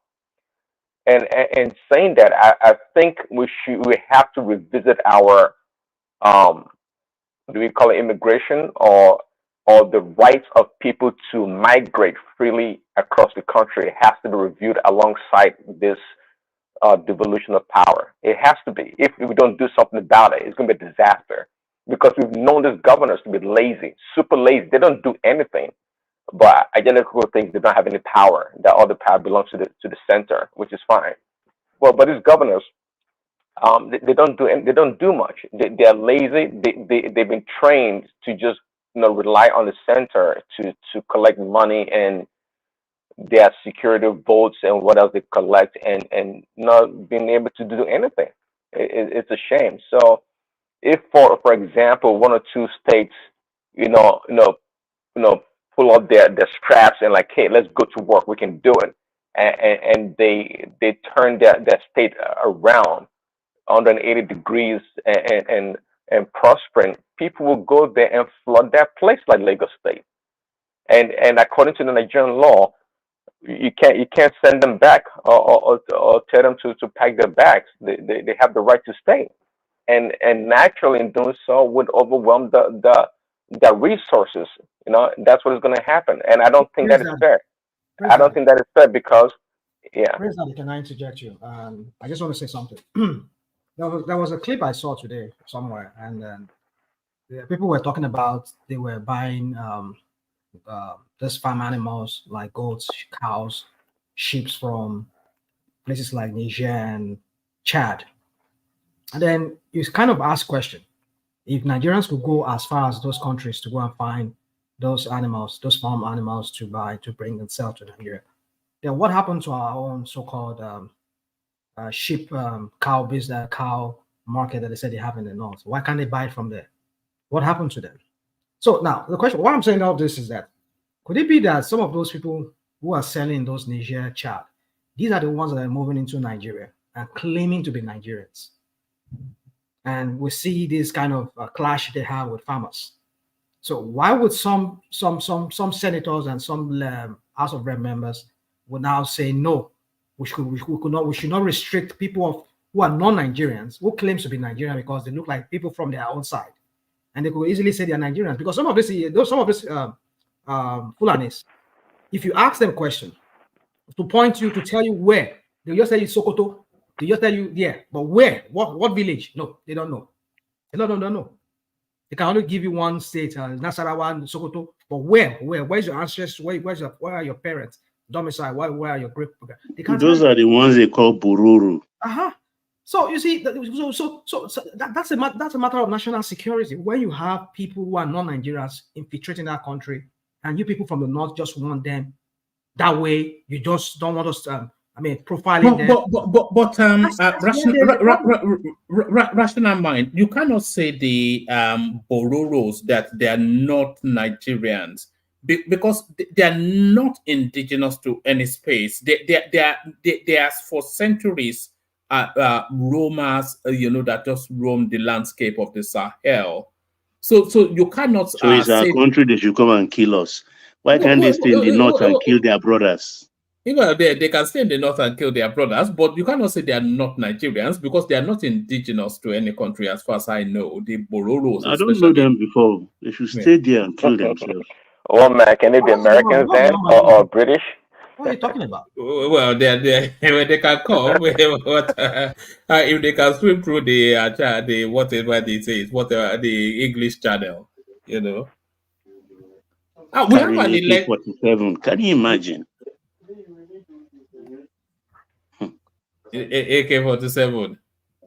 I presented a case for the defense yesterday, didn't I? Did you see the case for the defense? No. No, I was busy trial yesterday. There was a case for the defense. If I can see it, I'll present it. This is a case. But even Rashima, I wasn't even talking about this nomads, this people. I'm talking about like true Nigerian citizens that reside in other states. And if you give power to the states, obviously some states are going to perform much better than others, and we see that right now. This governors they're not used to really trying to be creative and innovative in their states to help their citizens. They're not. So again, if you go that route without a proper definition of movement of people across the country, it's going to be devastating at the end of the day. Gidigba is saying ECOWAS guarantee movement. So you will use AK-47 and call Kamimole because you are ECOWAS. What does that even mean? ECOWAS guarantee movement. What does that mean? You don't need passport to go to Benin, Togo, Niger, and just it's even 90 whatever you want days to do. actually. By the ECOWAS law, it's 90 days. After 90 days, you go back to your country and renew and come in again so that they can stamp you in. Oh, if that's the case, that's a good one. That is great. That people can go and they can go back to where they're coming from and be renewed or denied. Yeah, that's actually great if that's the case. But that's all we have in Nigeria. You know that anybody can move anywhere, and reside there and do whatever they want to do. Go use their public resources. The problem, amenities. Prince, is that there is only one way they can come in, through up north. You understand? And as far as the north is concerned, they are all one. They are brothers. No, Baba, I'm not even talking about that. This is what I'm talking about. I'm not even this northerners. I'm even talking about the southerners, for example. Where some governors, for example, don't spend time in developing their own space to attract other people. That's why their own people leave and go other places and use up the allocation resources of the states. Okay, and these governors not providing the necessary amenities or resources for their own people, they have extra money to waste or to keep in their own pocket. That's what I'm saying. But if we have a way to curtail that, I think we'd be better off. But and I've said before here, if you come from a different state and you come to use a public service, we should be able to ask you where you're coming from and build that state and let your state pay the fee for using the hospital or whatever other services that you use. I think that is only fair.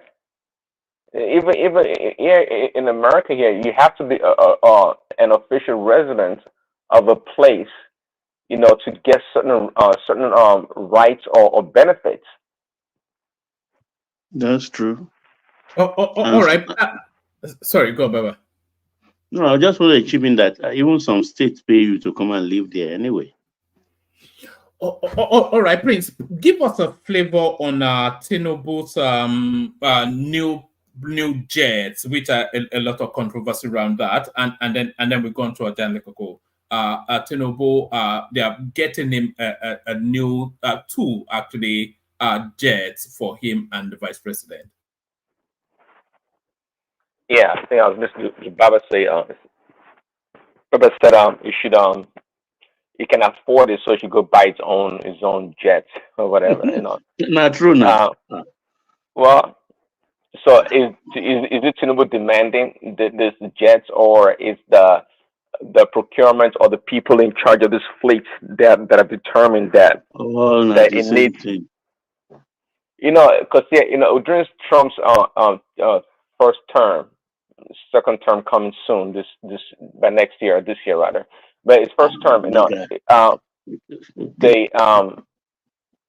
the previous administration, Obama's administration, they made a deal with Boeing, to provide a new Air Force One, and I think how much was it? I think it was like $1 billion for the Air Force One. Um, Trump was able to renegotiate that deal and slash, I think, over $300 million or more. Actually, I think it was actually close to half a billion dollars at the end of the day, and they actually had like a couple $1 million for other features that's of security or required.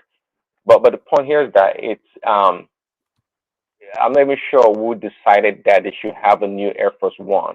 The amount of money we're trying to spend on it, Trump thought was a waste, was just excessive in a lot of ways, and it was true. There's this corporate world, his government is paying the money. They have free taxpayers' money, or they can print their own money, so they just charge them whatever. So in Tinubu's case, I don't know. It's if they can actually find a way, if they can find a way to actually procure this new jets, okay, in a more streamlined, cost-effective way, we probably will be better off, okay? Because if they do so, I'm not sure. I think that this jet, they have, of course, a lifespan and how long they can be in the fleet service for.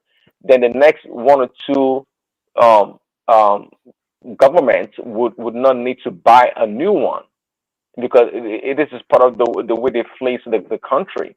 So it may be a good thing in this in the long term, maybe a good thing actually, if they're making a good deal, a good buy. Prince Daddy, just to notice you that some of the aircraft have been sold off because they have a presidential fleet, and recently 2 of them were sold off, and we don't know whether the one they are using now is in good stead or not. So that is why they are trying to say, because even before Buhari left, he sold 2 or 3 off.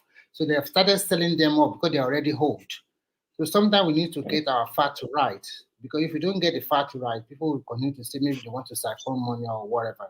So we have to look at how many fleet left in the presidential fleet, and the one you're still using, is it good enough? Because when we are talking about a presidential plane, we don't want to jeopardize his health. Do you want him to die? If there's a plane crash, he will lose his life. So sometimes we need to look at it.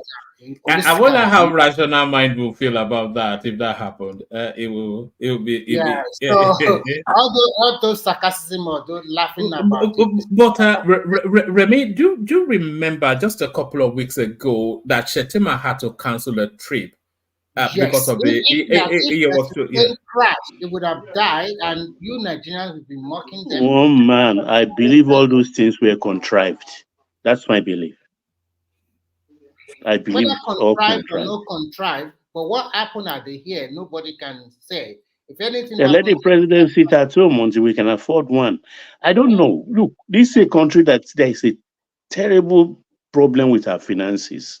A jet is not something you go to the showroom and purchase. It's by arrangement. They have to fit it out. So I don't know this one they want to go and buy. Is it somebody's own that's been using before? Or they've gone to a showroom and found one? And how much is it? Those ones they've sold, how much they sell them? We don't know anything about all of this. Okay, it's too if opaque. you have been listening to Festa Keyamo, Nigerians aircraft, what do you call it, airplanes, they now have chance to go on what they call is it wet list or dry list. That means you don't need to pay for the aircraft. You can, because almost of this airline in the world, They don't buy aircraft outrightly like that. You're talking commercial now. We're talking about presidential. I know, but the presidential too. I don't think the Nigerian government will just pay off the money offhand like that. I think they have to spread this for some years. I think they may have to because of this. You may be right, actually, but I was going to say they may have to because of the security detailing that will be required for that sort of aircraft. But they can still do that and still put it on the list, can't they? Yes, that's exactly what I'm trying to. It's not going to be just an outright payment of paying $1 billion like that. Most times they normally spread it for some years. But for those one on the commercial, maybe for 20 or 30 years. So before Nigeria doesn't, most Nigerian people are Nigerian, what do you call it? Aircraft like ERPs, they don't have this, what do you call it? Opportunity to buy it on wet or dry. I forgot the one KM, but now they give Nigerian chance to now buy it on that kind of lease. So more and more aircraft will pour into Nigeria that can ferry people. Well, I've not had where a presidential plane has been on wet lease because it's supposed to. No, I'm not talking about the presidential plane. The presidential plane, I don't think they can pay the money offhand like that, even if they want to get a new one. But what I'm trying to tell you is that they have been selling off most of this fleet since Buhari time. And even like 2 or 3 months ago, they started selling off the one in Buhari. Yeah, that's why I'm asking that. Where is the money? I mean, if you have to buy a new car and you are selling the ones in your garage. When you sold off something like that, the money go to the TSA account. That is the only single account Nigeria is running, maintained by the CBN. So that one, if you want to it's know, just not right. Why I say it's contrived. I believe I should have spilled the bean when that aircraft was in France and they said it's not coming when he went for the last long medical leave, if we may call it that. And eventually another aircraft was sent or they shot another aircraft. In my mind, I knew this will come. This day will come. I knew immediately that this is heading somewhere. So I'm not surprised at all. And that's why I'm sarcastic about it. That look, Baba, the only thing that we don't know is that we are not there. We are not the mechanic that is servicing the aircraft. We don't have the whole details. Unfortunately for Nigeria, because we have had governments for the last 40 years that have not been truthful, either the followership are also very patriotic. So we have this kind of situation in Nigeria that both the leaders and the followers are the same thing. So that is why every move by the government, always all the followers will say, no, they want to siphon our money, that. The trust is not there. Even when you talk about regional government, it's because the trust is not there. If the trust is there, why not? But because the trust is not there, everybody will say, maybe they want to go away. And to be frank with you, regionalism for Nigeria now is just a very good way for that country to break into several parts. Yeah, the thing for me is, I mean, if you are selling your fleet, you put it in a newspaper, let people bid for it. Let's know how much they are being sold. And if you have some aircraft on offer, let us know how much you're buying. It can be just one, maybe 2, 3 places. And let's compare and contrast prices, range, decor, and a whole lot of stuff like that. You don't just come to tell people this is a democracy. All right, back to your Prince. I think BT wants to put a position to you. BT. Yeah, go ahead, BT. Yeah, go ahead, please. BT, look at that. All right, back to you, Prince. Yeah, let me wrap it up before Angelico takes over. I was going to say to what Remy said. I heard it from Kiyamo. It used to be, what if you call it a dry lease or a wet lease? It used to be that we had that before, and the airlines or the manufacturer of these airlines had to cancel this provision or this service, because when these airlines lease the planes and they bring it to Nigeria and not making their payments, installment payments, they can't repatriate or repossess the planes anymore, because when they go to Nigerian courts, the courts would deny these international companies from being able to repo the aircraft, and that was the graduate this Nigerian airline business people were using. So for that reason, Nigeria was put on the list. I'm not sure what that list is called, that bans Nigerian airline operators from being able to access that financial instruments in acquiring the airline. So, but now Kiamo being an astute attorney and knowing how to navigate the system, being in the government also, he's been able to renegotiate and actually work with the court system to make sure that this international business aircraft manufacturers can actually demand the repossession of the aircraft if the agreement is being violated. So that's something to note also. So we have a role to play in this whole thing. So one man, I'm gonna hang it up from there so Angelico can take over. Thanks. All right, brilliant. So brilliant. So that's the excellent Prince Daddy. So from Prince Daddy, Ajan Lekoko, you're up next. I came to you earlier, Ajan Lekoko, but I don't think you were available then. Hopefully you are now, Ajan Lekoko. Yeah, thank you, woman. All right, brilliant. So let's hear from you to the conversation. Do you want to speak a little bit about the Abiola something? I thought people would want to speak about that.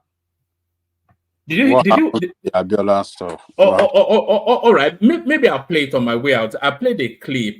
So if you didn't see it, then it would be very difficult for me to condense it. But do you want to kick it off with the purchase of new aircraft for your president and mine? Well, let me say greetings. Let me first of all say Happy Father's Day to everyone that's in the position of father. God will continue to bless all of you that are fathers, and will strengthen you. Continue to be fathers for all the children and grandchildren. And other than that, let me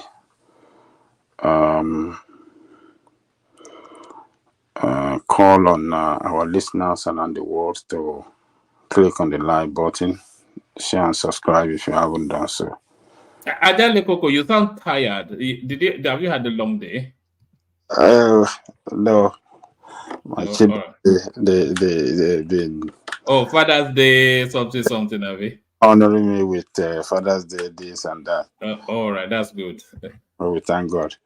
So, look, I don't know if they explained to us in the article why they are buying it and how many they have in the fleet, and what is the reason responsible for the new buying of new aircraft for the president and the vice president. What is the reason they gave? Do you know, woman? Is it mentioned? They just say we are buying. No. They are saying off the back of what happened in Iran. Do you remember just within the last 2-3 weeks, the Iranian president lost his life to a plane crash, and just over the last few days, the Malawian vice president lost his life to a plane crash. So the Committee on Security and Intelligence, or whatever it is, they've done their whatever it is to come to the conclusion then that they need to buy 2 new planes off the back of I think they're just using the opportunity. It's just you know that as well as now. You see, these people sometimes what they are doing that doesn't make sense and make ridiculous of them, and particularly this time around that we're going through financial difficulty as a country, economic difficulty, and I don't know, they're surely going to borrow money to buy this. they cannot use those two incidents that you mentioned to say, oh, for the reason of what do you call it? Iranian president and the Malawian deputy president that died. Oh, we don't want, let's go and buy new one. It doesn't work like that. Presidential aircraft are specially made aircraft. They are high. They are aircraft that are highly loaded. With everything, technically that can make it last long. Durable, reliable. The best of the best part that can, it's a special design aircraft to meet all weather challenges, and it's not just cheap aircraft like that. So what I'm trying to say here, even if we have to change it, it has to be the technical, I don't know how to call them this, that recommendation must come from the maintenance company that have been responsible for the maintenance of this aircraft. Aircraft can last years as long as the parts are available and are well maintained. Presidential aircraft, how many times does the presidential aircraft fly? How many times does it fly? Most of the time, in a year, maybe it doesn't fly more than 10 times, or maybe let's even say 50 times. That is even underuse. If you look at the way it is, it's not a commercial distance. Commercial aircraft last years. So presidential aircraft are well maintained. It's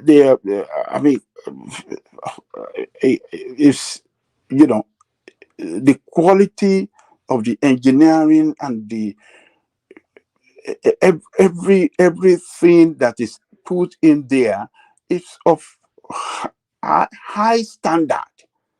So, and it's underused. If we really look at it, they are all underused. So what is responsible for buying it? Did we have a technical from the maintenance company or the engineering company that take care of this and maintain this? Are they the one that? Yes. I just got a report I want to share with you, and I'll post the link on the comment section. According to the House of Representatives, when Tinubu went to the Netherlands recently, most of the aircraft are not airworthy, so he has to go through a chartered flight to the Netherlands. So I'll post the link on the comment section so that anybody that wants to read can go there and read it. And I said earlier, some of these planes are not in good condition, and I don't know why. Maybe they didn't service them very well, or I don't know what is the reason. So I'll post it there, so you can continue, sir. Yeah, Remy, let me answer. Remy, look, when it comes to aviation and aircraft, it is a different world entirely. You don't just put your key like ignition and just fly it. There are things that will start to like this one you talk about Netherlands, that it's not airworthy to Netherlands. Didn't they know before they left Lagos? It's not so we are saying the same thing, sir. So I don't know whether at the end of the day they didn't do the necessary check or whatever. So this is the second, and you also mentioned that when he went to France, he came back to Nigeria through another flight, not through the Air Force One. No, he chartered flight. So that are two occasions. So everybody can say whatever they want, but if any mishap happened to him, that is for Nigerians to mourn. Look, Sometimes, Remy, I regret not saying anything when that thing started. 'Cause all my instinct told me this is where they are heading. I want to put another marker down. While we are at this, the president will want to go out. It has happened in another country before. They will start to shatter an aircraft with bathroom, and that will be costing millions per trip. I put this down so that we'll remember when that happens. Aja, please carry on. So, well, um, it would have been better to get a report from the maintenance company that will clearly, you know, um, show that the aircraft is not worthy, you know, um, uh, it's not worthy to fly.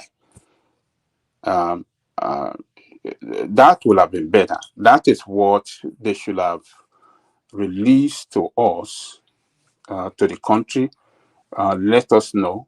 We are in the world of social media.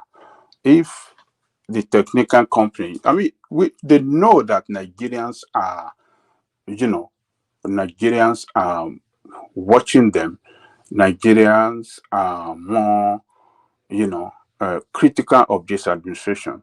Nigerians are not happy with the way that the country is being governed.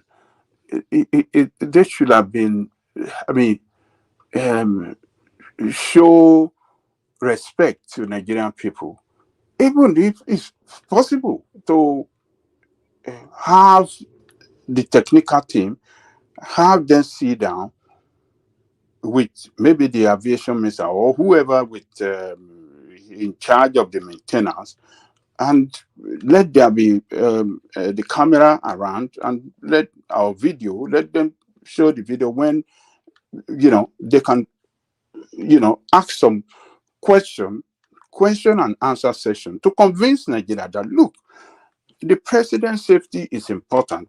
We just don't want to buy new aircraft for the sake of just buying new one, but rather to, you know, guarantee the safety of the president. And you can hear from the technical company, the maintenance company, you know, show them. I believe it is maintained in France or some country, not in Nigeria. They don't The have. 737 is in France. But not everything is subjected to is subject to public debate now. No, because no, look, we are running democracy. We are going through a situation where Nigerians are very, very critical of the spending of the politician, buying cars, lavishing this money. But the safety of the president is paramount. You know that, right? No, it is. I'm not saying that his safety is not important, but what I'm saying is that, you know, the optics is not good that this time they are buying new aircraft. What is responsible for it? Is it recommended by the technical team maintaining this, the foreign technical company maintaining this? What evidence? How do you want to convince Nigeria? Let us have a debate, for God's sake, on how you are spending our money. Let's have a debate. Convince us that it's being spent wisely. Not just recently, you just voted like billions for fleet of vehicle for the president. When you just remove oil subsidy, now you are buying aircraft. So every comfort for them must be guaranteed.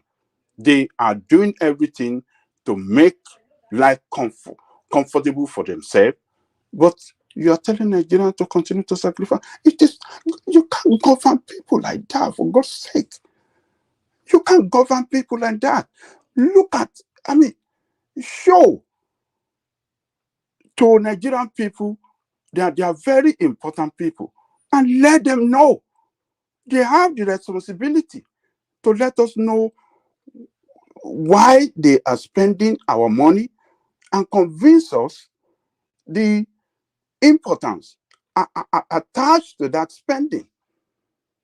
So they should have done something that can make every one of us, that can, to convince us that, yes, this is a money, they are committing into buying this thing for the safety of the president. And all of us, we say, look, we cannot argue this. These are the foreign partner, and these are the foreign companies, the maintenance people, saying that this aircraft is not worthy for flying, and it's dangerous. Anything can happen anytime. We don't want our president life in, we don't want him, we don't want anything bad to happen to him while on the air. So, and we will all accept it. They say, okay, carry go.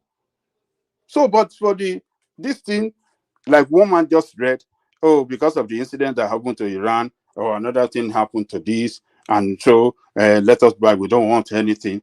That is not enough. That is not a way of,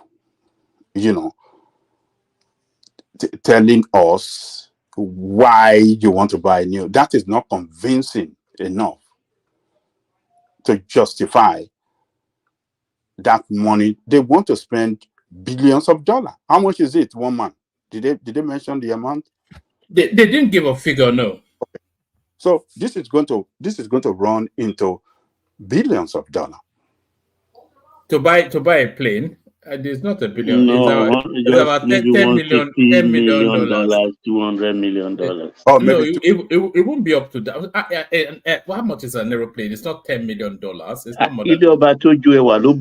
They're going to buy something bigger, wide body. No matter how big, a plane is no more than $10 million. Who told you that? Do you know the one man? Come on, the Challenger alone is more than that. We are talking of presidential aircraft. Oh my, is it a Cessna? We are talking of presidential aircraft that be designed to last for so many years. How many years? Man, check out citation. All right. How many years have we had this presidential aircraft for US? I never heard that it's been changed. Is it not maintenance they are doing on it? They continue to maintain it. And this is a new aircraft cannot have it. You can get an aeroplane for as little as $60,000. So I don't know. Prince Daddy just narrates what happened during Trump administration, that he priced down some Air Force plane to about he said $1 billion or 300 million off it. At least we had him saying that, and we said they are still using the old plane for how many years? I think they have changed the Air Force One several times. They have not changed it. When have you had they change the Air Force One? And Prince Daddy is here. It's Marine One they changed, actually, the helicopter, the chopper that used in short lane.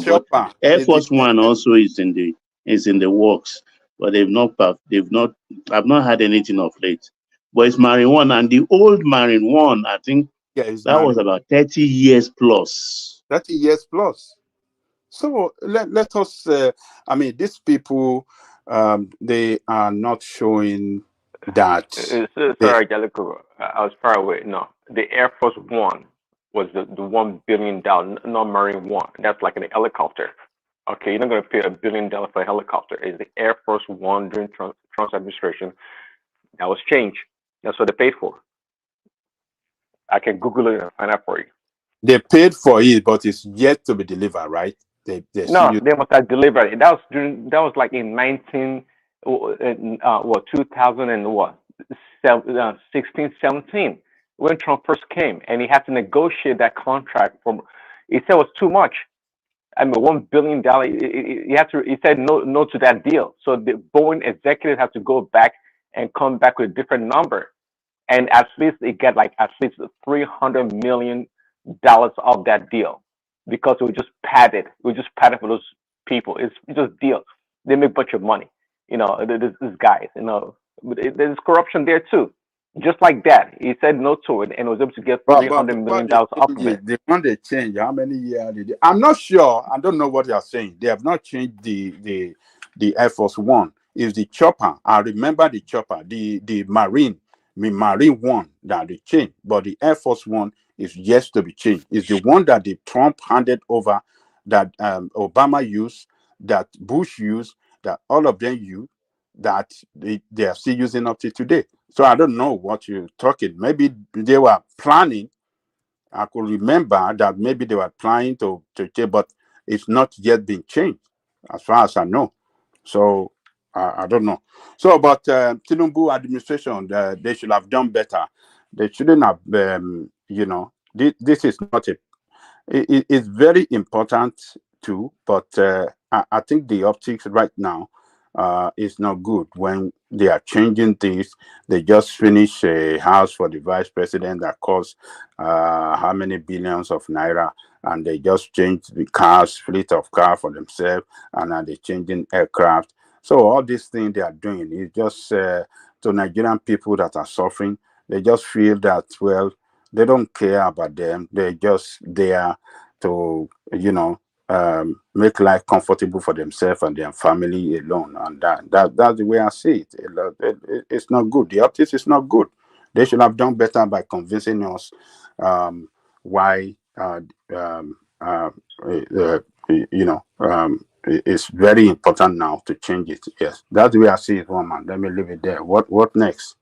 All right, brilliant. We have, pardon me, we have a story around football as well. I'm not quite sure if you follow sports, but Finidi George, the Super Eagles coach, has resigned.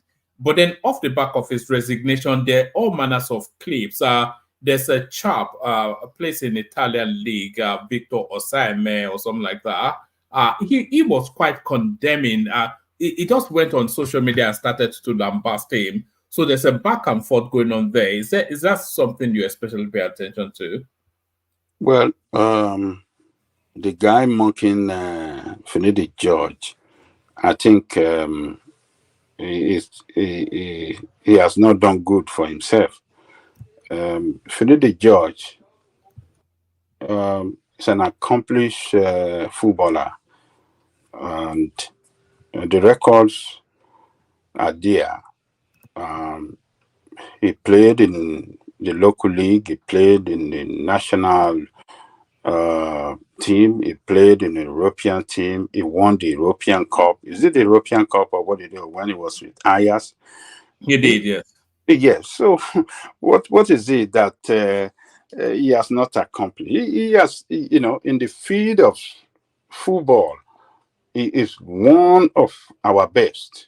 That in history of football in that country, one of our best. So Nigeria is not Nigeria is not a country that is serious about sport. Nigeria does not invest on sport, and the corruption that within the bureaucratic system is too high, that every local coach that have handled Nigeria have been badly treated. The same thing that happened to Finidi George, that got him hungry to leave. It happened to Olugbinde. It happened to is it not Ulisse? It happened to a lot of our local coach and technical. Do you think they treat the local coaches worse than they treat the expatriates? Oh yes, yes, they treat the local coaches worst. But Stephen Keshi didn't allow them. Yeah, what happened? They kick him out, and they would not give you free hand to do your job. And one thing about football coaching is that he must be given that full authority to manage the team the way he likes, because he's a professional. He got the job to do. He knows his boys, and he knows what they can do at a particular point in time and what they cannot do at a particular point in time. So he knows because he coaches them, and they should not even interfere in his work. But that is not the case in Nigeria. And that is why you see most of our local coaches, when they handle the national team, they don't succeed well, because the people in charge of the democracy will not give them free hand to do their job. That is number one. The funding is another thing. You cannot raise a very good thing without good funding. You must fund that thing well to succeed. If you don't give them you don't give them that, the good funding that they deserve, and you don't allow them to work, to have a free hand in doing their job the way they want to do it, then they will not succeed. They will fail. So those are the two factors that militate against our local coaches whenever they are given the national assignment. The people in charge of the bureaucracy, because of the corruption, because of what the looting that they want to carry out, they will not fund the team well, and they will not want the coach to do things the way he wants to do it. So, and what's going to be fair? And honorable people, like honorable person, accomplished person like Finidi, they can't tolerate that nonsense. They will just walk away and say, just take your nonsense and then let me just go and manage my life with my family, or face my business, what I'm doing. This is nonsense. So I'm not surprised. It happened to a lot of them before, and it will not stop. Babajale Koko, sorry to Yes. interject. I think you do not know the whole story. If you know the whole story, you also blame Finidi for part of it. Okay, what's this? The story is like this. After the AFCON, most of these players were not treated very well by NFF. You know what happened in the final. They are not treated well. Okay. Okay, so in a nutshell, I will quickly give you this so that you can know what transpired. So they invited them for the that guy got injured, and he went to see a medical doctor for MRI scan in Germany. And when he was there, he called Coach Finidi, and he recorded the conversation. And Finidi knew that this guy is injured, he will not be available for the 2 matches. But even that, Osimhen volunteered that he want to come home and be with the boys so that he can also inspire and encourage them for the 2 matches. And Finidi refused. Say, no, stay with your family. He recorded the conversation, and everybody that is injured is not available. After the match, which Finidi too does not show his tactical depth in those 2 matches. To be frank with you, I don't think Finidi really tried in those 2 matches. It's a mediocre job, and we lost one and we drew one. And then Finidi started to blame Osimhen, that Osimhen deliberately did not come. And Finidi knew, and even talked to the doctor. Finidi knew what happened, and now he blamed this boy after these 2 matches. That if Osimhen is around, maybe they would have the result would have been another thing entirely. This is a guy you knew he was injured. You spoke to him, and that is why that boy was very furious and angry with Finidi. He knows what happened, and then you turn around and say other thing to the public.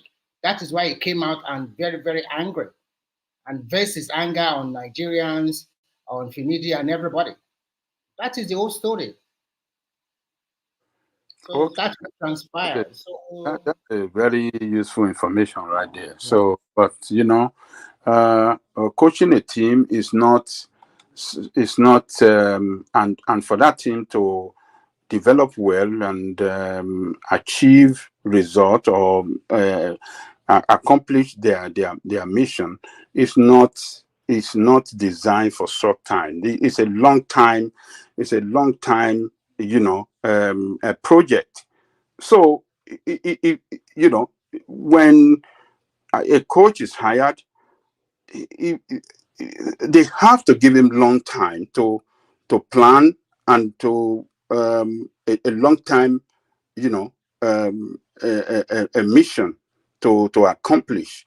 It's not because he has failed, play one match, two matches, and he failed, and that means that he has no. Nigeria is this fire brigade approach to doing things. I don't get it. Coaching is not something that you expect the best of the best results within the short time. No, it's a long time, a project that must be given that time, to pursue and to achieve results with good funding to pursue it, good funding and free hand for the coach and the technical team that handling them. They just need to show results to achieve results. It might be maybe 10 years, plan that, okay, where do we want to take our national team to in the next 10 years? Then let the technical team and all of them sit down, plan, and start working towards achieving that plan, and not just short time situation like this. Play one, to lose one, lose, draw one, lose, and say, oh, yeah, Baba, you don't know football. It's not like that, Baba. It's not like that. Sorry, Remy. Mike, if you're there, let me know. Mike, carry on. Yeah. We have seen cases of clubs. Yes, I can. Yes, I can. We have seen cases of clubs in Europe. Is it not the one? What is the name of this team in Italy? I don't follow football very well, though, as I used to when I was. I don't follow them the way I used. So, I mean, that Nigerian boy that scored that hat-trick goals in that Atlanta. Lookman. Lookman. When was the last time that team won that European? Is it European or Italian? This team. When was the last time? But look at it. Even the coach. Look at the coach. They've not been doing well for a long period of time. But look at what happened now. So football and coaching, it's not. It's short time. It doesn't. You don't. You have to draw a long time. A mission and let them pursue it, and give them that free hand. Let them do what they got to do. And so, Finidi George, if you cannot stand them in that nonsense NFF that is, full of corruption, you can just leave and not let them dent his name and reduce him to nobody. So that's my take there, one man. Anything you want me to talk on? Yes. We didn't really have them. Oh, can anyone hear me? My computer is acting funny. Yeah, you. Yeah, I hear you. Yeah. Hold on. Can you still hear me? I can hear you. Yeah. All right. We didn't actually have much. We were talking about, my screen has gone blank. But if you can hear me, then I'll continue to speak. I can hear you. Continue to speak. Yeah, we were talking about some op-ed done on Nigeria by New York Times, which was the headline piece. So we couldn't find the piece, but we could find the response of the Nigerian government, which was essentially they were critical of Tinubu's managing of the finances, and the government was giving them a historical backdrop. But if you didn't listen to it, then at the readout, hold on, I don't know quite what's happened to my screen. I wanted to play you. Let me go out and come back in. I think that's probably best. Okay. Mike is there. Okay, Angelico, also waiting for one man. I guess you're right about the current Air Force One still being in use because the one they have right now, I think they have two of them, 747 200s. They have two of them since 1990, from W.H. Bush till current Biden presidency. However, just like I said, Trump negotiated a deal when he was the president in 2017. I think the cost was actually $4.2 billion, and was able to get $1 billion off the deal. And the planes are scheduled for delivery in 2024, 2025. So 1990 till now, how many years is that? That's about 34 years to retire the plane. But of course, you can't compare Nigeria with America.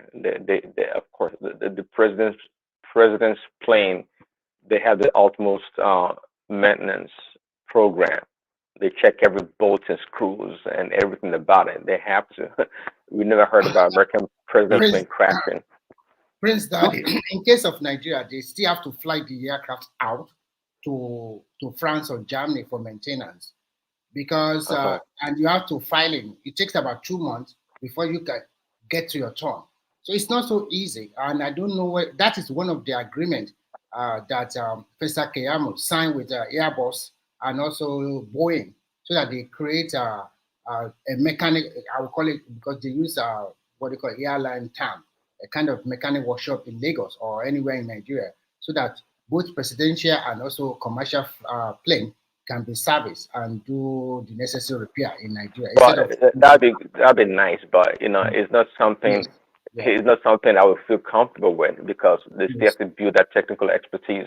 I mean, they can build the what you call the hangar hub in Nigeria, and maybe bring these technical people in the meantime while we are while we are building the expertise of our own local technicians.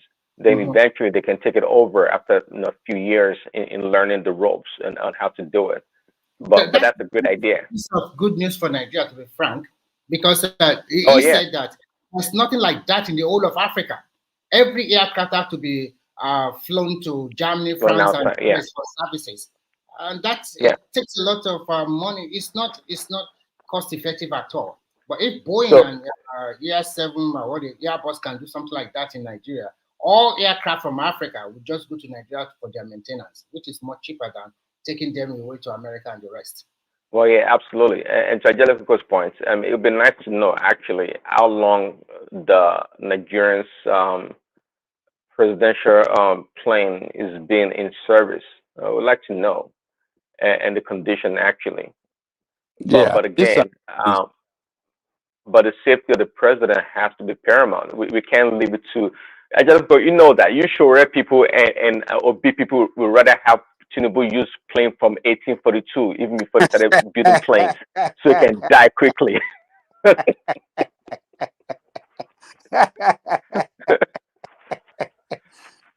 No. That's the look. Let me tell you this. It's I think they should have done better. Like this question you are asking now. I mean, you are raising now. This is part of those things that they supposed to furnish us with. How long has the plane been in service? And let the technical team, let them speak if they are the one recommending for the new aircraft, because presidential aircraft, like I said earlier, they are made to be I mean, they are not just regular. The part because the lawmakers, Nigerian lawmakers, that are pushing for we should have a new presidential plane, and when they are debating in their house, I don't think none of them went to the Nigerian none of them went to the airport to go and do physical check by themselves, do their oversight very well. So we don't know. I think the problem we have in Nigeria, you are right, there is a communication gap. And Nigerians too, sometimes they are not really interested. They are tired. So sometimes I don't think an average Nigerian is even interested in what kind of plane does Nigeria have or whatever. They are just interested, everything is as food on the table or criticizing negatively sometimes. Yeah, I don't think a electorate is that sophisticated to the point to know such Yes. details. We want to know the price of Google and Agbado on the street. Yeah, that's That's what over. we care about. That's We don't want to know about all these other details. yeah, about all of As this. long as food is affordable and transportation is affordable, we have clean water, good And the hospitals. moment they flood Let's start with Nigeria that. with imported food soon, then Nigeria will forget all this blah blah blah blah blah blah. Yeah, because there's a lot of importation coming soon, and once Why is Remy talking as if he's in the government, as if he's so sure that the food is? I mean, what are okay, you? don't worry, Baba. I'm not in government, but take What my are you saying, man? take my word. Don't worry, Baba. So don't worry. Oh, You just food is continue. coming. Which food are you? You Don't listen worry. to these lies that people are saying. Me, I don't lie. And No, I will I said you uh, listen to their lies. You so much believe in their lies. no, Baba Dale Koko, the point is this. When I don't follow your own path, everybody have a path and everybody have an opinion. If I don't follow your opinion, does not mean that what I'm trying to say is I'm trying to follow the government. No, I will do my own research and I will look for the fact. That's what I always anything I say, you can fact check it by yourself. It's not I look at things in reality because I will see where your country is was several years ago and where we are today. I'm not a person that will just come here and say because the price of rice is 100,000, then I will blame everything on the government of today. I have to look at it. Where are we coming from? Where are we today? And what is the opportunity in the future? I look at it that way. And I look at life is not balanced because at least I've been to 3 continents and I know how life was in several countries. So if I don't follow your path or the way you want me to follow it does not mean No. I'm just describing your pattern of defending this government or this administration. I am not defending. I'm Speaking telling you the confidently, reality. oh, food is coming. When which food is coming? I am trying to tell you that an average Nigerian Is it does the not government? Is it the government bringing the food or individuals? I mean, why are you speaking so confidently? Oh, when the food when they open, when all the food. Look, don't let us continue to deceive ourselves. I don't know which. Remy is an optimistic Nigerian, Ajale Koko. But Remy is an optimistic Nigerian. Optimistic. Okay, fine. All right. So sorry about all that. But let's bring Fatai's voice into the conversation. Well, Ajale Koko Fatai joins us. I'm not sure. Fatai, are you ready to speak with us also? Fatai. Fatai, are you there? Look at that.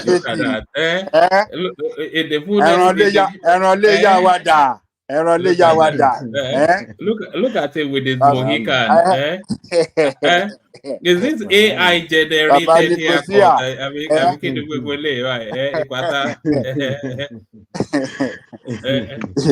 The Prime Minister of Nicosia is here. Oh yeah, Masoro. Báwo ni? Ṣàlàáfíà lẹwà. Àlàáfíà o. Ọlọ́run ṣe o. Ṣé À ń gbádùn yín. Ṣé gbogbo ẹ̀ ń lọ À ń gbádùn yín. À ń gbádùn yín bóyìnbó ṣe ń gbádùn sìgá tó bàbá mi. Ó dáa, à ń gbìyànjú. Ọ̀nà káàbọ̀. Ó yá gbóhùn tètè ẹ̀ náà. Bàbá mi, èmi tètè I don't even retire from all this. I don't dey bother my head again. Na Tinubu dem elect president. You don't want to stress yourself with Nigerian problem. Oh my God. I'm a private citizen. Especially when I listen to Wale Edun's interview. It was a little bit robotic actually. On I think it was on Channels Television or something like that. And if they can't explain, if Wale Edun cannot explain what's going on with the subsidy, I don't Fatai, my Benujo, let me just do a little bit of something. Acknowledging Tope O, that's collateral right there. Timajek in that space are your cause are traditionally always mentioned, but not once or twice, not even 3 times, but that's the 4th one right there. So well done, Ayo. And Aro Gidigba, he breaks his dog in that super chat space. So you can super chat to Mike as well as he takes over the after hours space. So I'll send the link again. I know that the after hours crews, they're just waiting for me to leave. I don't know people can't determine maybe but so I thank everyone. See you tomorrow. I don't know still has the floor. One man. Yeah. In the spirit of Kenneth's humor, I want to also ask, I hope it was a humor the other day, your comment about spread misinformation or something like that, misinfo directed at Fatah. I hope you were just joking. I hope it was a humor. Sorry, what was that? Remind me. You wrote a comment, don't spread the information of Fatai. I said Chioma was kicked out. You said she was kicked out of the comment as a moderator, and then she said she was leaving. So there's no misinformation there. I didn't say she was kicked out of Jupiter. I said She wasn't kicked out. She wasn't kicked out as a moderator. No. No, she was. It happened live, and she said she didn't care about the moderator anyway, and then she said goodbye or something like that. Well, don't worry about Chioma now. Chioma is Chioma. I don't worry about Chioma. I worry about saying. Papa is missing Chioma. Hey. I worry. Okay. I said I worry about saying spread misinformation. I don't spread misinformation. She wasn't kicked out as a moderator. Are we going to have a conversation around Chioma? It's not about Chioma. It's about saying don't spread misinformation directly at Fatai. All right. If I say that, apologies. So let's just do it like that. So all right. Thank everyone. See you tomorrow. So, I was playing over there. Kill Baba me. When I say you're missing Chioma, I'm just joking. No, I don't know. I don't know. I see her comments. I see she's there. I don't know. I haven't I haven't had personal. I'm not sure I've had personal interaction with her. Maybe 1 time or 2 times. I'm not sure beyond that. So I just don't want to be accused of falsely. That's all. Baba so if they cannot explain, so the president claims that it's 2 most fundamental movement. What is it called? Subsidy and naira, whatever unification. So if nobody can get a clarification about the appropriate situation going on there, I think it's a very serious problem. I think that if they are paying subsidy illegally and everybody is paying, the price is maybe ×3, more, maybe more, maybe ×4 of Buhari's price, ×3, let's say ×3, and they are paying more money than Buhari. What the heck is going on? I say Nigerian, as an individual Nigerian, I would call for his impeachment. What are we doing? Are we a baby? Are we joking? That would be so disgusting. And they don't even, a lot of people want to flex their muscle that, I said price, therefore they are paying. You see, I'm right.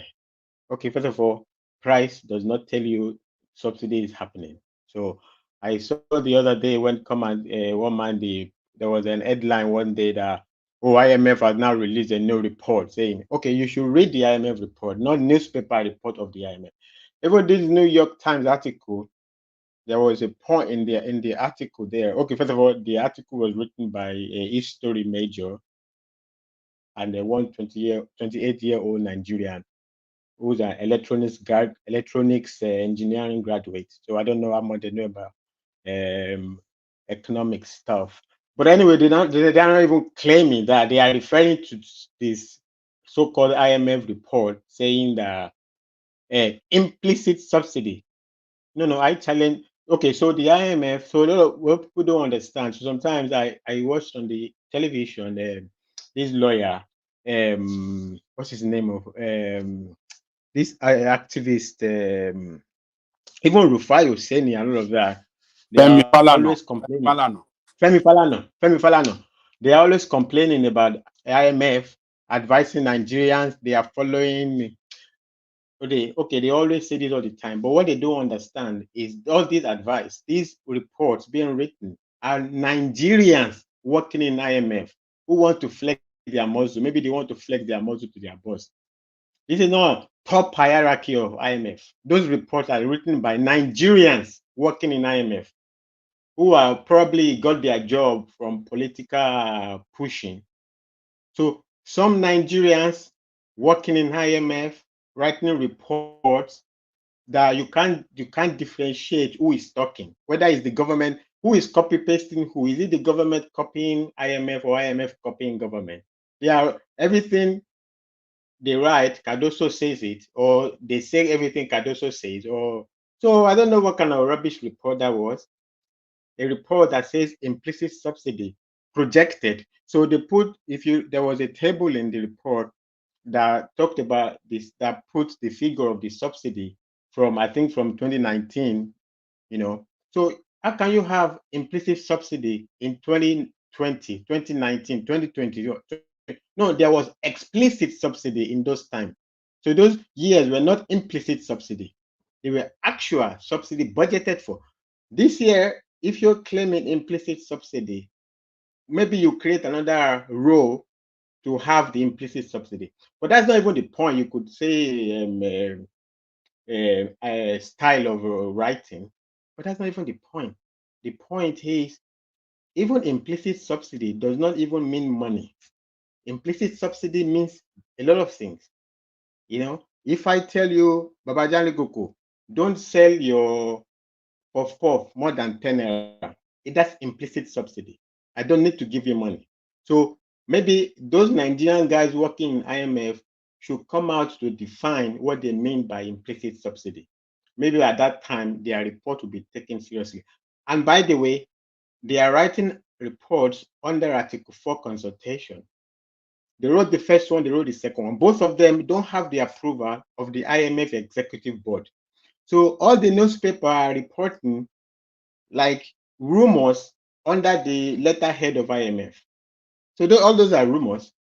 If you take IMF to court, you sue IMF to court today, for say, let's say Nigeria takes IMF to court and say, you are defaming our character. IMF will distance itself from that report in 2 seconds. So whether government is paying subsidy or not, it's not some Article 4 consultation report. Let IMF executive board approve, put their stamp that they have seen the book, they have seen the money being paid for subsidy. Not to come and tell me about some implicit subsidy, as if now who no go school, they tell implicit subsidy. Implicit subsidy means different things. Implicit subsidy doesn't, that's why they call it implicit. Doesn't mean I'm giving you money directly. I could even give money to somebody who would then indirectly then come and affect you. So it could be different things. It could be a whole lot of things. But also the problem that people, the argument, the way what happens, all these things get tiring, is that people want to hijack all these arguments and then they murder the argument. Fatai, let us, for the benefit of our people listening, how does implicit subsidy works and that of explicit subsidy? How do they work? Or what's the difference between them, so that we can know better about what you are talking about? Because most Nigerians just know about subsidy. So now that you are breaking it down, implicit, explicit, can you explain for the benefit of our listeners? So actually the term implicit subsidy isn't actually is not technically. So you would be getting into, if you even want to really talk about it, you will be getting into the difference between classical and neoclassical economics. Understand? So when you are not looking explicitly at the parameters. You know, you are. It's like if I say, let me look at a good. Okay, it's like all the example people always. It's like what affects the market. You say, well, it's demand and supply. Okay, what affects, like a rational thinker? What if I want to if I want to make an investment, I'm only thinking about the profit. So it's only profit that motivates me. That's the classical understanding of a rational thinker. If I invest my 2 naira and I'm going to make 10 naira, and there is a reward of 10 naira, there's another reward of 7 naira, I will always go for the 10 naira reward. So that's that's the rational thinker.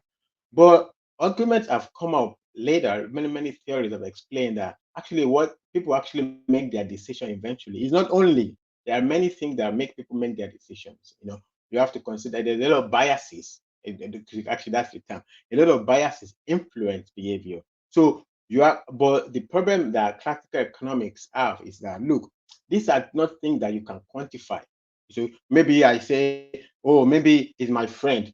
If I don't want to collect too much money from my friend, familiarity. So I go for the 7 naira profit, so that we share in the cake, so that the cake is spread better between us, you know. So a lot of things. So, but as an economist, I'm saying, look, but I cannot quantify this of familiarity, and that's the equivalent of trying to understand implicit subsidy. It's not something that you can quantify. That's the point. You can't quantify it. So if they say that 3-point-something trillion is being paid in an implicit subsidy, then there is no way for them to determine 3.3 million. By nature of being implicit, they cannot determine the exact figure. It means government, even if you go by the word they are saying, it means government is making a lot of moves. Some of them might not even be monetary. So how do you quantify the part of the implicit subsidy that is not monetary? That's the question. How do you quantify the part of implicit subsidy that has nothing to do with money? That has nothing to do with Ajaniko. I just tell you about me. I'm alone. More conscious example. About me, you are selling puff puff and you want to sell it 15 naira. And me, I say, as my government, I don't want you to sell it more than 10 naira. And I say, if you sell it more than 10 naira, I will revoke your license. How do you quantify how much did I pay you for that? Just that I will revoke your license. Well, you can quantify it by saying how much you can value the cost of the license or the cost of revoking the license and put it there. But that's not specifically that I have given you that money. So before they go about speaking about rubbish implicit subsidy, they should quantify. They should tell us how they quantified the implicit subsidy. That is not there. Also in the table, there was somewhere they put what is put in the table. I don't remember. It was a long time I read this whole thing. Oh my God, I don't remember this. Anyway, there's so much thing in that. There's so much thing in that report. My fundamental question is why are you giving a report of something that is so important to a country under Article 4? First time, second time. Why don't you give? So taking people for a ride because maybe they don't understand the inner workings of IMF or this World Bank and stuff like that. Okay, that's not really ethical, by the way. That's not ethical, and it is not the top notch of IMF. It's Nigerians, by the way. But you can take it to the banks. Those reports were written by Nigerians working in IMF. You can take it to the bank because that is how all these organizations work. So IMF has also World Bank. World Bank Group in Nigeria, World Bank Group in Saudi Arabia, World Bank Group in this, World Bank Group in that. The people working in World Bank Group in Nigeria, majority of them are Nigerians. Okay, there might be other foreigners as well, but a lot of them are Nigerians. So They are, and when you look at this body, they are very competitive. There, if you work in this organization, they're very competitive. They want to show, all of them want promotion. They are coming out with all sorts of things to impress. Okay, and that's what is going on there. They have, here's my problem: implicit subsidy, different things. How did they quantify the implicit subsidy? How did they arrive at the money? And by the way, just I don't like to. Okay, let me leave that area. So that's my position. But to say, and also they said capped. Okay, that's another thing. They say, oh wait, the capped price. Well, if the price is capped, what is the cap price? Capped, if a capped price means you can't sell above this value. And what is that price? What is this 600? If I cap a price at 600, you can't sell it 601. If the government caps the price at 600, you can't sell it 601. You can't sell it. It's not about whatever. You can't sell it 605. So what is the cap price? Even if they assume that the price is not moving more than 600 naira. Okay, in Chokoto is 600, in Lagos is 620. Within Lagos itself, in Lagos Island, maybe it's 615 naira. In the next filling station, it's 620 naira. So what is the cap price? But with this cap price, on price of petrol in Nigeria, against the devaluation of our currency, can we conclude that subsidy is being paid or being affected somehow? Because there's no way, with my own little knowledge in demand and supply and stuff like that, you cap the price, and when we had the naira value at 800, the price was 600, which is 600 today, when we have an exchange rate of 1,004. So is it fair to conclude that yes, subsidy is being paid behind the door? Or how do you say that? Yeah. Babami, first of all, as I was saying, I get the point, Monson. When they say capped price, that is their copy-pasted language. There is no cap price. Okay? In their first report, by the way, they didn't use the term cap price. It's in the second report they are using capped price. What is the cap? They haven't defined the cap. You can't just say it's capped price when you don't define a cap. What is the cap? You are defining approximation. Approximately is around 600 and something. Okay, but that doesn't mean it's capped. What is the cap price? So if they have information from the government that the government said you must not sell above 650, okay, is 650 the cap price? I don't say they can't have a cap price. Maybe they have a cap price. What is the cap? Is it not the fixed price of it? The fixed price that the cap price means the highest price. Yeah, fixed, but fixed highest. You cannot go above. That is cap. You can't go above it. So if I cap it, if they cap it at 600, Babami, if you are selling that thing, and I say, and the cap is capped at 600, you can't sell it 601 kobo. If you can't go above 600. So what is the cap price? Okay. So what is the cap price now? I mean, to me, I think it's that 600. It can't go above that 600. Yeah, but it's already above, but it's been above 600 now. They are telling 600 and something, 600 and this and that. Even some, maybe now, maybe some gap, but the government price itself, what is the fixed price? Which maybe that is what they are referring to as the cap price. Is it? I mean, I think it's 6. How much is this? Is this 600 or 20. I can't remember, but I know it's around. Exactly. That is the. But I mean, even that you are even struggling with it.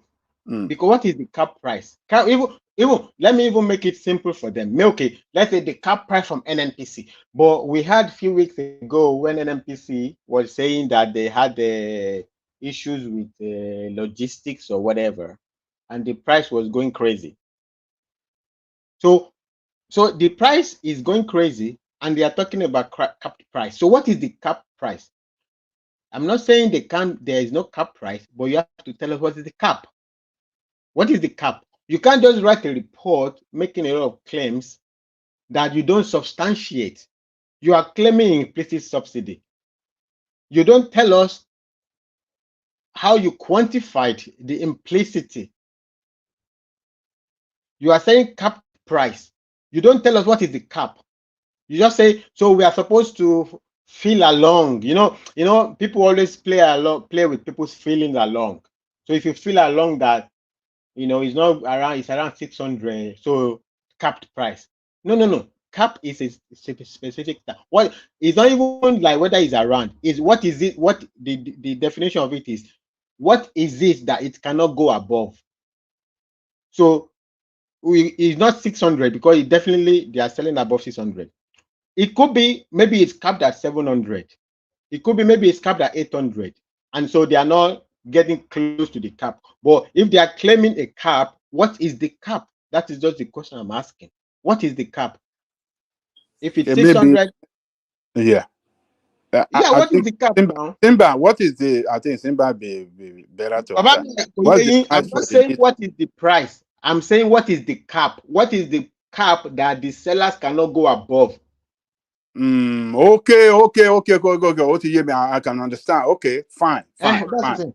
We don't know. We don't know. Like you are saying, we don't know. So the guys writing, the Nigerian guys working in IMF writing those reports, if they want to claim cap price, they should tell us what is the cap.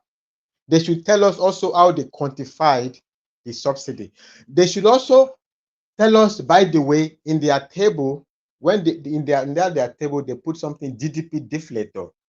They should tell us what GDP deflator Fatai, is. you see, Anyway, this is I mean, if this guy Wale Edun is listening, or some of his boys are listening to us now, I think they should send for you. You come and work with him, so that you'll be able to help him in.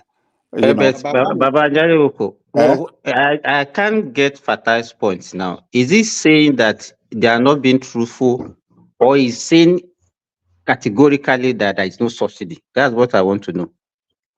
In a layman's no. Because not many people are, even you, if you want to be truthful to yourself, you are finding it difficult to understand what is stopping. No, I understand, I understand. Okay, explain.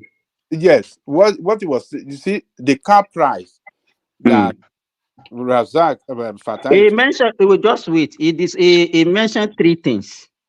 He talked about explicit and implicit subsidy, and then car price. That was the one that he used to conclude the matter. Okay, now tell us all the three. What is your own? You can think that you understand it, and it might not be the same thing that I was trying to explain. So tell us what you mean by explicit subsidy, implicit subsidy, and cap price, the way you understand it when he explained to you. Well, the cap price. Started from explicit. Start from explicit. That was the cap price in the last one. Babami. Yeah. Babami. Yes. So in 2022, 2021, 2020, all of these things, there was explicit subsidy appropriated for. That's explicit. In 2023, there was up to half of the year, and we no longer have it. In 2024, there is no appropriation for subsidy. So if they are claiming that subsidy exists and they are claiming it's implicit, that's the difference. The explicit is the money, quantifiable money they are paying for subsidy, budgeted for. Now they are claiming implicit subsidy. Implicit subsidy means oh, it's not really out there, it's not appropriated in this context, it's not appropriated for, it's not budgeted for, but it's under the ground. Okay, fine, that is one level of it. The other level of it, that is the one level of it. But the real kicker is that, well, implicit does not, how do you quantify? If you're claiming that they are paying Even it, Patai, sorry for interjecting you. Even the explicit that you are even talking about, how can somebody estimate, okay, this is the fixed quantity of fuel that you are going to consume over this period of time? All these things that you are talking about, they are not real practical things that you can just project and say, okay, this, you cannot say today that, okay, Nigeria is going to import 20 million liters of, and that we can't import more than that, whether our need exceed or below. So how can you, it's a budget, and budget is just something that you can budget, and you have budget deficit, you have budget surplus. So And all these things that you are, I don't understand it. And Fatah, in addition, I just want you to explain your implicit more better, because I know that when we say the government is intervening, because the price of petrol is not static, it's continuing to It's change. not fixed. It's not fixed. So it's not something that I can say. I don't understand this English. Because of so many factors. And when government says there's no subsidy anymore from July 2023, I mean, there's no budget for it. And I know there's a lot of intervention. You are right, because the price cannot be just stay at 600 plus. Some are selling for 700. So maybe your implicit, you are trying to explain, is it, I don't know, I'm just let you tell us, is it the same thing as government intervention, or is totally different in the price of this product, of this petrol? The only problem, before I say that, Babami, I don't know if you understand the debate. I don't understand the debate. But when people try to be cute, they say, oh, okay, intervention. Well, everything in life is intervention. Okay. I am coming on StreamYard is intervention. I'm drinking water is intervention so that I don't die from a lack of water. So I take a shower is intervention so that the heat doesn't kill me, because I get fresh air after or whatever. I go to the beach to swim. It's intervention against too much heat. I eat. It's intervention so that I don't die of starvation.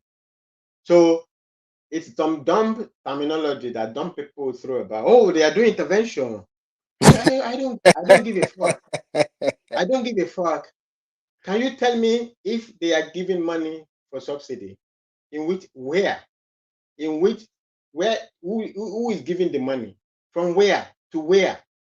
Where is the money being paid to? Because if they are paying money for subsidy and everybody is suffering like this, I officially call for Tinubu's impeachment.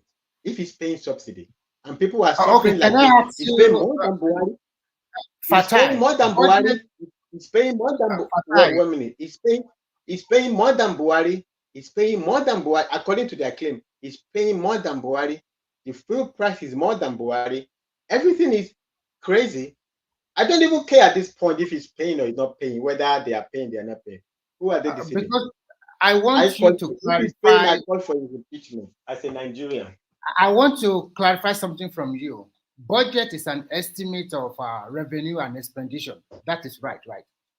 And from the budget for the year of 2023, they estimated this is what we are going to use on subsidy. That's an estimate because the price of crude does not stay static.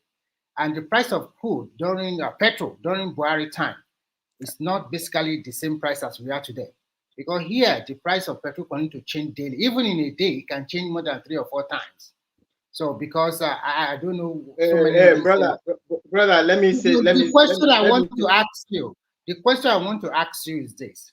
If you said that government intervened, are you saying that intervention, just in a layman, are you saying that intervention is subsidy, which they did not estimate for, and in a nutshell, they are cheating Nigeria? Just lay it out there. Just put it in a simple language that people will understand you. Is that what you're saying? I just said that it's only stupid people that are saying intervention, because everything in life is intervention. The problem is that people want to make argument and they murder the argument. they kill the argument. So they are saying they are intervening with NNPC so that NNPC is taking the loss. I don't know how you know that NNPC is taking any loss. I guarantee you, if NNPC is selling petrol for 200 naira today, you will not take any loss. And if anybody is still using the argument about price, after Onyema, let's say, oh, Fatai is speaking jargons. Okay, but now Onyema came, he crashed the price from 20 million to 4 million or something around that line. And so you want to tell me that a subsidy that is making you buy petrol at 100 naira, 200 naira. Is it Onyema or Dangote? I don't understand. Okay, take Kotami and Dangote. I say Onyema. Onyema crashed the price. Price No, of wait. Flight. What is selling and buying and services, whatever it's all. I'm just talking about pricing. Yeah, so you mean people are London saying to Lagos, because right? wait, people are saying because of price. How can you, after Onyema, be so dumb to be using price as your argument for subsidy? After Onyema crashed a price from maybe 20 or 15 million to 4 million. And you are still using price as your argument for subsidy. If you have a proof of subsidy, bring it out. Because I don't have the power, but if I have the power, I want to impeach Tinubu. That's what I'm saying. If he's paying subsidy, I want to impeach with everything on ground. If he's now illegally paying subsidy, I want to impeach him. So we are still not clear on what you are ranting about now. So I want you just to don't say I'm ranting. Okay. I'm not talking to you, by the way.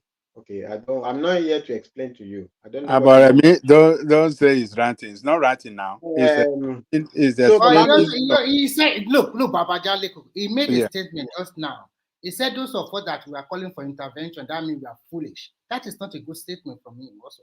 Bro, I am not talking to you, bro. Can you let me go? No, it's a general. It's not. Well, let us do it this way. Look, you cannot talk that way, man. It's not fair. Yeah. Let's do it like this. You see, okay, Fatai. So your point is this: people that are saying that there's intervention by the administration to keep the price of the gas low. I mean, the price of the petroleum low, which some people are regarded as a subsidy. But you are saying there's nothing as a subsidy whatsoever. If anybody have proof, the budget does not carry it. So where is it coming from? That is your own query, right, Fatai? Bami Eshegon, that's a very good summary. Yes. And it explains my point 50%. The other 50% is that the only intervention Tinubu needed to do, maybe by now it's too late because everything now, it don't enter the whole body now. You know, it's like when you have level 1 when you discover cancer at level 1 stage or whatever it is, probably it's easier to treat it before it gets to level 4. Maybe at level 4 it's probably complicated. You can't just kick it out like that. I don't know. I'm not a doctor. So the only intervention Tinubu needed to have made is the day he said subsidy is gone, and the day after, Mele Kyari, no, I said it before. I don't like to use Jacob anymore. Tripled the price. I will fire him so fast. I will fire him. In fact, after Onyema now, I will fire him and put Onyema to bring down the price to 200. That's what I will do. But I don't know, maybe now it's too late. But that day, I will fire him. So that's the only intervention in there. He didn't know all these. I think I agree with you. He shouldn't have allowed that guy to stay one day when he has office. Yes. What do you, Ajale Koko, what do you mean by you agree? I don't, you people, the two of you, maybe you are just having your field day because it's like it's only you that is understanding what Fatah is talking about. Bro, I'm not talking to you. Okay. We're all on the platform. You can't talk in isolation. I'm not talking to you. I'm not talking to you. You said Awolowo does not have one single leadership quality. I don't even think I want to be talking with you after that. So don't worry about it. if Don't worry you about don't it. want Don't to worry talk about to it. people on the No, platform, no, then no, you should. no, It's no. better you leave the platform. Then you can't be here and you'll be talking. Then you keep everybody silent. Bro, do you mind? So where I am. So they always move the goalpost. So Babami, when last have you heard? I Are agree you here with to you, talk to yourself? Fatai. Or, He should have Fatai. fired that guy. Amanda Kiari, since day one, Tinubu should Can have you get fired friend? him and replaced him with another person. I agree with you, Fatai. You can continue. Benny Babami. It's not even now. Now I don't know. Look, I'm not his employer. I don't know whether he's doing a good job or he's not doing a good job. But me, I know that because somebody says something, you now go immediately, you triple the price, you are gone. That is the only reason that I want to fire him. I don't know about his job. Even when you talk about his job, the only thing I know is that, okay, so it's only when NNPC squeezes Nigerians that they make a lot of profit. So where they make a lot of profit from selling petrol, but when you look at their profits, that's where most of it. They don't make so much profit selling crude. Here is a crude that they don't even spend so much cost to do. They can't compete with Aramco. They can't make money competing with Aramco. They can't make money competing with Gazprom, but they can make money when they squeeze Nigerians. It's the only way where they make so much profit. It's a total disgrace. It's a total disgrace.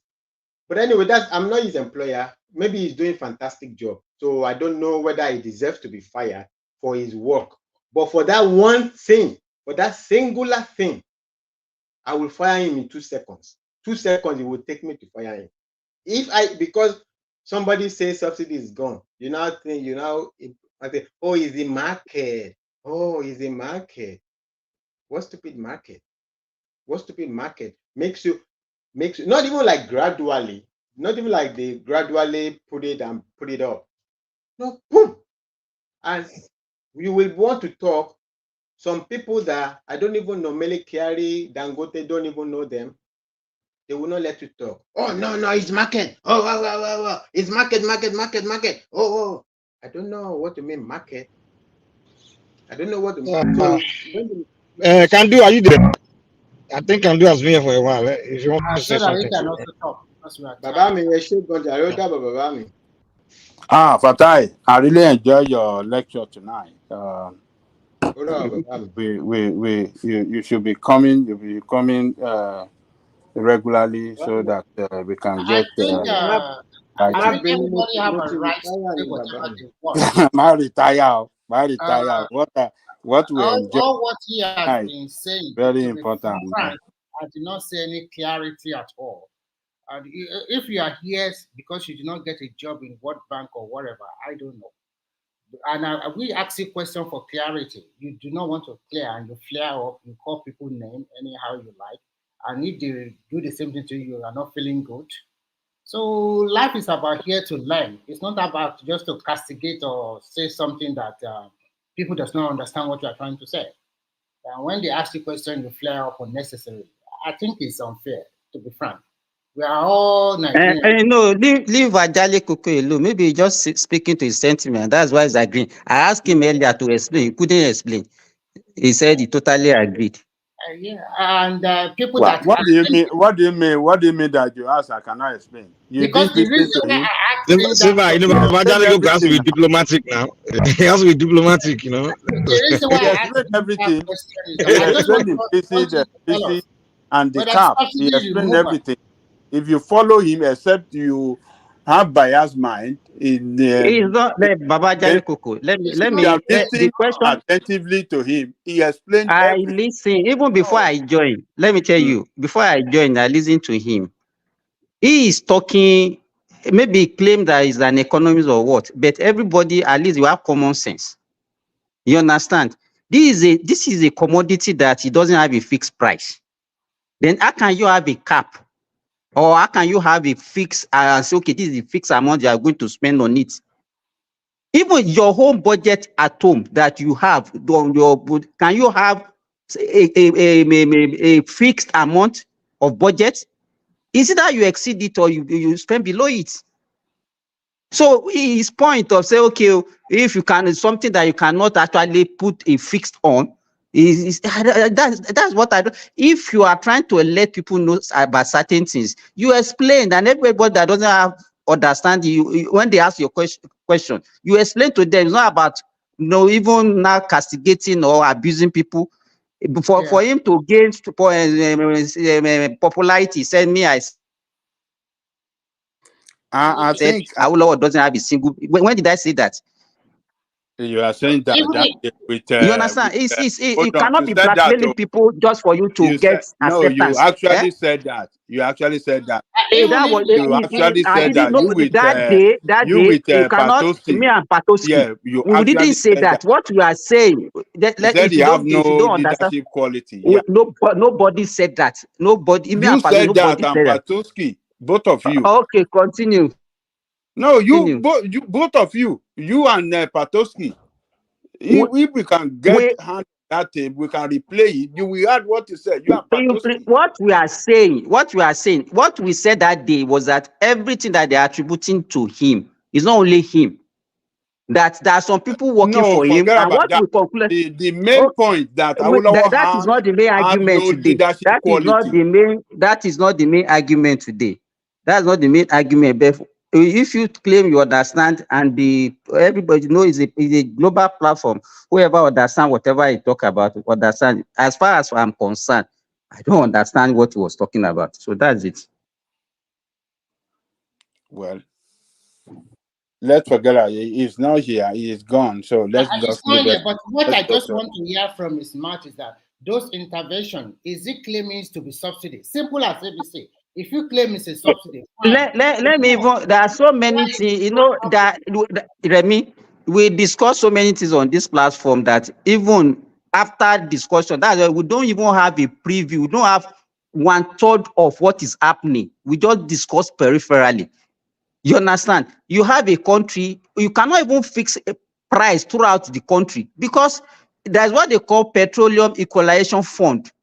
You cannot buy fuel landing cost. Let's say landing cost is 500 naira. You cannot sell the same price in Lagos and sell the same price in Sokoto. What about the cost of transportation and other logistics? And that is why they have varying prices from Lagos down to the north. Okay, now you are speaking. That is where his argument. Hold on. That is where Fatah's argument on the cap price comes in.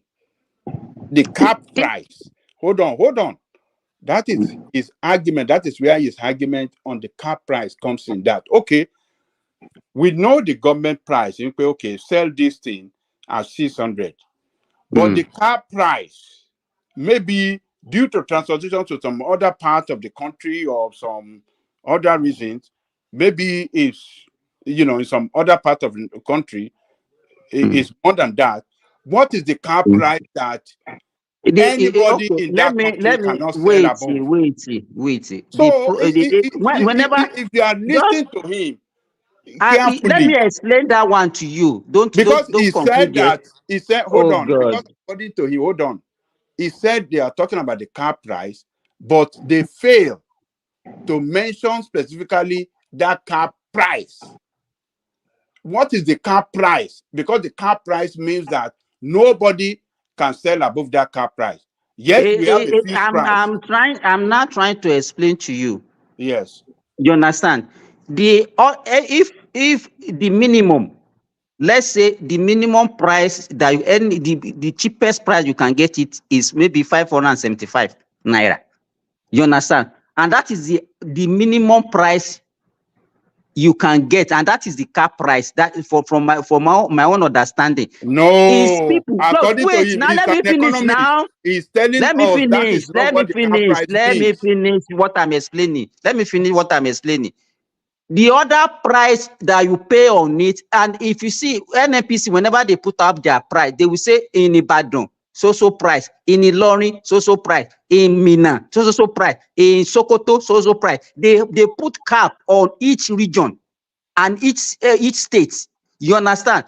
The additional money is now the people in that state by virtue of their location that the one paying it is not the government.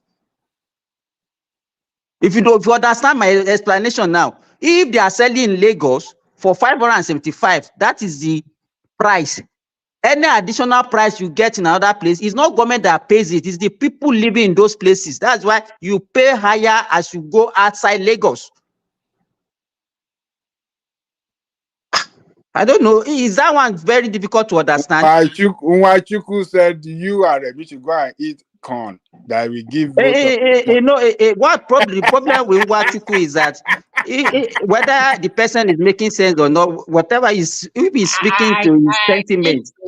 He's a doctor like me. He has a beef for me. I don't know his problem, so he can continue whatever he's talking like that. Nwachukwu said, Simba and Remi should go and eat corn so that they can defend Tinubu. It's not nobody. These guys are funny. We are not nobody. This thing we are explaining this thing. Nobody is defending any government. It's not about we are not defending any. We are just it's explanation. It's not something that you just throw out there and mislead people. You understand? To me, even to you, how can you say okay? Since Tinubu said that if the NPC is sending petrol at 200 naira now, they should be making profit. How does that one make sense to somebody? To Isikuru and Ushikushi, I think they are little men. If they are bold enough, they just come to the panelists here and talk. Not every time typing. Because when you type, you have freedom to type whatever you want, whether reasonable or not reasonable. If you are a man enough, join the platform. State your own position. You are a man, you are not a woman. Join the platform, state your own position, instead of you typing unnecessary jargons most of the time. What I discovered about Nigeria is that even if the person is talking rubbish, once it fits into their sentiment, then to them it's making sense. Yes, that is it. So I simple. support Simba completely. You can state the fact without supporting an individual. Yeah. So I'm sure they're going to label Simba and Agbadorian for stating the obvious now. No, you can state the fact without being we are here labeled. to learn. The question we asked that guy is not too much today. For clarity, are you saying intervention is subsidy? All those economic jargons or whatever you are trying to explain here, to most people, they don't understand. Even to Abajan Lekoko, he does not understand it fully. That is the truth. Because when Simba asks you those questions, you are unable to really tell us what is different between explicit, implicit, and the cap. And he that is also explaining, we ask a question, and he flare up. He's not talking to me. It's not da. And then you said we are stupid, or something like that.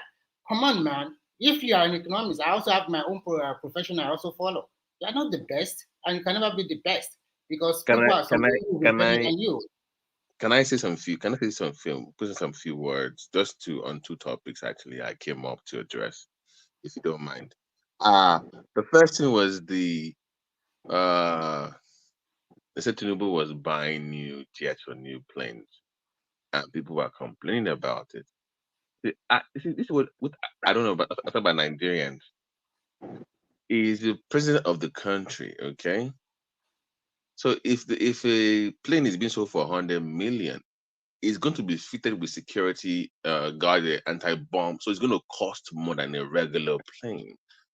It's the first citizen of your country, so you have to pay that price to secure him. There's no managing when it comes to the security and the well-being of the first. When it comes to you can't joke, so you have to spend that. So to me, people just playing politics with that issue. Second of all, is the Finidi George resigning. I watched an interview of Finidi George where I have never heard any coach in any team sport in the history that I've been watching sport. I have never heard a coach in the history of any team sport say on live TV that formation does not matter. If you know how to play offense and defense, yeah, okay, you don't need any formation to play. I have never had, maybe I'm wrong, guys. Maybe Mike, maybe Simba or Kando or me or Lab. Maybe I'm wrong. Tell me any coach in the history of team sport, any sport, that has ever said that formation does not matter. Because I watched, I think it was on a radio station program or something. So they had a video feed. And this guy said, well, we don't need formation. Just play defense and offense and you'll be okay. It's a horrible coach. and people blaming Osimhen. I don't know why you would do that. BT. Yeah. Nigerians, I don't know what is wrong with us. How can you have a coach and you as a coach will be begging a player to come and play for you? If you really know your onion, you understand? That is not the point. The point No, is that I will still come to that one that is talking about formation. You understand? I'm just building up my point. What I'm trying to say is that one thing that a good coach used to do is that you get players that are committed to you, that believe in you. And those are the ones that whether it's a star or not. Look at Guardiola. Guardiola can sell one of his best players whenever there is a fiction. And he will get somebody to replace. You have to believe in your coach. If you are invited a player that doesn't believe in you, you can't force them to come and play for you. When Stephen Keshi won the Nations Cup, was it 2013 or 2014? He used some home-based player. I remember one Sunday, whatever that time.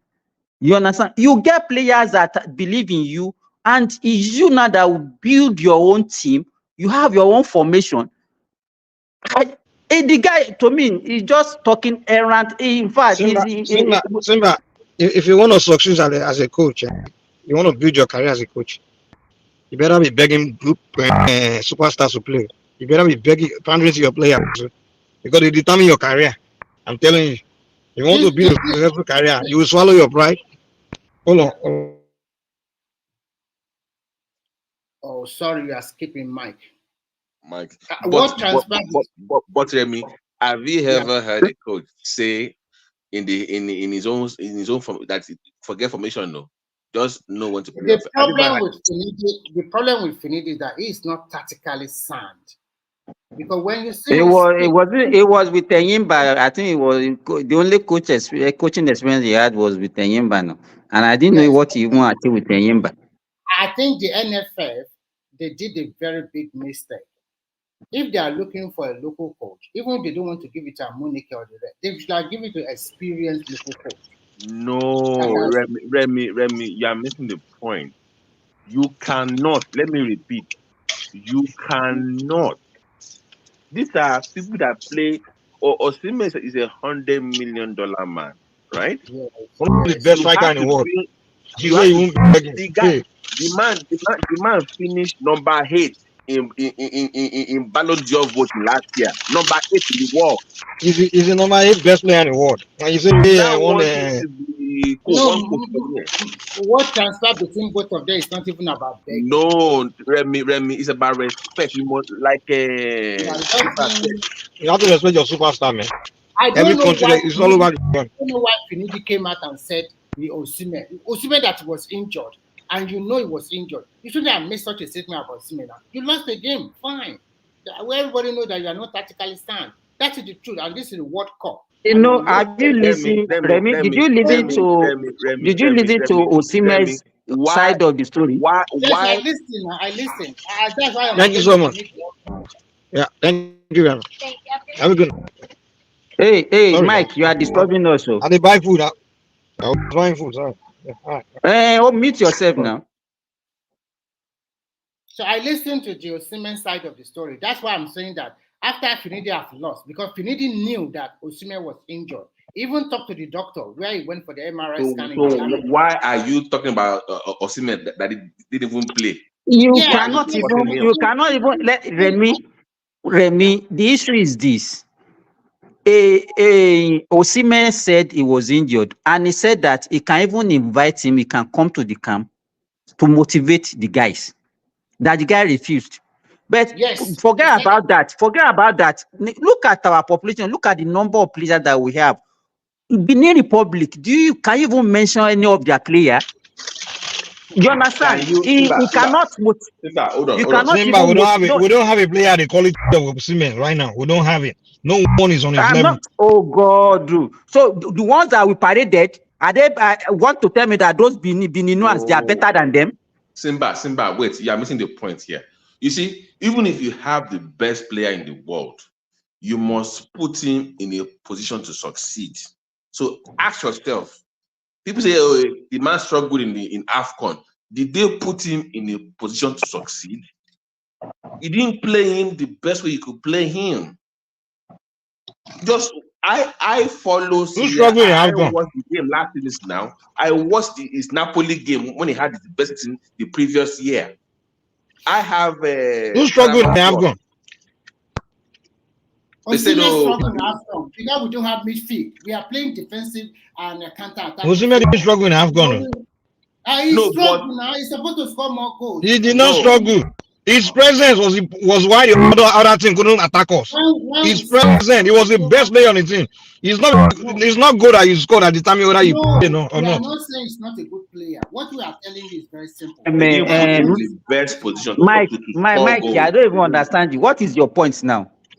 Okay. No, he gave a very good performance in the AFCON. No, but it was supposed to be great. It was supposed to be the best player in AFCON. My point he is was one of the best players in AFCON. No, wait now. My point is this. Look at the Super Eagles, for instance. Why didn't you bring who is the half of your defense? Ekong. Why didn't you bring Ekong in? Why? It didn't make any sense. Ekong was injured though. He was injured. No, even if he's injured, bring them around to show the young players. Even their presence only around the players, like Osimhen was saying, it means a lot. When they speak, people will listen to them now because they command respect among the players. That's my point. The whole thing still boiled down to we Nigerians. We are not. I'm very sorry. They will still be. Simba, hold on. Let's go there now. Simba, hold on. How do you expect those players to be committed to your country when they were coming up? You did not even remember them. They struggled on their own to make it into Europe, to break into these top clubs. That was when you called on them. Why if the way you do it, if you are not very BT, I don't like that. If they know that they are not ready to play, they should not honor the call up. They don't call them now. Why are you calling them? You are wrong. Nigeria no one now. They were struggling. Because they are ready to play now, they should put up with rubbish. They should put up with what we are saying. I don't know how we do things like this in Nigeria. And our attitude is what's killing us. Oh, we don't want to do it. You go, you ever go to Nigerian restaurants or Nigerian business to buy something, and they'll give you attitude. And then hold on, wait. They will give you attitude, and then when you tell them that, give me good attitude now. I mean, I'm a customer, and they will tell you if you don't want to buy, don't come here again. So because I came to your store to buy something, that's why I have to give me attitude. And then when I respond, you're telling me if I don't want, why did I come? I don't want to buy. We didn't force you to come and buy. The Beninois, the Zimbabweans, and the South Africans is their country that projected them to where they are today. Why are we always doing this to ourselves? What I'm saying, I'm not professional. No, Remy. Osimhen was nobody, and Amunike took him to the Under-17 World Cup. And since that time, he has put in a lot of work also. And I remember his days in Germany when he was with Wolfsburg. He didn't play because they didn't play him, or probably he does not put a lot of work into his play. But now he's a wonderful star, and the outburst that came from him, although he deserves it, but he should have also moderated a little bit. What the media have done is totally unprofessional. You are the coach. You are not a good manager. You don't even know how to manage the team. Remy, just watch the way he even talks in public. His body language is off. He inspires no confidence. Who made this guy a coach? He just doesn't come across like someone that even has the balls. String 2 or 3 sentences together. He barely makes sentences. He cannot string them together. He is not sound, man. And that is where the frost comes out. Now you want to go and play 2 teams. You know that the Beninians are good ball holders. They play good midfield very well. And then your team formation is not right. The central defense, they have not played together before. And you pair them. One is very slow. One is inexperienced. And that's what the South African did. And your 2 fullbacks, the one that played from the right flank was not on his game. against South Africa. So, Calvin Bassey also playing in central defense. He did a very terrible mistake against the South Africans. So we have a problem, and most of the ones that are playing before, they are injured. So our midfield, I continue to say it, we don't have midfield. It will be that play as a free role in that midfield. Sometimes he does not know when to release the ball. So, and we are playing within a formation that is alien to Nigeria. We cannot be using one lone striker. When you look at 1994, we used like 2 or 3 strikers, like 4-4-2 formation. That's the reason why I asked the question. Do you put these guys in the best position to win? No. You know Osimhen in his club, they play 4-3-3. He has Politano and Kvaratskhelia. That guy from That is what he's used to playing. He does amazingly well with that 4-3-3. He now gets to the national team. You're not playing as a low striker up front. How can it succeed? He's not used to that now. It just make him overwork in that AFCON because he's just running around every time. While you sit at the back. But you know what? Roa and this Pesero, they did a terrible job for Nigeria. They changed our team from attacking football to totally defensive football. Now, and they did not develop new players. They're just relying on foreign players alone. So tactically, if you now compare them to like West Ham and Bonferry Joe, they didn't do a fantastic job. And can I ask a question? I think Roa did a good job online. I thought it should have kept Roa. Can I ask the group a question? Do you think because to me personally, I think love of country matters. Okay, to Simba's point, and here's my question: do you think it's okay to keep accepting players that were born in a different country, and the only reason that they're actually playing for Nigeria is because they were not allowed to play for their home country? That love of country. This is what I think. No. Listen, right now, just pick who's the best. That's what everybody's doing. It's all about winning. If the best you can find is the guy that was born in another country, pick him. I don't care about. It's all about winning, and that's why when people do their own. They put their own citizens and crying out. Why are they using black? I'm saying the commitment. Do you think those black players playing for Germany and all these Switzerland, I think they are more loyal to that country than their African countries? No, but they were born in those countries. So I'm saying that the commitment to their country will be different than if they were born like if I apply to America now. No, wait. Hold on now.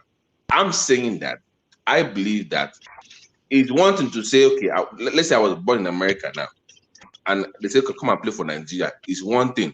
But if I have tried to play for America for so long and I could not get in, and Nigeria is my second option, that level of the commitment will not, you can't compare to my it's not true. Players are, let me tell you something about athletes. Players are committed to their career, it's not by emotion. They are committed to their career. When they get enough, they want to build their resume, they want to perform for their career, to build their career. They are not playing for, same thing with coaches. When coaches are coaching a country or a team, they don't really have, it's not about that. They just want to perform, give their best so they can build their resume, build their career. That's what it is. That's what coaching job is all about. And football game is all about. Once they are on that field, they want to build their career, build their name. That's it. No one is committed to any, it's no emotion involved, trust me. So do you think firing Pasado was a mistake then? Firing that guy was a mistake. I think Pasado was not not the right coach. It was good. It was extremely. It was not the right coach for that job. It just should have gone ahead and they should have go to Tinubu and the rest. They should have kept Raw, to be honest. Raw already know those players. We should have gone for a very good world-class coach, and the Nigerian government paid the money. Not all those mediocre foreign coach also. Pesero was a failure from all the previous engagement. And you can see that we struggled in that AFCON. We played defensive. But Remy, how did Finidi get the job over Amokachi? Or the reason why they give Finidi it's corruption now. Whoever is willing to take a listen. Hold on. No. What a budget. Let me tell you what they do there. This is an NFF guy. Same in all Nigeria agency, corruption. This is what they do. You know this coaching salary, especially for all those foreign coaches, is high. It's like maybe 30,000 a month, $30,000 a month, or something like that. So it's the standard globally, but it's budgeted to pay that money. But what they will do is because they want to split that money, they want to practice corruption. They will not call this local guy like Finidi and make how much they will meet them in the back saying, okay, this salary has budgeted for coach. How much if I go share, you know, that kind of thing. We'll give you less, then you give us the rest, you know. So they meet in the back room. So now, among them, the one that we accept the list, you know, that give them the best deal, then they will not hire him. You understand? And then when it's time for critical, when we're getting closer to the World Cup, where we really need real coach, that's why will now replace him and bring one top world coach and bring him in. They always do it with Amadou Shaibu. You remember now? After they fire your top world coach, they will not bring Shaibu in for the meantime. And they just do Ojo, and the salary is supposed to give a real coach. Shaibu will take just a little bit, and then they will share the rest with him. So the corruption things that they are doing in NFF is the problem. So Finidi, obviously, it's obvious the guy is not qualified. It's not the everybody look at Finidi. How can you fire for sale to bring Finidi? It's very obvious now. They know that Finidi will not, you know, be willing to that 30,000 they're paying for sale every month. Finidi will be willing to take 5,000 and the 25. Those guys in NFF they will share it. So that's what they are doing. So I think even some players have to pay to play, because sometimes you wonder like how did this one even make the team? Because some of them don't even have what it takes to be on the pitch. So you will know that Finidi has a problem when a striker or a defender has an injury. Like you invited a striker have an injury, and then you invited a defender, a local defender. So I sometimes wonder the judgment. It is not tactically sound. And what Mike just narrated about changing this, what the thing might also happen. But when you get a sound foreign coach, this is what Nigeria do now. Just let us Remy, I get your point, but we are always in this situation. We are always looking for goal difference, plus minus when it comes to World Cup qualifying. There's nothing new. What we can do now, Babati, is that play to our strength and hope that they can pick us as a playoff into the playoff. Why must we always hope? Why must we always they hope? already bungled it, 4 matches, 3 points, and it's nothing to write home about. And the other thing we are playing against, they are good as well, because they have been playing together as a team. You are playing against Lesotho. Lesotho. Because coaches is a mediocre and they are not tactically sound, and the players are not patriotic in not playing for the national team. Some of them just play like there is nothing at stake. I wonder, as a footballer, the worst stage is the World Cup, and you just play like there is nothing at stake like that, and you want to go to the World Cup. I don't understand them. And then later you said they are racist against you. It's a lie. You yourself, you are not putting more effort. The players also have a big blame because at the end of the day, you are the one selling yourself at that worst stage, not that coach anymore. Some of them are not patriotic enough. They didn't put in a lot of effort. Even if Finidi is not teaching them the right thing to do, some of them did not put a lot of effort in those 2 matches. Let's be frank here. They have a big blame too. They didn't do very well at all. It's nothing to write them. It was so shambolic. And how Lesotho, Rwanda, oh my God. Remy, my point is, during the days of Okocha, if I say Lesotho, Benin Republic, Rwanda, it's easy win now. We don't even bother about it. Now, But you guys are killing all these countries you guys are talking about back in the days. Hold on.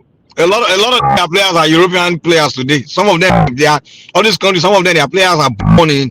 They are born in France. They just come. Those Benin boys. A lot of them are French boys. They grew up in French academy. All those things. So don't forget those back in the days where they grew. but it's not back in the days when Nigeria is the only one that have foreign player. Where those want to bring their village boys. Mike, do you Their remember village boys. How I played against Super Eagles. The days when you will play all these African countries, they will be begging for they'll be begging for our players' jersey to sign autograph from them. While on the pitch. Those days are over, man. Nigeria, the thing is, we don't want to face reality. The other South Africans they have caught up to us, man. Forget those days of it's just Nigeria. We are the only one. We are way ahead of all these countries. We are still backward. Everybody don't wake up. And those people, those countries are. But Mike, they are messing up with my plan. How can I be in America? They are hosting World Cup in America, and Nigeria is not there. It will fuck up when here. It could make sense now. We are not serious. The way we do things is just a problem. We should have been more advanced than this, like in our football. That's why but it's the way they do things. And until Nigeria will begin to address the way we do things, the way we hire people to do things, the people we put in charge agencies, the process of hiring people in the respective agencies, government agencies, like the sports ministries, all these things, the process of hiring people there. If we don't, until we start to address it, everything we continue to do will be upside down because the budget is there. The reason why we are ahead of all these African is because we have the money. We put money into our sports. The money is not. I'm not saying we put enough as the European countries, but we put way more money than all these African countries can afford, and we should be doing way better. We should have gone way better than this. But the problem is the people that we employ into those agencies, a lot of them are not competent. The way Nigeria we employ people is through party appointments. Oh, my uncle is this and that, so they'll give me the job in our ministry. So when those people get there, we hire both criminals and all kinds of animals, and they don't know how to do their job. They just corrupt and incompetent. Complain now. What is the solution? First, I will bring my own solution. Everybody should bring a solution. For me, I think Tinubu should hire the coach, and federal government should pay directly. That's what happened during West Half period. Remy, he cannot interfere. Remy, I don't think you get my point. He's not coach. Remy, listen.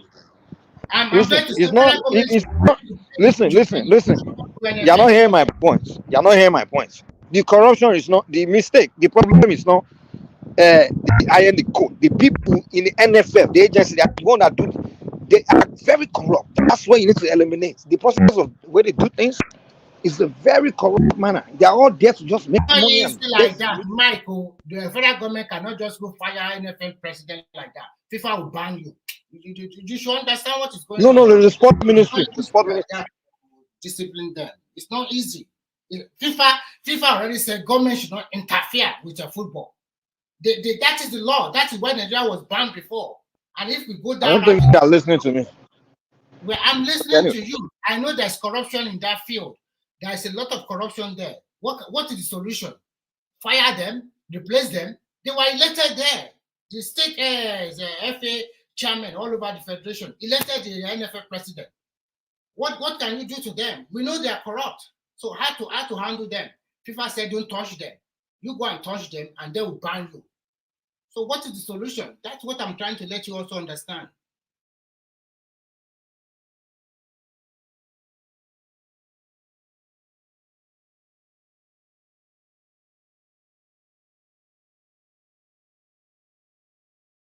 Hello, Mike, are you there? Babati. Yeah, sorry, I was paying for something. I already stopped, so that's why I just wanted to. Okay, you didn't get my point. Who hired the minister of sports? The president. Okay, good. The minister of sports now administers the sport agents, the respective sport, different agencies, whatever. So the staff, the sports, all the staff and all those people that now work there, they are different levels, right? The administration, all those things. The way you're supposed to hire is you take resumes, you look at competency, you look at characters, you look at who can bring program. Hold on. That's what I'm telling you. But in Nigeria, hold on. You look at this person in terms of in this part of the job where in charge of dietary or whatever, or one, and you look for the best of the best of Nigerians, right? And employ. But what they do in Nigeria is in different government agencies. Somebody will become minister, you begin to go hire friends and relatives and party through employment. Okay, I know this person, know that person, and you employ them. That's why jobs are not getting done in a quality manner in Nigeria, because the process of employment is terrible. In America and Europe, why things work is they look at resumes, look at the best people for the jobs, and they employ them in their several ministries. You understand? So that's the point I'm making to you. Remy, to also add to what Mike is saying, part of your football ministry is that there are people that their job is to monitor your players across the globe, so that when you are ready, you have a pull to pull form. They monitor their game, they check on their health, everything is checked on, so that when you are ready, they know where to pick from based on the need of the coach. That way, you don't wait until last minute to say, we need players, so let's start scrambling. It's a job in that department, but that money is just used to travel up and down, go anywhere they want, have fun. They're not doing their job. I understand you. Let me tell you, the reason why I know is because when I was in college, I had a friend that ran for a different country, for Qatar. Okay? And I know what Qatar was doing for him. They will send, in our university, they have a doctor that will come and see him, physical, check up on his physical. They even pay him while he was in college. When Nigeria came to say, I come and run for us in long distance, he said, for waiting. You didn't even send me ticket to come and run for you in Europe. See, may I fly come myself? I come run for you. And if you win, they will give you money. Remy, you live in Europe. I don't know if they do the same in Europe. Babati, America, how do top companies or even government, top level of government, how do they employ people? What do they do to employ people? It's your resume now. It's your resume. Who did they send out there to go look for the best of the best? You must have they have some people called recruiters. Yeah. You understand? The boosters. Now let me explain this. Babati, I used to wonder sometimes, why do this company hire recruiters? Why do you need recruiters? I used to wonder back then, because in that company, people send resume to their inbox in the thousands. So I'm not wondering why you have to send recruiters to go out there to go and search for candidates. I'm like, when people are already sending resume to the company, so why do the company hire people to go out to go and look for the best candidate for them? The reason is because they hire special people to go and look for the best. You understand? Okay. Because they know. Hold on. Wait. Yeah. Let me learn. They hire recruiters. Their only job is to go and search for the best of the best of the best of people for the job. You understand? So recruiters, they understand that, okay, people that usually send resume chasing for job are usually not the best of the people. People that are the best, they are usually people that people come to look for. You understand? So that's how they do things. That's how they do things in the way. But in Nigeria, if you go to every government agency, ask how people got their job, they'll say, my auntie and I connect me to the connection. Just hire people. But you are in government now. You ever hear people say, oh, when he was in government, he didn't help us, he didn't connect us. So it's that connection, connecting. So in Nigeria, it's like when you go to every government agency, people that work there are just incompetent. And I always wonder, how did you get this job? In Nigeria, it's like go to every place, you wonder, how did this human being get this job? How did they hire you? When I know this same Nigeria, where I know so many brilliant, intelligent people, how did this kind of person get this job? Mike, I understand you, and I know what's transpiring in Nigerian sport, but we are talking about NFF. What you just lay out there is what happened in Nigeria, we know. And we know that there is favoritism. There's so many things. But now, the only time our local players respect their coach, it's when you get them a good technical advisor, a good foreign coach. Keshi have done a wonderful job because Keshi is well learned and he played all over. The players respect him. Finidi have done a good job as a footballer. He has won everything in Europe, both European Championship, Europa and the rest, and he's playing a lot of league. But tactically, as a coach, it's not sound. Now, the problem with NFF now is that they want a good coach, but they don't have money. And if you give them the money, the corruption will come in. They want to scrape out of that money. They have money. They don't, FIFA pay the federation a lot of money, right? At the end of the day, the money they pay them is not only for Super Eagles, so because they have under 17, under 20, Olympic team under 17, and so many stuff. So, yeah. So it's not. No. So I'm talking about Super Eagles. For now, if we should go ahead and hire a good coach, even if it's going to take us paying him $100,000 in a month. Let us go for it. They don't want to pay. They don't want to pay the money. NFF will not do that. So it is the federal government should pay the money direct. That is how Western was successful during his days.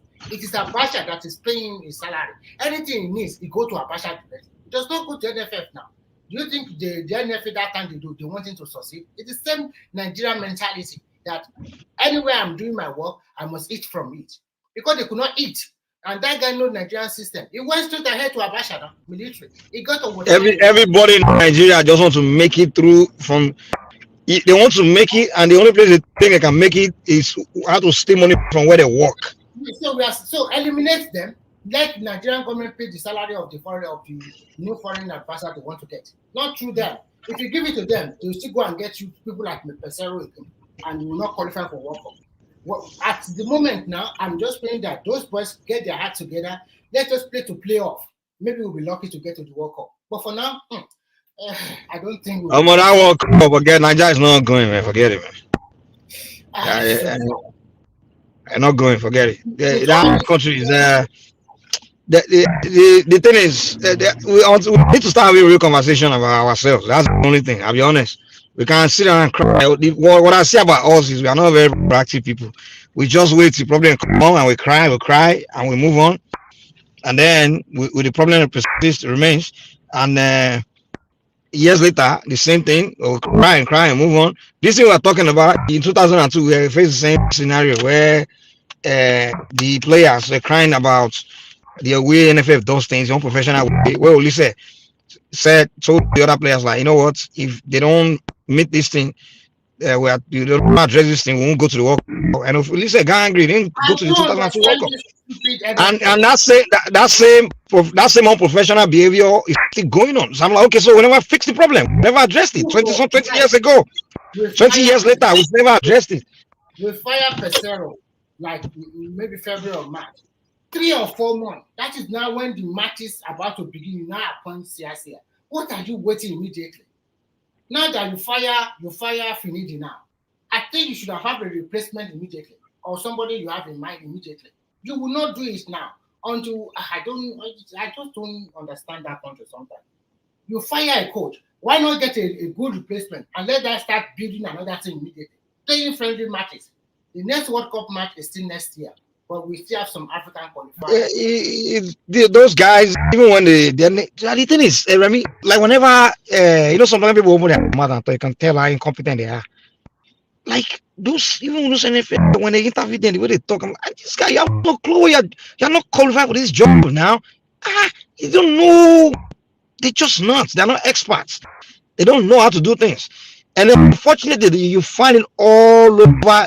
Nigerian government agencies, every parastatus, you just find them there. Incompetent people, they don't know what they're doing. They just, I'm like, how did you get this job, man? How did you get here? You telling me in this country you can't find better people? People that are better, so it's unfortunate. Until we start to have conversation about that thing, it will continue to just, and I don't know, it's not a rocket science. All we have to do is just say, okay, this is not being done the right way. Just ask the question, what's the right way to do it? And we see the right way to do things, and then we do it. It's just simple as that. But unfortunately, we don't even want to address it. The only thing we do is just cry at the outcome of our backward way of doing things. We do things backwardly, and the outcome becomes disaster, and then we cry, and then we stop crying. And we'll continue to do things the same way. And then the outcome comes again, disastrous outcome come again. We cry. I'm like, what kind of people are you people? Are you guys just address the root of your problem and change it. Just change it. It's simple incompetency. That's what we are dealing with in every facet of Nigerian government and everywhere. Incompetency. That's what it is. Improper way of doing things, backward way of doing things, not doing things the right way. We know the right way to do things. Let's focus on doing things the right way, even if it doesn't feel comfortable to do it that way or it hurts feelings. Just do the right thing.